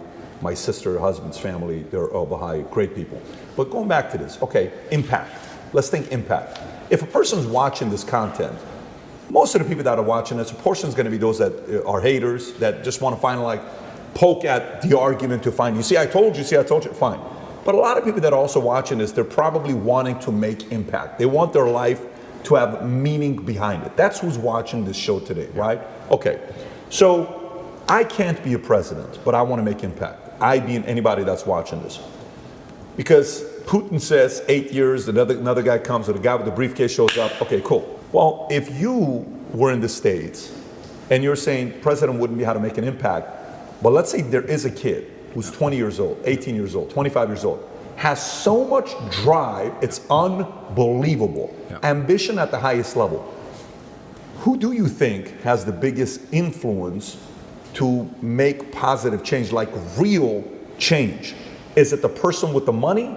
Is it the person with the biggest mic? Is it the person that goes into politics? What is the best way to have the biggest impact? Yeah, so I think the world has always only ever been a battle for influence. Even if you look at the current battlefield, Ukraine is next door, it's 5 hours drive away. The battle in Ukraine is not just about tanks and trenches and grenades. It's a battle for influence. Who influences the people within this territory? Who is in charge of the thinking, the language, the mindset of people within this geographical area? Every single battle, every single pitched battle, every single argument, every single debate has always been a battle for influence. If you have influence, you're an extremely powerful person. All of us here are some of the most powerful people in the world. How many millions of people listen to us? We have massive influence. And I think you can have influence at the ground level. You don't have to be a famous podcaster or famously well-known to have influence. I would argue that those Romanian grandmas who gave me my food will remember me for the rest of their lives. I would like to believe I gave a positive influence and a positive impact on their lives for the rest of their life. I believe if you go through life and you're genuinely a good person, you try your best to be good to people, and you're honest, and you shake hands, and you don't lie, and you're on time, and you work hard, and you're good to everyone who's good to you, I think you'll have a massive influence. And I also believe, I truly believe that God is extremely giving. There's the saying, goes around, comes around. Completely true. But I would say it comes from God. God is keeping an eye on you, and he's paying attention to you, and he knows the kind of person you are and the kind of things you do. And I don't believe if you're actually genuinely a good person all of the time, that you're not going to get some goodwill back to you. Look at my scenario. If I was being a piece of shit for years with all these chicks, I'd be in jail. I'd be in jail. I could have never seen this coming. But the fact that I was nice, paid their taxi home, bought them food, looked after them. Are you okay? I know we broke up. I'm sorry. I know it hurts. I just did it. I was nice about all of it. Here I am. I'm fine. And so I could have never seen this Matrix attack coming. It's amazing how what goes around comes around. It's truly amazing. If you're good to people, if you're generous to people, if you're helpful to people, you'd be amazed how much influence you can build up. I say this to people all the time. I don't think if you're a hardworking person who is honest, who shakes hands, who tries to learn, who does what they're supposed to do, who has a good heart, that you're truly, really not going to be able to get what you want. I think the universe is absolutely inartly giving. When I see somebody who says they want something and they don't have it, I don't even think they truly even want it. You can have anything you want in the world. When a guy goes, I want a six-pack, then why ain't you got one? If you wanted it, you'd have it. You'd like it. There's a bunch of things I'd like that I don't have, but I don't want them. Everything I've ever wanted, I've got. I've never wanted something and not had it. We all know what we're talking about here. There's things we'd like. I'd like to be able to figure skate. Not enough to go learn to figure skate. It's a weird look if you figure, although that other guy dancing like the way you dance is doing a pretty good job. Bottom G. Bottom G, yeah. You've seen this guy? He can figure skate. That guy kills the dance moves, Yeah, by he's the good. way. But Your doppelganger. But if you truly want something, you're going to absolutely not have it. So when it comes down to influence, I think you start at the base level, at the grassroots level. What if this guy's got, like, you know, for example, like, you know how when you were 20, were you this driven?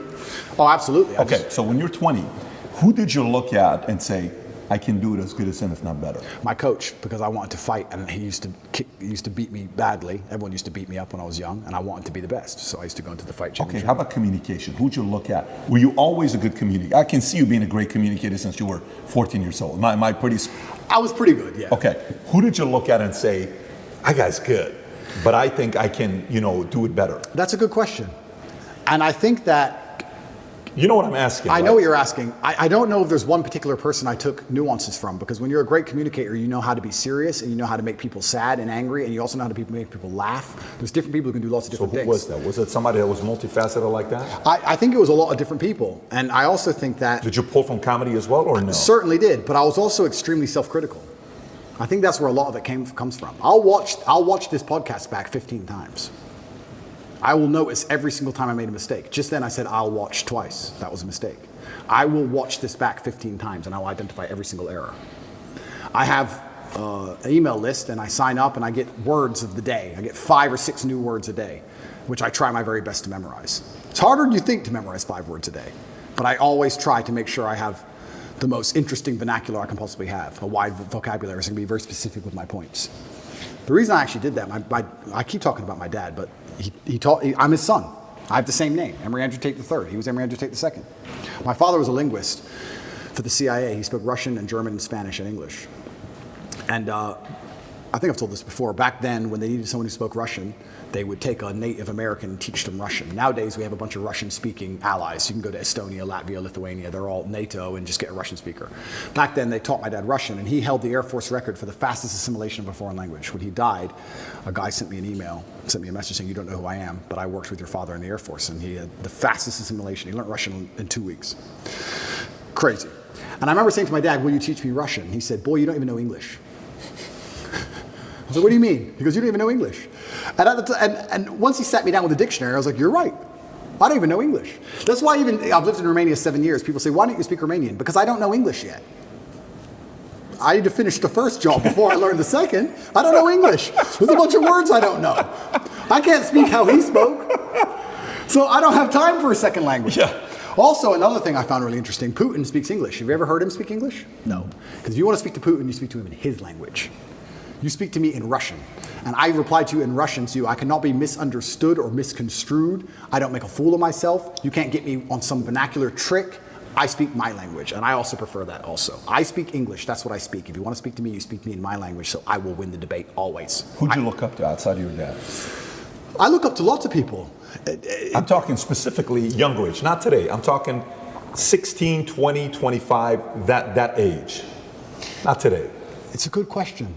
Because I always believed in trying to take the best parts of individual people and then amalgamate them. And I know you want a name, and I can't think of one off the top of my head, but I would look at people who I didn't even respect, but they'd have one particular thing about them. I thought, that's good. It could be somebody I didn't even like, but he dressed well. I think you just have to be perspicacious and look at people, and there's something you can learn from absolutely everybody, and just try and adapt it all. I'm not saying everybody should be clones of me. For everyone's individual, right? But there might be some things about me they find inspiring that they may adapt and take on board, and then they'll find some things from other people. But learning to speak is something I understood from a very young age how important that would be. That's a superpower. Okay, so let me go back to the question I was asking, where I'm trying to go with this. So I asked a question. I said, imagine the 20-year-old that's watching this that's saying, no, Tate, don't give me the answer for anybody can create, can contribute to society. I'm not that guy. Talk to me like I'm one in a million. Talk to me like I'm one in. So if I'm willing to give 20 years, 30 years of my life to one way to go up to make true positive impact in America, my country, in the world, what should, don't talk to me like everybody else. What the standards, what should I do? What angle should I go? Okay, so first things first, you need to be worthy of respect. And you're going to be worthy of respect through having things which are difficult to acquire. So first things first, the basic things, you need to be very focused on trying to make money because people listen to you when you have money. They just do. Secondly, you need to be in fantastic physical condition because when you're in fantastic physical condition, it cannot be bought. It must be earned. And people know that. When you're in, I don't know about you. If someone walked in to sell me something and they were obese, I would not trust them the same as if they were in fantastic physical shape. Because I'd say, I don't think you have dedication and heart. I don't think there's something about you that I just wouldn't trust you the same. So fantastic physical condition and money is the first thing. The second thing, whatever your ideas are, you need to learn how to communicate them. Speaking is a superpower in and of itself. You need to become a fantastic communicator. You need to be comfortable in all realms of communication. You need to be persuasive. You need to be comfortable arguing. You need to be good at debating. There's a lot of people out there in the world who have ideas that they can't even project into somebody else's mind. How are you going to rule the world with that? How are you going to get your ideas out there and make an influence if you can't make other people understand exactly what you think? That's the first thing. Second thing, once they understand exactly what you think, you need to make them agree with what you think. These are two different skills. Must be practiced and must be learned. If you're 20 years old and you want to change the world, you need to be having endless debates. Endless. Without resorting to name calling, not on Twitter like a dummy, in person. And you need to come across in a way that people agree with you. We can go back quickly and talk about the red pill. The difference between me when I talk to girls on these panel shows and every other guy when they talk to girls on these panel shows is, when I'm done, all the girls want me. Watch them. Watch the shows. I say the same thing, and by the end, the chicks are in love with me, as opposed to saying the same thing and the chicks thinking I'm a dickhead. That's the difference. I project my ideas and I make them agree with my ideas to a point where they're like texting me afterwards. I'm not saying anything different. It's how I'm communicating it. You can catch more flies with honey than hurting people sometimes. So you need to be good at everything. You need to have a Swiss Army knife of tools. I know when to be intimidating or aggressive. I know when to come across as obtuse. I know when to come across as exceptionally open-minded and easy to understand. I know when to come across as understanding. I know all these things. This all has to be practiced. And a lot of it is, communication. I would say, if you're going to say to a 20-year-old who's truly exceptional and driven, I'd say you need to become a master communicator. Because once you can do that, you can do anything. And that fixes all the other problems, right? We talk about making money. If you're a master communicator, you do fantastic in sales. You'll kill sales. You'll absolutely destroy sales if you're a master communicator. Not many people know this, but I used to sell windows. You know the old school knock on the door? Window sales. I did window sales for 2 or 3 years, and I'd say this is one of the hardest jobs you could possibly do. And I would always recommend a young man, if he has some time to waste, to go sell windows. And the reason, it's fantastic, because I'll tell you why. It's the hardest one to sell because, 1, nobody wants them. 2, they don't know who you are. And 3, even if you convince them that they need windows, after them not knowing who you are, then they go to all your competitors and then it becomes a price war. It's a nightmare. It's the hardest sales job. If you're selling a Lambo, at least they want the Lambo, right? Nobody wants glass and plastic. They already have windows. So you got to find a way to sell them these windows. How do you do that? And that's where all this master communication comes in. And it's so many subtle little things. Being a good salesman is not necessarily being a liar. It's not being a trickster. It's just understanding what's going to make the person believe and understand what you say. If I walked in and said, would you like new windows? And they essentially said, no, we don't need new windows. Our windows look fine. I would say, but what about the security aspect? While looking at their 3-year-old child. And they'd sit there and go, what do you mean security aspect? And then I talk about how we had the Lock 5000, and their locks are easy to break, as if glass isn't glass. It's all the same anyway. And you'd end up selling the windows. You have to find the triggers in people. There's another thing people don't understand about me and my message. Sometimes I sit here and I say things that piss people off because that's how you trigger people to make action. I have often written emails or done videos, especially to men when I want to help men, to piss them off. You're a loser. You're a dumbass. Andrew, why you mean? Because you're not going to go to the gym unless I tell you you're a fucking loser. And you are a loser, and I'm not lying to you. You are a loser. The emotional trigger you need to get up off that chair is the fact that you're not important, nobody cares who you are, any girl you're ever in love with I could take, and you're insignificant. And when you die, nobody's interested. That's your fault. You could have been something else. You did that. You failed. It has to be done. You have to be a master communicator. And sometimes that involves also insulting people. It's all a massive tapestry. But to answer your question, for the 20-year-old, he needs to become a master at communicating. But also to be a master at communicating, you also need experiences worth talking about. You have to live a life. You need a degree of wisdom, and wisdom doesn't always come with age. It comes with life lived. I had a guy message me. This is a long time ago when I used to reply to my own emails. Too big now. But he said, I don't have any stories. My life's boring. I said, bro, where do you live? He said, Madrid. I said, bro, ride the train from Madrid to St. Petersburg. Ride the train from Madrid to Vladivostok. Do the Trans-Siberian Railway. Costs you like $300. He goes, oh, but what if I get robbed? Exactly! That's exactly the point! What if you get robbed? Now you have a story. Maybe you'll die, maybe you won't. But you have a story. Don't bring your watch. Have you got a Rolex? No. No one wants to rob you anyway. Don't worry about it. You're brokey. Get on the train. There has to be that degree of risk to even have a story, because when you have a story, then you can communicate the story. You can't be an empty vessel either. So when you say you're telling me how I build this 20-year-old into a super soldier, yeah, he has to be a master communicator, but he also has to do things which are risky. Risk has value intrinsically linked to it, intrinsically. This is why people, when you do risky things, people want to hear the story. Your coolest stories involve risk. Something went wrong, this could have happened, I almost this, I made it out. Without these risks, you haven't got it. So I would say to the 20-year-old, do what I did, get in the cage, get in the ring. Knock someone out, get knocked out, train hard. Fighting will teach you everything you need to know about life. You'll learn everything about who you truly are. You'll learn if you're a coward or not. You'll learn everything about perseverance and hard work and dedication, everything about being underappreciated. You learn everything about fear. You learn all of it. You learn everything about people. You win a fight, check your phone. Lose a fight, check your phone. You learn all about people. You learn all about them. You learn all about women. I learned so much about women through fighting. When I had a fight coming up and I was weight drained and I had barely eaten in weeks and I'd lost all this weight and I had a world title fight and I'm fighting a guy who might kill me and she's complaining about the toilet seat. I learned all about women. You learn a lot about life through these difficult processes and paths. And there used to be for men like a rite of passage. In most societies, you had to go through something to become a man, from a boy to a man. But that thing was always difficult. It's always been difficult. Now you have to self-induce it, self-inflict it. But if you're going to be a boy and never bring on that self-inflicted rite of passage, how are you going to ever become a man? It's great feedback. Let me ask a question about this. I love what you said, especially, number one, you're a wordsmith, you're a linguist, no doubt. I mean, I don't know English yet, bro. Yeah, I'm practicing. You're still working on your practicing. English. You know, you've got the kickboxing belts all up over here. I would argue, I've never seen you fight, but I would argue that your linguistic skills are better than your fighting skills. I'll let you judge that. I'll take that. I totally agree with you that the way that you speak to a man is way different than the way you talk to a woman. Yeah. You can tell a guy, you're a loser, get your fat ass in the gym, and a guy would be receptive to that. So I can't tell you how many men come up to Pat, dude, what was Andrew Tate like? What was Tate like? Tell me about Tate. Tell me a Tate story. Dude, that guy's so cool. He's such a badass. Connect is an application which allows you to take a minute to connect with influencers from all around the world. My name is Andrew Tate, and I'm available to speak directly to you on Connect. I'm no longer interested in just random chicks. I want a woman who I know would wait for me if I did 10 years. That's what I want. That's what I find interesting. That's what I'm in love with now. I can't be in love with a random chick. Also, once you get to a certain level of fame and influence, you're no longer winning the exchange. I feel like a lot of men like going out there and pulling girls because they feel like they won. Haha, look at this hot girl I got. Whereas if I go to the club and get a hot girl, oh, okay. Me, the famous millionaire, the most Googled man on earth, got a hot chick. Who really won here? Who pulled it off? She did. She'll brag, or rat, or kiss and tell, or ask for handbag. Like what did I win? Sex?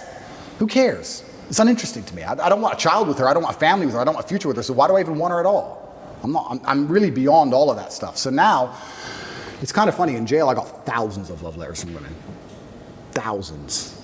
I got thousands of love letters from women in jail. Did you read them all? I read every single one. Yeah, but you have time, but you went through all of them. All of them. Got it. Thousands of love letters. Craziest letter you got? What's the craziest letter you got? A lot of poems.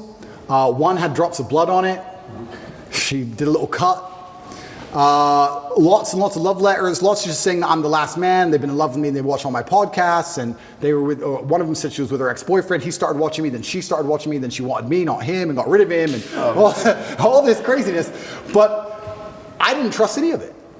Is it real? Is it an agent? Is it a psyop? Who's she? Is she crazy? What if I sleep with her and she says I did something to her? What if 13 years later she contacts the BBC? Garbage. That would never happen, I don't talk to any new chicks. Same as I don't have any new friends. I don't talk to any new chicks. No new girls. That's what I thought. Zero. So let me ask you, the idea of going through a lot of girls when you're younger, do you think a man needs to go through that, or do you think that is a form of a weakness that holds you, that you're a slave to it?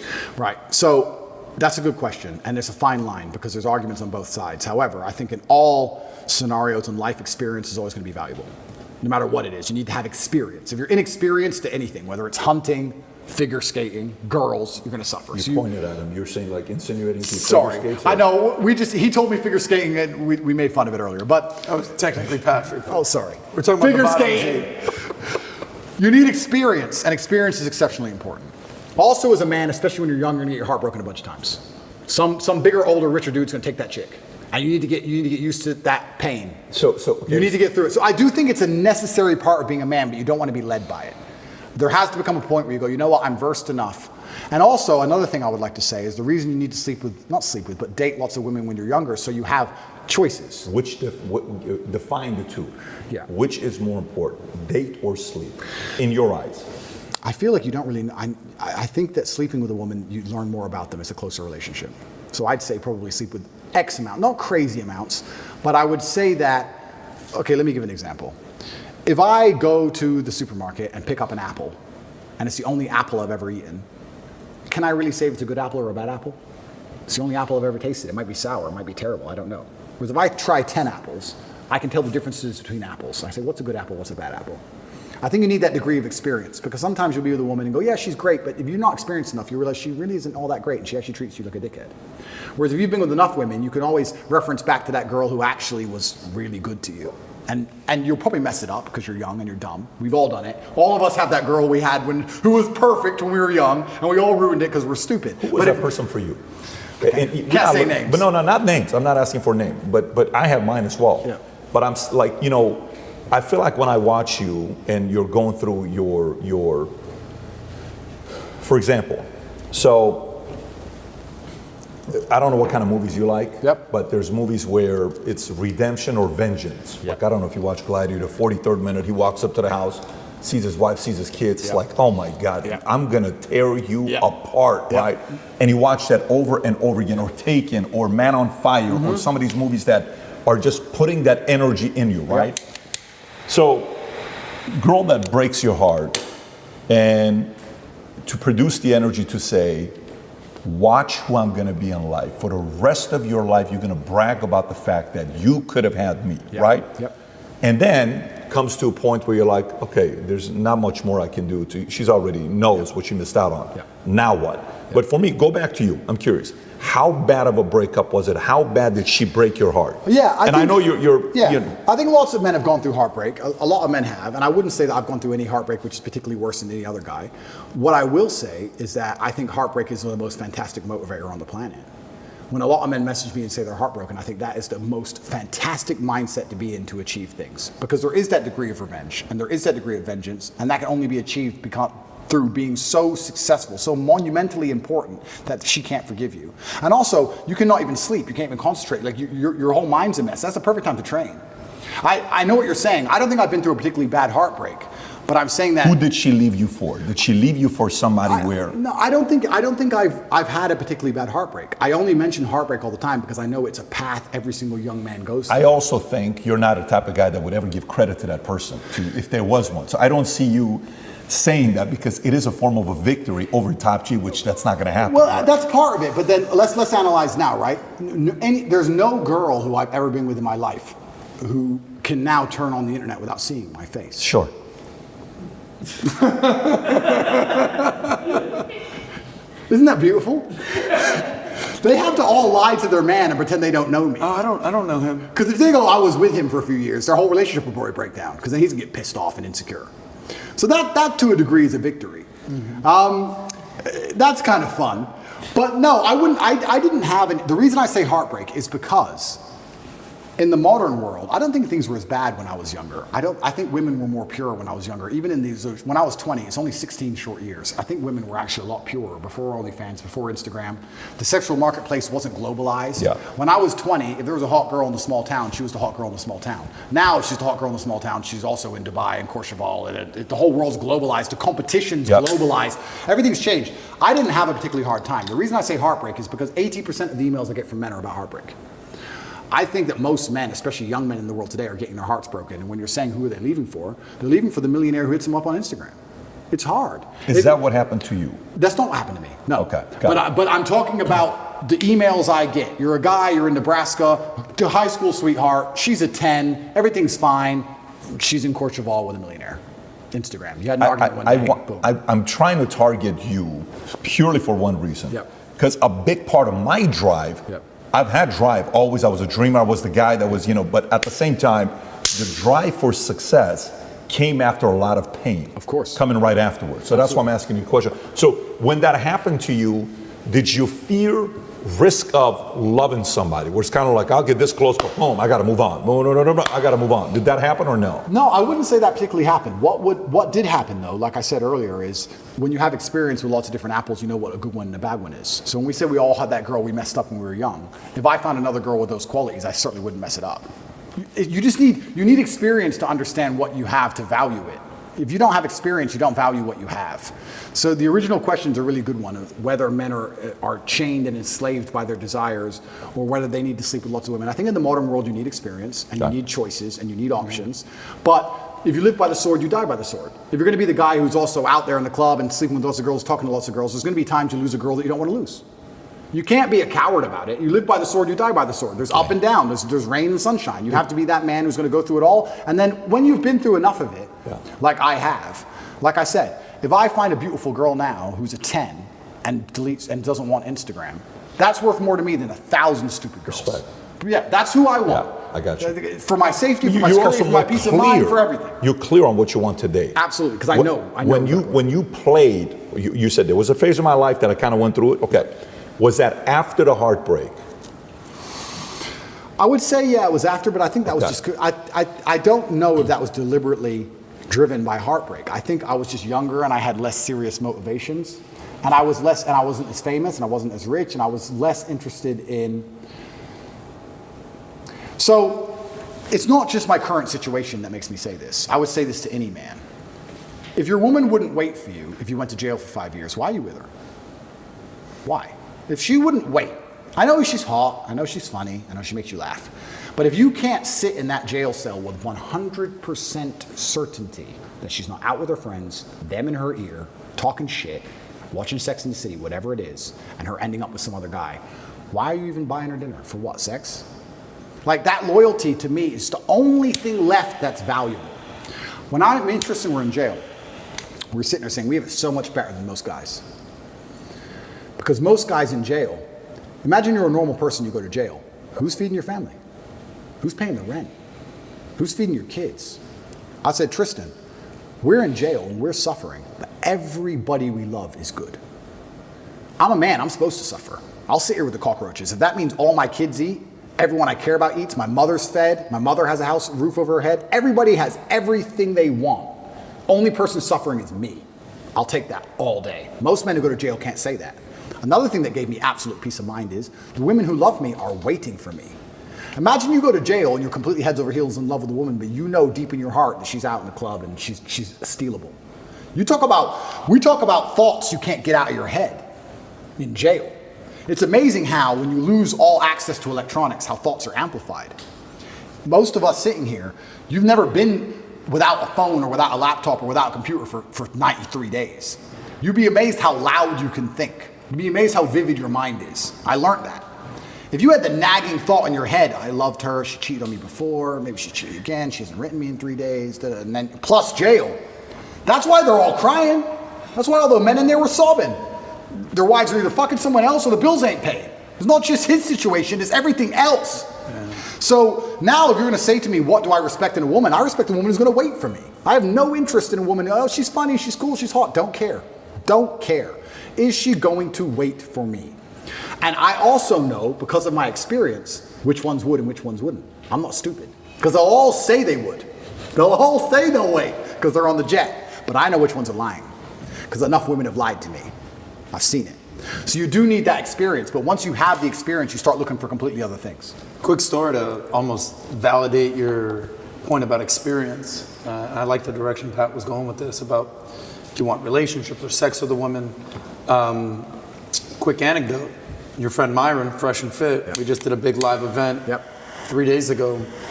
It was myself, Myron, Fresh, we're sitting on a panel, 20 women. And he goes, watch this. Masterclass, Andrew, masterclass. He asked all the women on the panel, average 25-year-old woman, you tell me the amount of sexual partners she's had. What? The body count. And these women give a wide range of, the 3, 10, 15, 20. One girl said 100. Numbers were crazy. Goes down the list. Ask all the, okay, great. Ladies, show of hands. How many of you want a man with more sexual experience than yourself? Every single girl put their hand up. And they said, yeah, I want a man with more experience than myself. And the reason this came about was because Ben Shapiro reacted to a video of me questioning Myron. All right, when should a man get married? And he basically gave a checklist. You need to make $100,000 a year. You need to have slept with 50 women. You need to have 6 to 12 months of savings. A checklist. And Ben Shapiro was like, that's disgusting. This is a guy that married the first person that he had sex with. And it was incredible to see every woman validate everything that Myron was saying and everything that you were saying about experience. Oh, women respect experience. In fact, I saw on a TV show, and this was like 10 years ago, and I have no idea what the show was, but it was a show about, it was on Channel 4 in the UK, and it was a show about sex, and 85% of virgin women would rather sleep with a man who'd already had sex than a virgin man. Wow. A virgin woman doesn't even want a man with the same level of experience.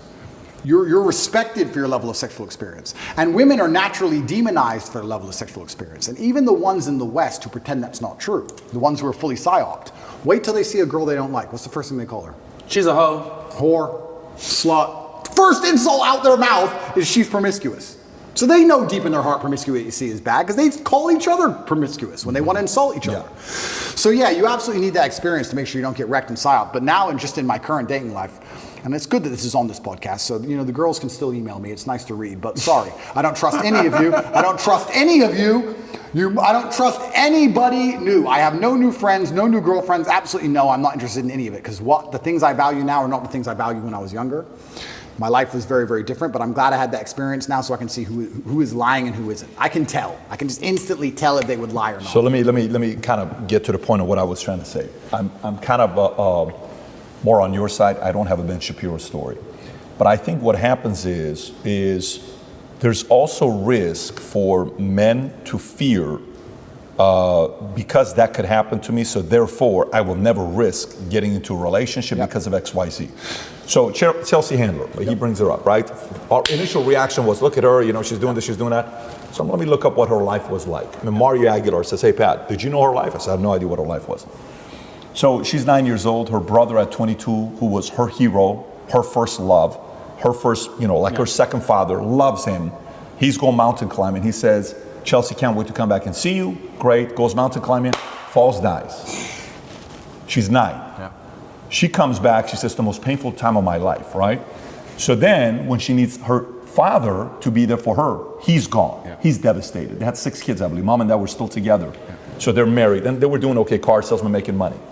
And then she says, till today, I may be successful, and she puts the act in the book, I'm still in a lot of pain. She was being interviewed by Howard Stern. Got emotional talking about this. Okay.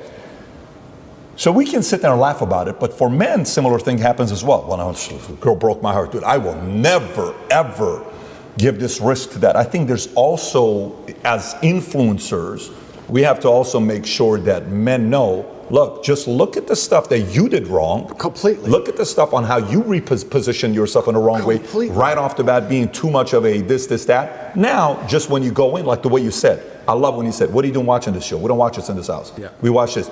Now impose and earn the respect to be able to impose your beliefs in a way where you can coach and lead. You nailed it, because what did I say earlier about this podcast? How many times I'm going to watch it back? 15 times. Yeah, because I live in experience and I analyze the experience and I draw every lesson from that experience. If you're a man who has a heart broken, a lot of them are so stupid that they may revert to the mindset that you've said. They may say, oh, I don't want to have my heart broken again, but they haven't sat there and said, why did this happen?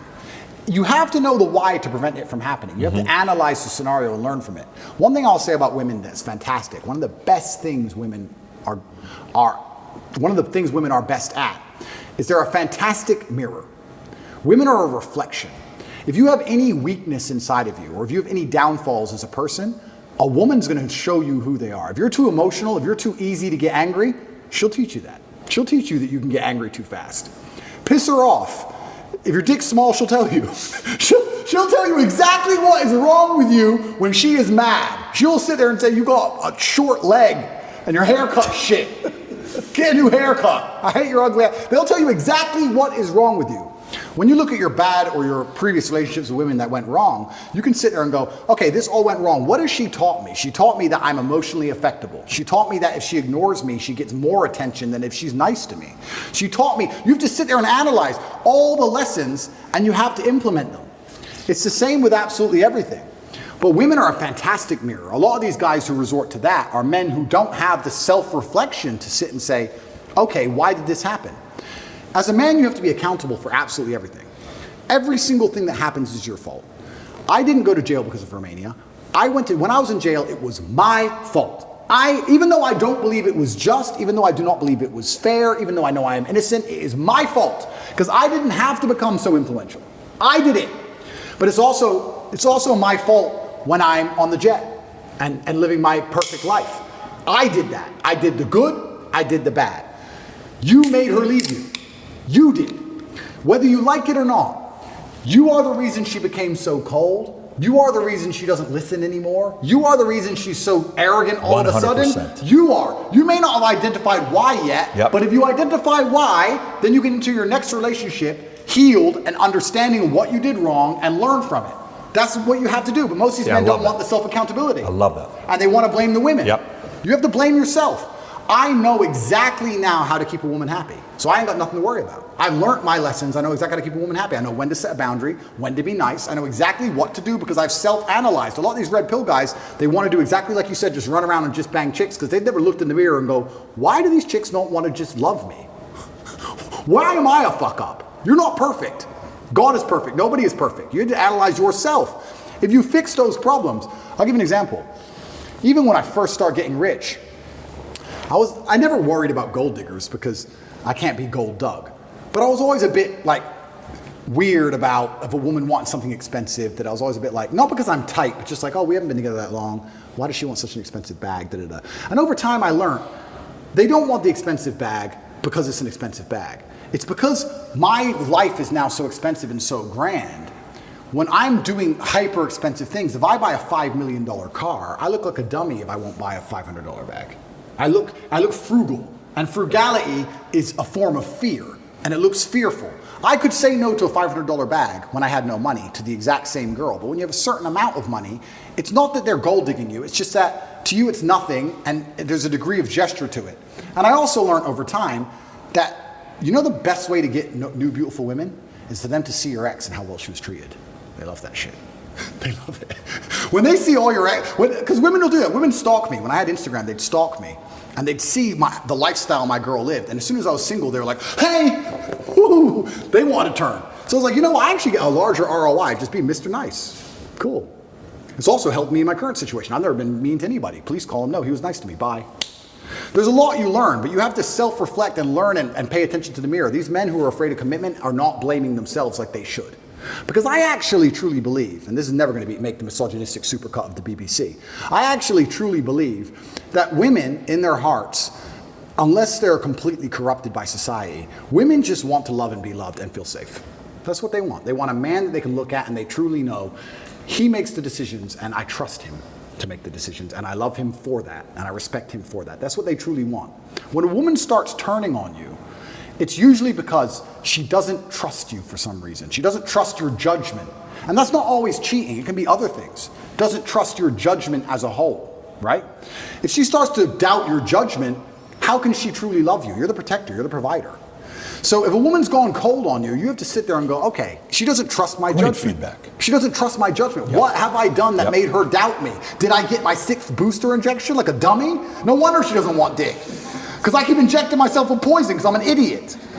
It's not her fault. It's your fault. Every single time a woman leaves you as a man, it is your fault. Always. Even if a richer, more successful, more alpha man stole her from you, it's still your fault because you need to be like him. It's always 100% your fault. These men don't take accountability. It's 100% their fault. I got one last topic, unless if you got a follow-up. No, keep going. Okay, so last topic here. Phenomenal way to finish that up, because I think sometimes the messaging from that community is, no, it's just everybody's this versus no, you got to take some accountability. Sorry, before you go on, but that's a fantastic point, because people say to me, can you turn a hoe into a housewife? And I say, listen, I wouldn't want to, but I bet I fucking could. There ain't a woman alive who's going to cheat on me. With who? With who? With who? Who's she going to cheat on me with? Fucking the guy in Starbucks? Mr. KFC? No. She's with the top G. She's got all the clout. She's with the boss. She's in the 5-star in the Italian Alps. She's on the Gulfstream. She's in the Bugatti. Everyone's jealous of her. Who the fuck is she going to cheat with? Nobody. There's not a girl alive I couldn't get loyalty from. Now, would I ever want to do it? Probably not. I like the idea of exclusivity. But once you get to a certain level, yeah. If you're that guy, you're that guy. Let me ask you a question. There's somebody that's single right now. You think you can turn her to be an exclusive to you? Her name is Kim Kardashian. how about you? She's watching. You know? I wouldn't do that to Yeezy. I wouldn't do it to her. Wouldn't do it to him. Okay. I'm He's sorry. married now. No, but you know what? This is actually another. But by the way, I love what you just said right now. But I wouldn't. I love what you just said right now. We were having a conversation the other day about the relationship with men, how it's supposed to be the men relationship. Just the fact, like I had a friend of mine, her ex, dropped it gorgeous. Like when I tell you dropped it, I mean dropped it gorgeous. And everybody loved her. And I could look at her and say, you're dying. Her and her boyfriend broke up. 3 years they were together. I get out, all she wants to do is talk to me. We're hanging out, hey, how about this, how about that? I said, listen, there's no way you and I could ever be together. No way, because you dated the guy that was my best friend. I like you a lot, you're beautiful, you're gonna find somebody, it's just not gonna be you. 100%. And she went a different direction. But that right there is the values that must be taught. 100%. Because I think the same way we have to teach the values of what it is to be running mates. Men, hey man, if you're in my circle, that's the expectation. But it's the same way that you have to also, lead your woman to say, if this is gonna be a relationship, here's the standard as well. 100%. And you know what? Maybe I'm getting a little bit sentimental in my old age. Here we go. But I am. Let's say I meet a girl, right? And she's 23, 24. And she's been with a guy for 6 or 7 years, and he loves her with all his heart. And she's talking to me. Part of me feels bad. I'm like, this is just like shooting fish in a barrel. This isn't even fair. This guy's gonna be heartbroken, man. He's gonna be devastated when he realizes she's with me. It's gonna hurt him, because he's gonna know there is no chance at all. No matter what he types in that text, it's done. And I actually feel bad. And I'll say to chicks, you know what? If you break up with him properly, leave it a while. I'm getting to that point now where I'm like, not while you're still kind of talking to him, no. I feel bad. It's too easy. I feel bad. So when I say I wouldn't do it to Kanye, I actually mean that. Pussy is not worth me, her. I don't even know him. But just like he loved her a lot, I'd feel bad. I just couldn't do it. I just wouldn't do it. I can't explain. Showing the soft side, Tate. I just wouldn't do it. But it's also an interesting point you say about friends. That's super interesting. I could leave any of my girls with my friends for 20 years in a jail cell, and they would never touch her. I know it. And I do believe that birds of a feather flock together. And when I've had a lot of guys email me as well, and they say, hey man, my friend slept with my girlfriend. I don't know what to do about it. And I will say, that's because you're a bitch. You're a bitch. And I'll tell you why you're a bitch, because you're rolling with bitches, which means you must be one. Because I'll tell you what, none of my friends, nobody on my team would ever do that to me, ever. If me and my girl split up, she is gone, she is done. They would never touch her in a million years, because that's the quality of man I roll with, because that's the quality of man I am. You become a better man, you'll get better friends, and this shit won't happen to you. If your own friends are snaking you for pussy, you're probably the kind of guy who snakes your own friends for pussy, so I blame you. It's your fault. I saw a clip the other day. You know who Shannon Sharp is? Shannon Sharp. course. I saw a clip from Shannon Sharp the other day. He said he found the love of his life. She was married. He paid for her to get a divorce from him because he knew that was his. That's such a weird angle. I don't know if you heard what I just said. Yep. So you're married. Oh, you're mine. I'm going to pay you to go divorce your guy to be with me. What do you think is going to happen later on to you when another opportunity arises? But again, social media is so open with influence that a boy or a man at the wrong time can see a message like that, thinking that's what it is to be a man. And as a person that's got a lot of influence, some of these things need to be unpacked. Let's go to the last message here. Sure. So Mel Gibson just recently announced that he's doing a 4-part documentary on the $32 billion pedophilia business. I don't know if you saw this or not. I did, yeah. This just came out yesterday. And we talked about BBC earlier, you know, and BBC and Philip Schofield and ITV and all these guys. Yeah. And they had another guy back in the days, Jimmy Savile, you know, who there's a documentary on him. That guy's darker than a lot of these guys. And they knew and they kept him for a long time. And stories have been out there. Woody Allen, we talked about Woody Allen. We talked about a lot of different guys. And Woody Allen married the stepdaughter when she was 5, 6, 7 years old. Ends up marrying her. And says, hey, you know, he's one of the greatest such and such of all time. And that whole industry of what it's doing. Some will say, well, you know, it's not really as real as people think it is. Some will say it is. Some will say, well, this whole movement is because of that, you know, LGBTQ, that's taking place with kids, and it's a next step of what we're going to next. What are your thoughts with the topic of pedophilia? Yeah, okay. Firstly, I would never kill myself. That's the first thing. Jesus. Right. I'm giving you easy questions. No. It's a soft topic. It's not like a heavy topic. No, but it's true. But that's the final line of morality they're trying to pierce. Like I said, I have no problem with gay people. And then we talked about LGBTQ and how they're trying to mix it all together and take people who are on the extreme end of the spectrum with people who live fairly normal lives. You can be a gay person. This is another thing I want to make clear. You can be a gay person and live a very normal life. You can also be a gay person and be a degenerate.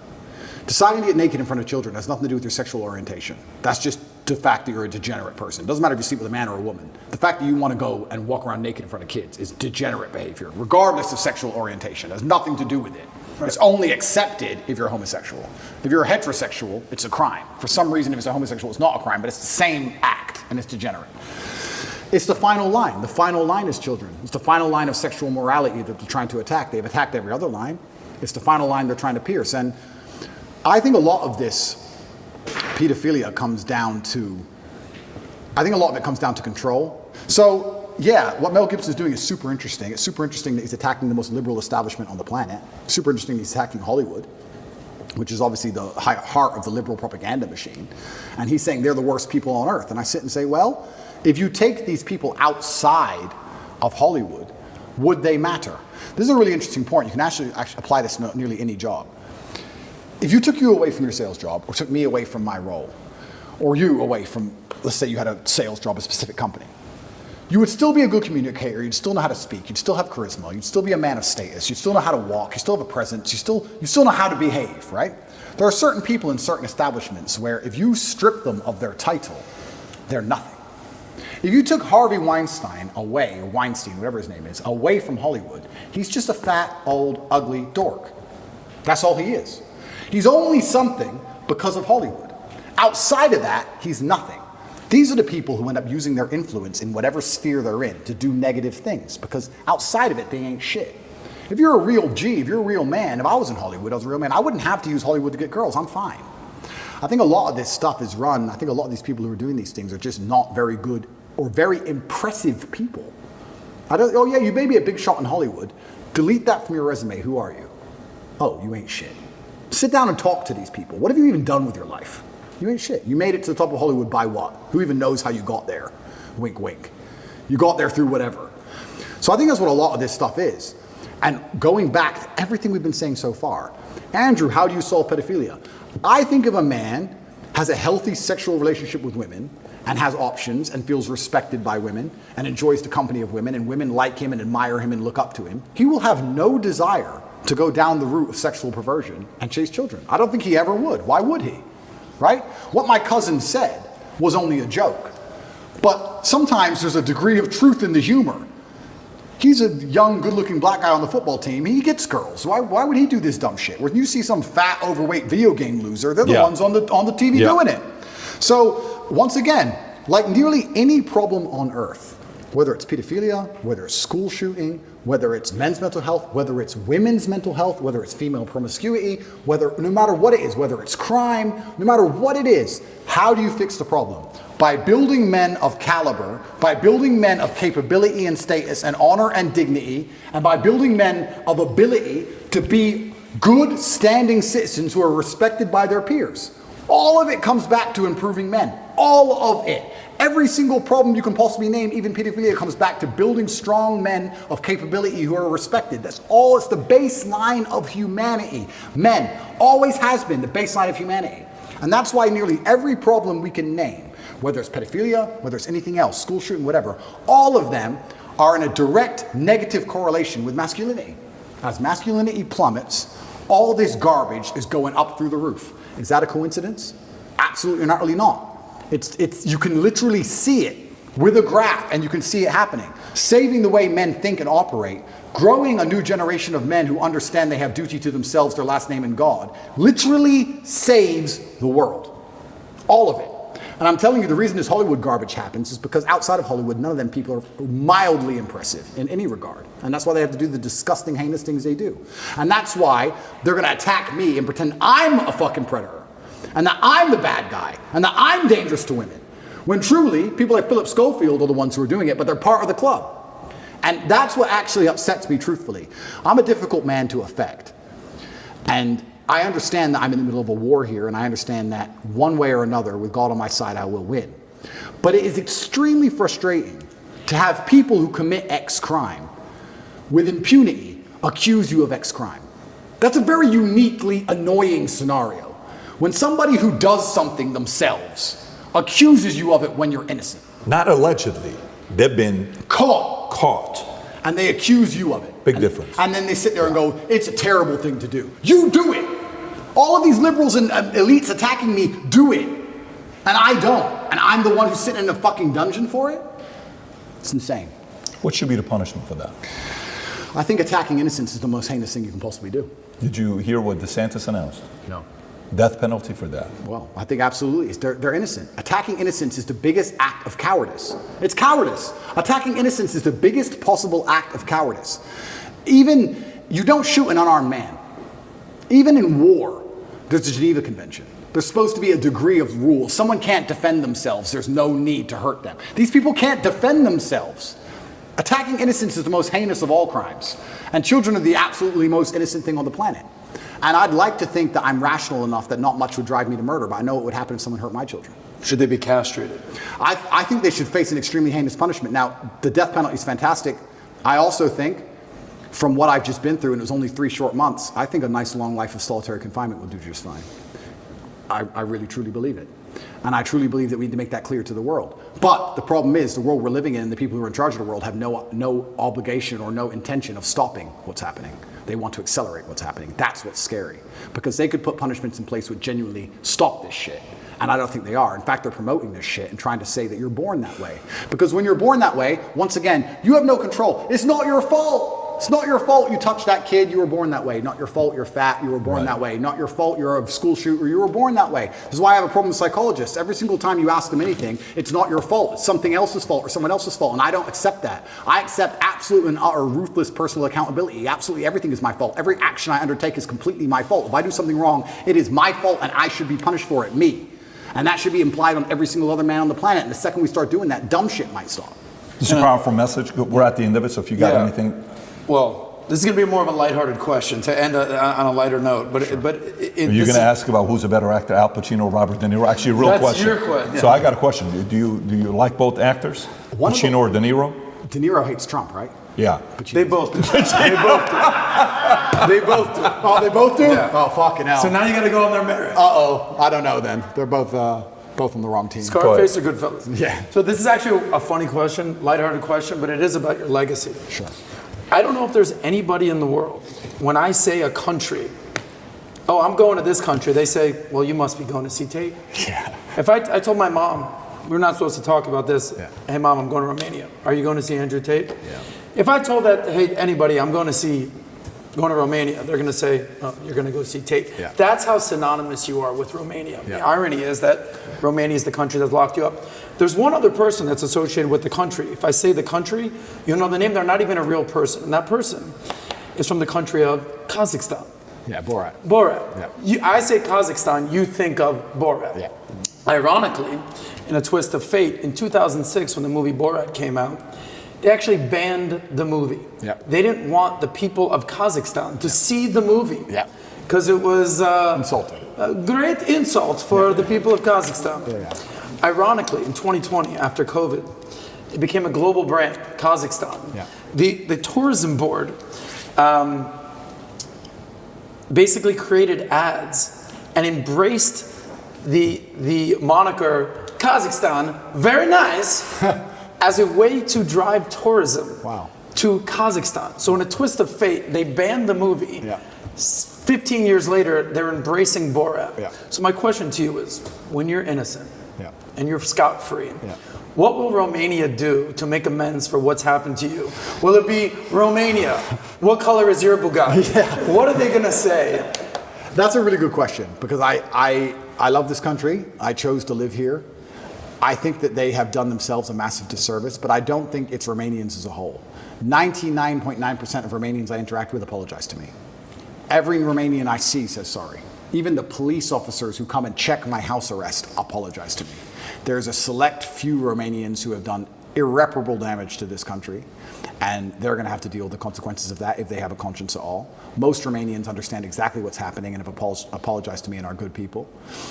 I think I did a lot for this country in terms of tourism. I don't think it was mentioned much before me. Yes. And truthfully, it is a safe place and it is a beautiful place and you can carve a good life here. But I think they've certainly scared away a lot of high net worth individuals from ever moving here because they will seize all of their things and throw you in a jail cell. So we'll have to see how they try and recover from the mess they've made and if the few people who have done this, and it's a small group, are ever going to be held responsible. And if the country of Romania is mature enough, they will understand that it's a very small group of people who have made a very big mess. Last question. What source of power do you get from this? This is actually a mudra from power, a mudra for power. I think I'm not sure which yoga or Hindu or something it's from. It is a mudra from power, but my father used to sit and play chess like this. This is how he played chess. So I stole it. I stole it when I would be losing chess games in chess tournaments. When I was a kid, I was like, shit, I'm losing. I need power. Shit, let me do like dad. Sometimes it would work, sometimes it wouldn't. But cool. I just adopted it because it was his hand symbol, so I just copied it. And there's a lot of theories online that, it's occultist this and occultist that. I let the conspiracy theories run, but it's far more simple than that. There's lots of pictures of my dad doing it, and I copied it. That's all it is. Respect. So again, 5 hours felt like 5 minutes, just like last time. I can't tell you how many people last time said, Glad you came, bro. People wanted to watch every second of it. Thank you. This was great. And we got a couple gifts we want to give you. The audience that's watching this, there's a couple things we want to do for you. We want the world to see this interview. And a lot of you guys will be part of history. 5 of these hats, Future Looks Bright, will be signed by Tate. And on Twitter, we will pick anybody that posts the interview there with hashtag Tate PBD for the interview when we release this. 5 of you are going to get these hats sent over to you for you to pick them up. And aside from that, I got a gift for you as well. Amazing. Let's start off with the first one. The first one is a Bible, okay? Okay. Now, whatever you choose to do with this, whether you give it to Tristan or you keep it, Yep. This is a special Bible because it's from 1870. Wow. Okay, this is not a newer Bible. It's 1870. We wanted to give you a gift that would have a lot of meaning behind it. We had to go look for this. Brandon worked very hard to find this. We finally found it. So this is a gift from us to you. Brother, I absolutely love things like this. Thank you very much. And one of our vice presidents in our company, Haz Bozi, who is a Muslim himself, but we love this guy, respectable leader. Yeah. His family, we were calling around to get a high quality Quran with a lot of meaning behind it. Yeah. The Quran that his mom passed down to them is the one he gave to us for us to give to you. Can we look for this all over the place? Brother, thank you So this is a much. gift to you as well. We know this is important to you if you open it up with the presentation in it. I hope you appreciate that. How do here we I go. think it's right there. So this is something that's been passed from family to family to family. It's incredible. We hope you appreciate that too. And then the last one is a book I read years ago by a guy that's an interesting guy, C.S. Lewis. It's one of the best books I've read, Mere Christianity. If you've never read it, he's an interesting guy, Oxford professor who went from being an atheist to all of a sudden believing in God, and his transition to it, it's wild. If you've never read it, highly recommend you reading that. I think you will enjoy it. This is incredible. I'm truly humbled, and yeah, if they send me back, I have plenty to read. I'll take them with me. So, thank you very much. Plenty of reading to do. Once again, brother, really enjoyed this. Thank you. Thank you. Thank you, Andrew. Thank you. Connect is an application which allows you to take a minute to connect with influencers from all around the world. My name is Andrew Tate, and I'm available to speak directly to you on Connect.